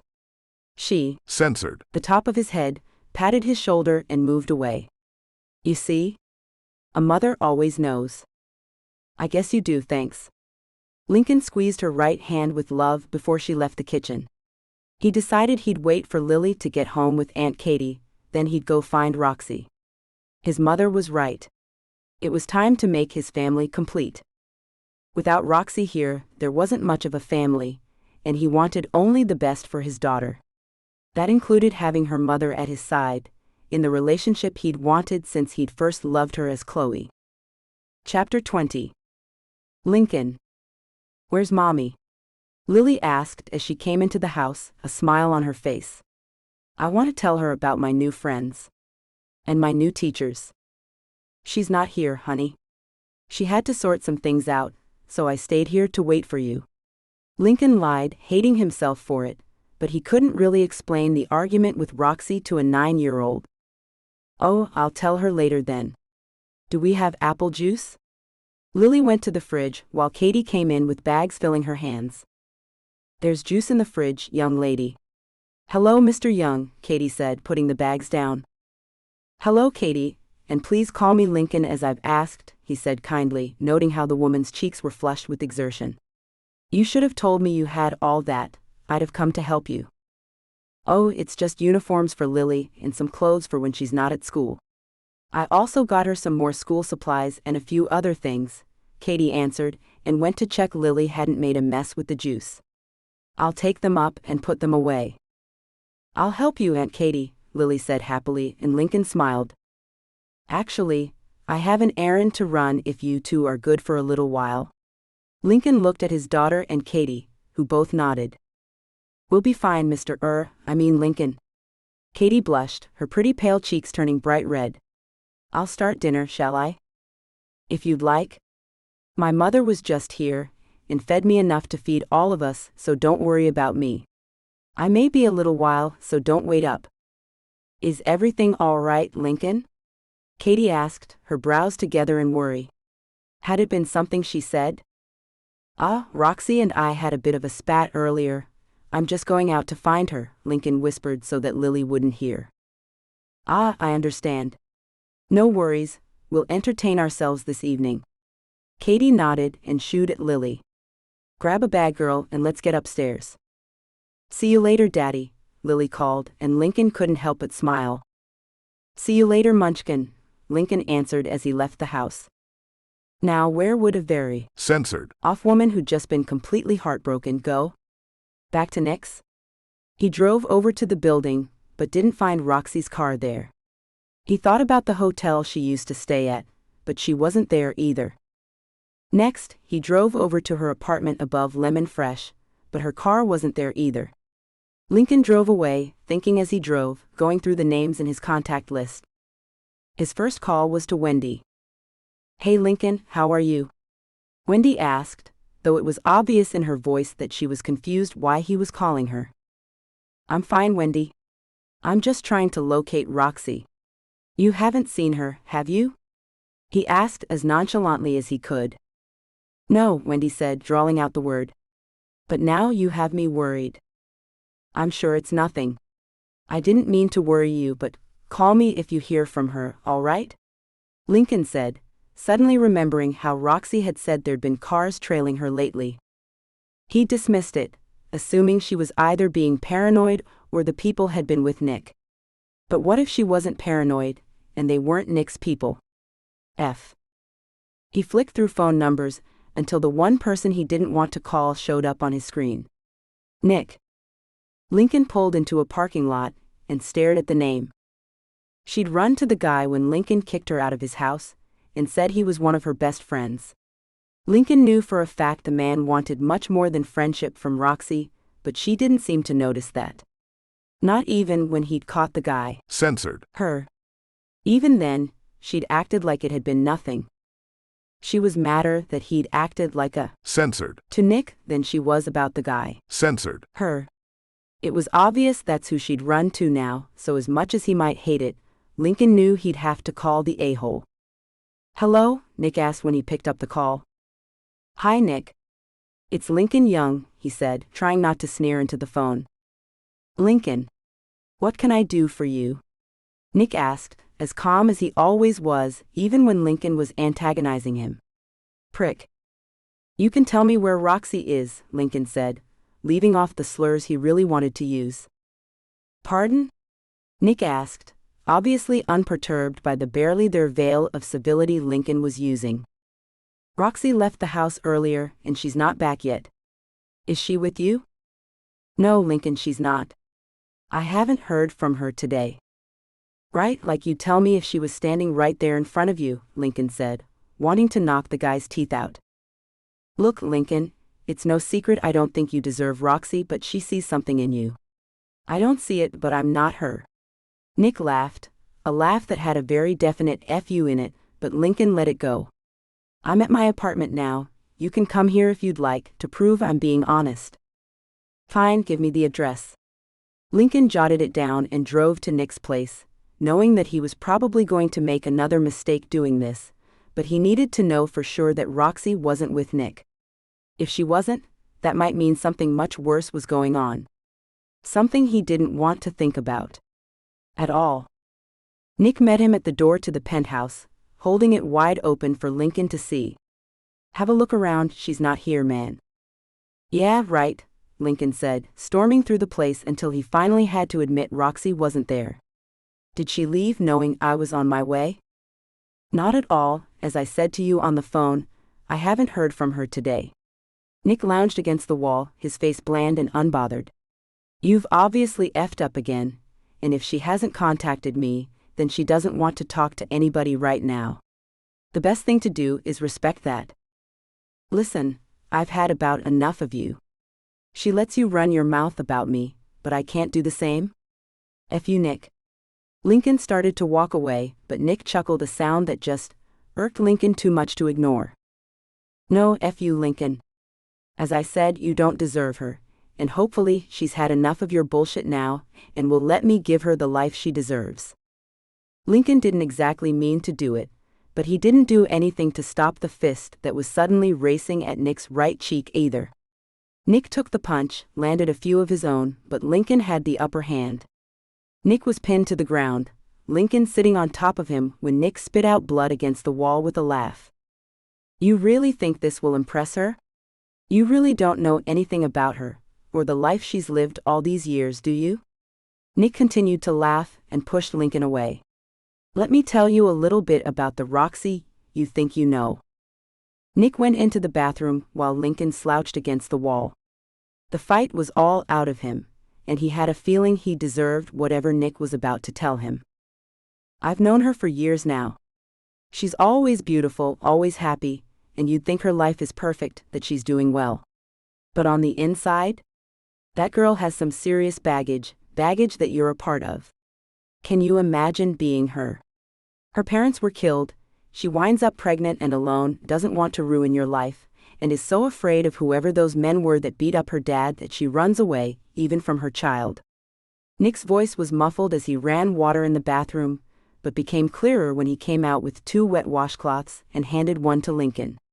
"She builds up a business for herself, maybe not the first career many women would think of, but she does all right, makes a name for herself and keeps it together. She sends money to the kid she's got hidden away, goes to see her when she can, then in you walk, larger than life, offering her the world on a platter." Nick went to a cabinet, poured out 2 measures of scotch into 2 glasses, and handed one to Lincoln, now that he'd wiped the blood from his nose and mouth. "Now she's got this guy, this know-it-all l-hole who promises that he's going to be better than the last l-hole who used to knock her around and steal from her. That actually put her life in danger, then yours of course. I haven't forgotten what Nathan did to you." Nick stood in his own hallway, looking down at Lincoln, obviously enjoying taking Lincoln down a notch or two. "You give her the stars and the moon, until you disappear. Then you come back and she's, and I hate to say this because she didn't say it, I could just see it in her eyes, but the girl was hearing wedding bells." Nick slid down the wall across from Lincoln, staring at him with the hate that Lincoln knew he deserved. "Then you throw her away." "That's not what I meant to do." "But it's exactly what you did. And I'm guessing whatever you did today was 10 times worse if you have no idea where she is. So what did you do this time, mother effer?" Lincoln wanted to punch Nick again for that last jab, but instead, he wiped his mouth with the washcloth, then his knuckles. "I told her the truth." "And that is?" Nick asked, his eyebrows up in question. "I know who was behind her parents' deaths," Lincoln answered, not sure why, but spilling his guts anyway. "I see. Yeah. That's effed up, Lincoln." Nick nodded, took another sip of his drink, then let it dangle between his knees. "I reckon you're just about effed now." "What do you mean?" Lincoln sat up, slugged the drink back, and put the glass down, ready to go. "You kept that information from her. I don't see a way for you to come back from that, after everything else you've done. Including taking her daughter from her. Did I forget that part?" Nick looked up as if thinking, then looked back down at Lincoln with obvious hate on his face. "Even if I knew where she was, I wouldn't tell you." "Thanks for that, man." Lincoln got up, done with the game Nick was playing, and made to leave. "I can tell you this much, Lincoln. You need to figure it out. If you loved Roxie, you'd know where she is. And you wouldn't be at my place, trying to beat the shit out of me." Nick laughed again, a laugh that continued to mock Lincoln as he left the place, closing the door behind him. Nick was right, Lincoln was effed. He had no idea where Roxie could be. He had a list of people she knew, places she might be, but was she off somewhere licking the latest wounds he'd inflicted on her? Which made him think about what he'd asked his mother earlier. What if he was like his father? Okay, he'd never laid a hand on Roxie in anger, but emotional wounds lasted just as long, didn't they? Because even though physical wounds might heal, the memories remained, and it was the same way with emotional scars. So yeah, he might not have hit her, but he'd hurt her, and he'd never forgive himself for that. Ever. Lincoln drove home, hoping Aunt Katie or even Lily would have heard from her by now. Hours had passed, it was dark, and his phone still showed no contact from her. Before he went into the house, he called a number and waited for a voice to answer. Yes? The voice asked, and Lincoln spoke. Trace Roxie's phone. When you have her, tell me where she is. He hadn't wanted to do that, but now he was worried. Now he'd started to wonder if he'd wasted too much time already.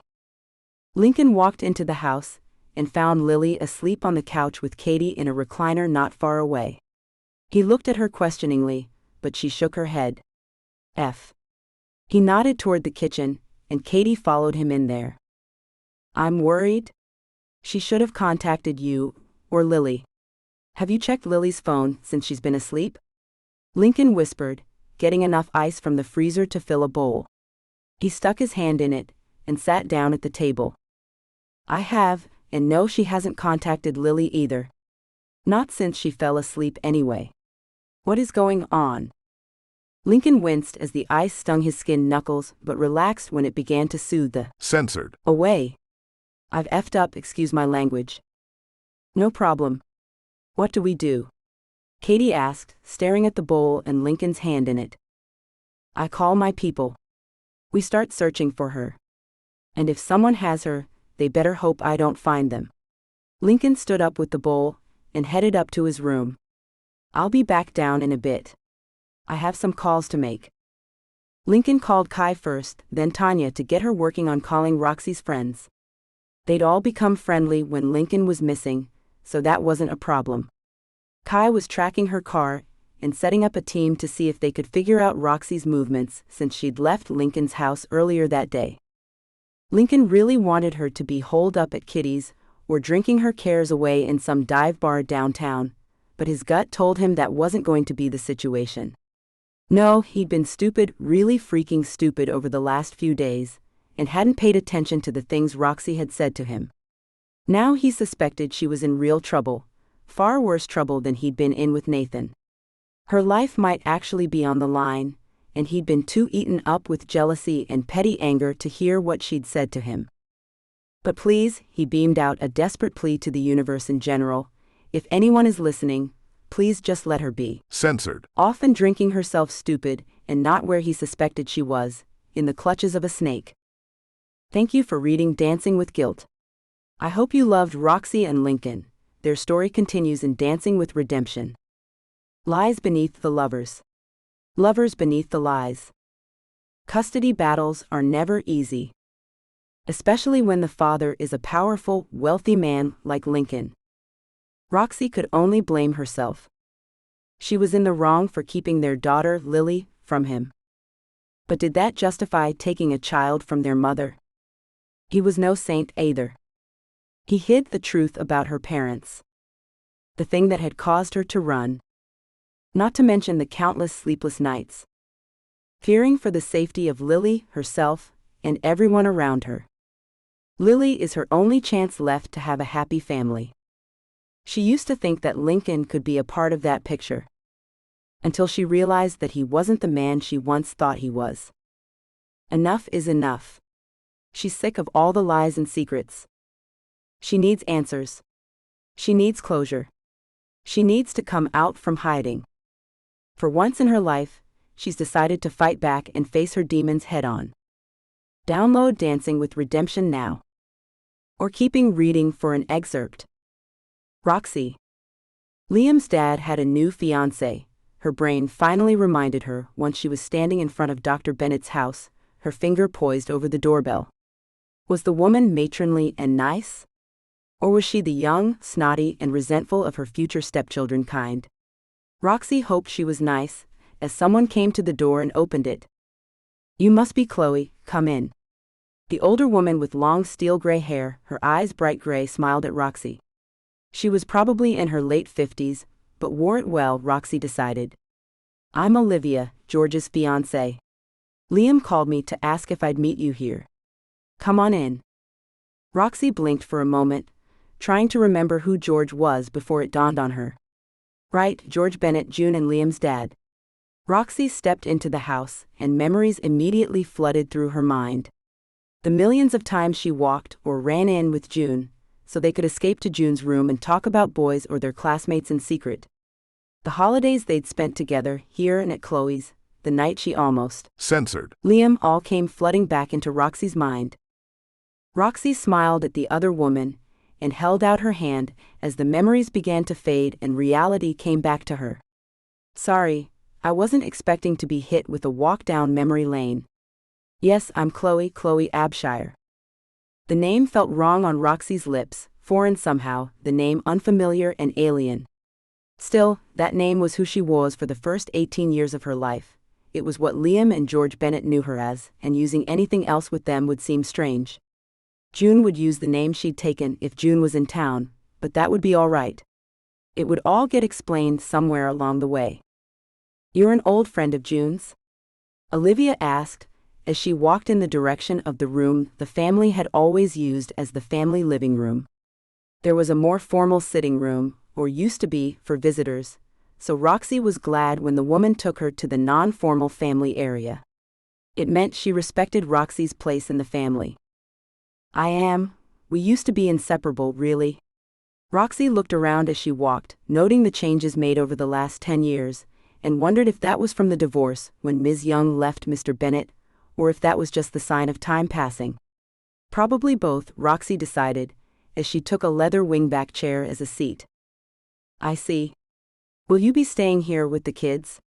George and I don't live here. I just came over to make sure someone was here to meet you since Liam asked, Olivia asked politely without judgment in her eyes. Roxie liked her already.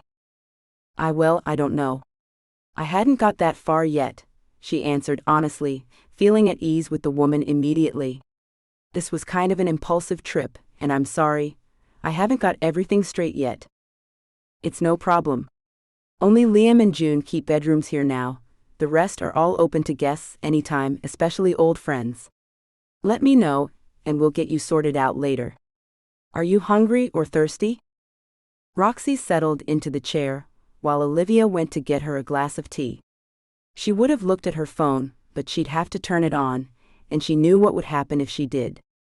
It would probably vibrate to death from Lincoln's calls and messages. Best save that for later, and figure out what she was going to do now that she was back in New York. This might not have been one of her best ideas. Too late for second thoughts now though, she decided, as Olivia came back in with a tray. She was here, and she'd better do what she came to do. Somehow. It might have been better to stay in South Carolina, to go to Lincoln's and let this all go, but she needed closure of some kind. She wouldn't get that in South Carolina, waiting on answers to magically appear. Here we are. Olivia handed her a glass of iced tea, before she picked up a cup of what looked like coffee. A very expensive porcelain one, Roxie noted, when Olivia lifted the white, black and gold cup with a Rosenthal Versace stamp on the bottom to her lips. Her mother had owned a similar set before the house burned down. Sadness nearly took her breath away, the memory of her mother using those cups startling her abruptly. Oh my dear, what's wrong? Olivia asked with kindness, putting the cup down with care. Nothing, I'm sorry. Roxie turned her head away, trying to catch her breath and blink away the tears. I have a lot of memories in this house, and well, I guess you don't know, but my parents died in a fire not far from here. We had a lovely home, and I haven't been back here since that night. In fact, I was here when the house caught on fire. Roxie's words trailed off, knowing she was spilling private information to a virtual stranger. She wasn't normally this open, but Olivia exuded comfort like a warm home on a cold night. Roxie blinked the last of the tears away, and smiled with a confidence she didn't feel. That's terrible, I'm so sorry to hear that. The tranquility in Olivia's voice soothed Roxie's rattled and bruised nerves. I remember George mentioning something about that when we were out on a drive one night. You're the girl who disappeared? Roxie's eyebrows lifted, astonished that Mr. Bennett remembered her and had spoken about her. He'd always been nice to her, but that he'd even thought about her told her he'd cared more than she thought. Knowing that warmed her heart and made her glad she'd come back. Yes. It's complicated, but I had my reasons. That's why I came back. I'm at a point in my life where I need answers, and the only place I'll get them is here. Roxie shrugged, her words trailing off as she tried to decide what else she could say without making Olivia uncomfortable. Roxie liked the older woman in a way she hadn't experienced before. Trusting people hadn't come easy to her since her parents' deaths, but Olivia was different, and Roxie knew that instinctively. Olivia picked her cup back up and smiled easily at Roxie. "He'll be really glad you're back then. And I'm sure he'll help in any way he can. George is resourceful after all." "He always was," Roxie agreed, picking up her glass and settling back into her chair. "He was always so gentle with everyone around him, and determined to make sure people were comfortable. I always thought it was because he was a doctor, but doctors now seem more bent on making sure their patients don't bother them than putting them at ease. George is always a doctor, but that doesn't make him cold like some of his associates. He's a different breed, I guess. Surgeons can be arrogant and rude, but he's the exact opposite." Olivia smiled a smile that was a mixture of inner peace and pleasure at the thought of the man it was now obvious she loved. Roxie was glad to see that maybe the older man had found love at long last.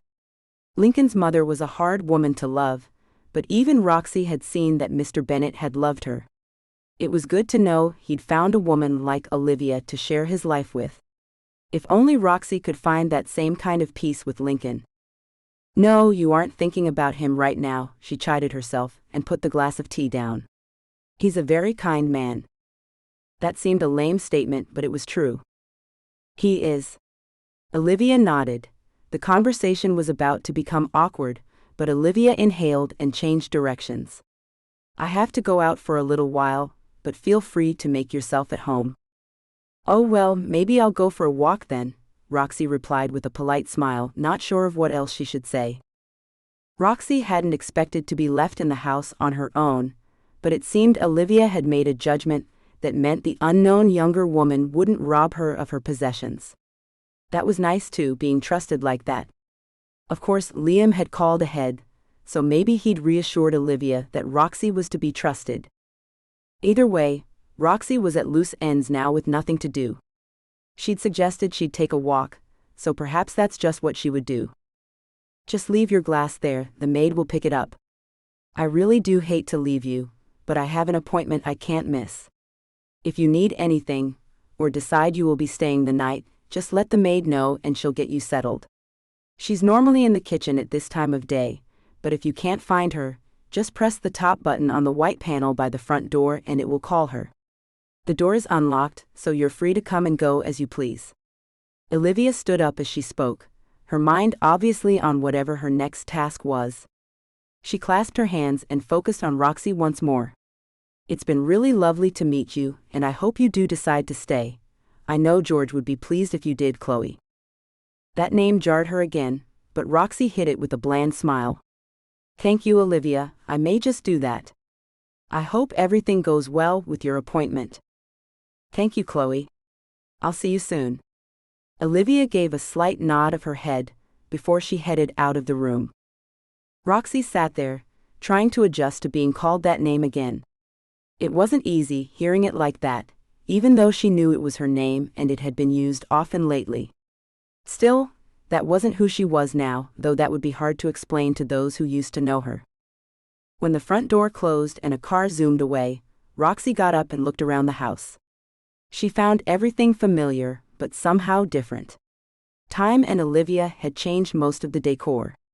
Why she'd expected the house to look exactly the same, she couldn't imagine.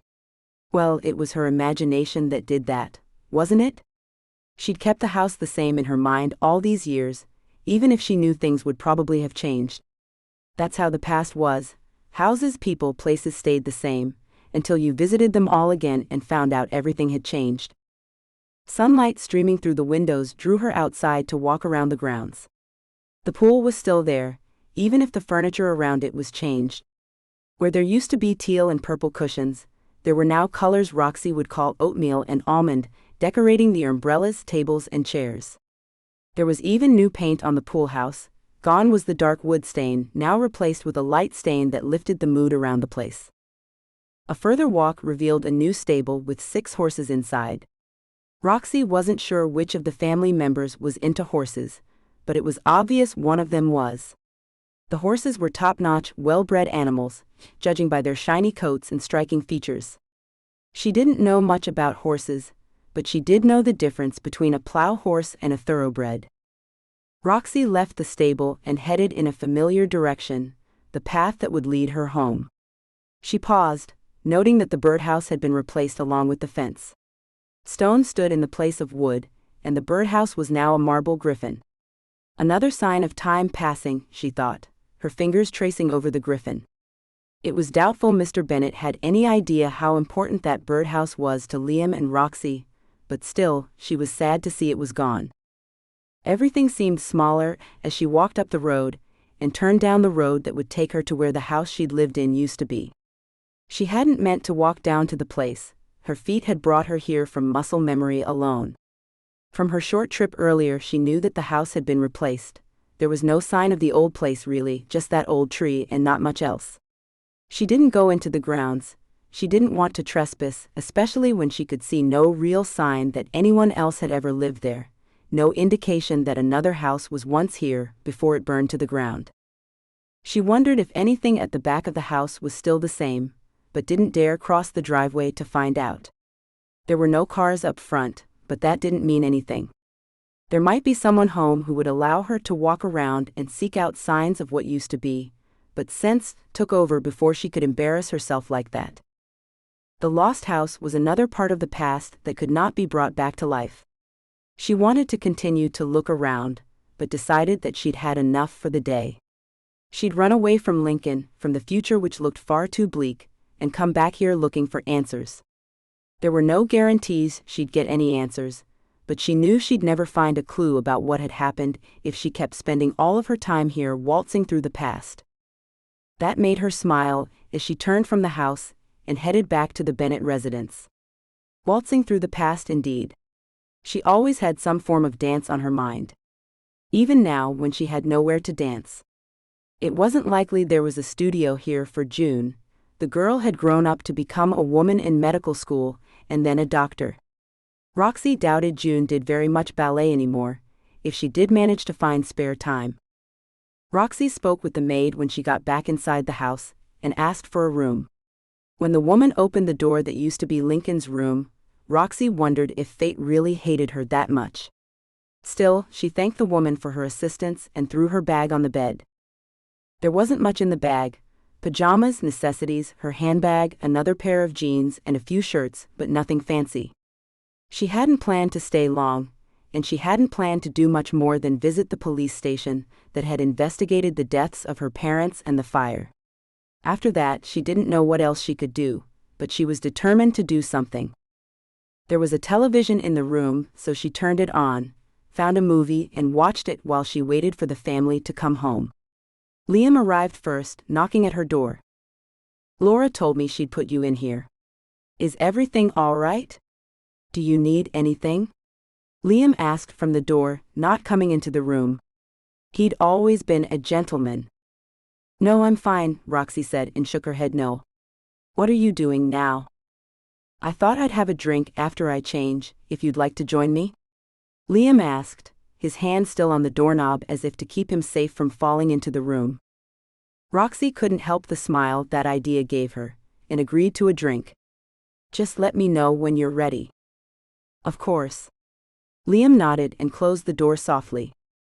He'd always been gentle and quiet, not loud and boisterous like his friends. That was one of the things that had drawn her attention all those years ago. 15 minutes later, Liam knocked at the door, with wet hair and dressed in a black polo shirt and khaki trousers. "Ready?" "Yes, thank you." Roxie scooted off the bed to follow him down the stairs and to a sitting room decorated in dark woods and masculine earth tones. This must have been decorated by Liam himself, or by Mr. Bennet. "Have a seat." Liam indicated an antique leather sofa, while he went to a drinks cabinet. "What will you have?" "Just some water please, Liam," she answered, not interested in alcohol at that moment. "Are you sure?" "There's juice as well," he offered, but she refused it. "Here's your water then." "Thanks." "So, you still live here?" "Yes, sometimes. I have an apartment closer to the hospital, but I like to come back here when I can. There's no place like home, right? He grinned at her as he took a seat in a dark leather armchair to her left. I suppose. It's been a long time since I've been home. She smiled weakly and sipped at the glass of water he'd poured her. I see the fence was replaced with a stone wall. Do you remember the birdhouse that used to be there? She wasn't sure why she asked, whether to prompt his memory about what they used to mean to each other, or just out of curiosity, but the words were out before she could stop them. I think so, yes. I'm not sure who put it there or why. We never put bird feed in it, and I never saw a bird near it. I think it was too exposed for any bird families to move in. His smile was charming but devoid of any memory associated with letters or the secret words he'd written to her. No matter, she decided, even if she had kept the last letter he'd written to her. Lincoln had replaced all of the men in her life, as if he'd stamped himself all over her to warn other men away. At least, that's how she felt when she thought about it. Even if he was done with her, she still felt like she belonged to him, despite how she'd run away. Does your wife or girlfriend plan to come to dinner tonight? She asked him, wondering if there was someone special in his life. Liam smiled a smile so charming it nearly disarmed before he even spoke. No, I'm not seeing anyone at the moment. No wife, no boyfriends either before you ask. His wink told her he was teasing her, making her smile with a soft laugh. Well, things change. I miss how simple and innocent life used to be sometimes, but I wouldn't be bothered if you had a boyfriend, you know? It wouldn't shock me, I mean. Now she was flubbing again. I'm sure it wouldn't, but no, I like women. In fact, I wish I'd had the courage to tell you how much I liked you before you disappeared, but I never could get the nerve up. Liam took a drink of his scotch before he put the glass down on a coaster and looked at her. Download Dancing with Redemption now. Or get 30% off when you buy the next ebook directly from my website. https://payhip.com/b/4a7ku. Use exclusive discount code BACK4DWR. About Summer Cooper. Thank you so much for reading. Without you, it wouldn't be possible for me to be a full-time author.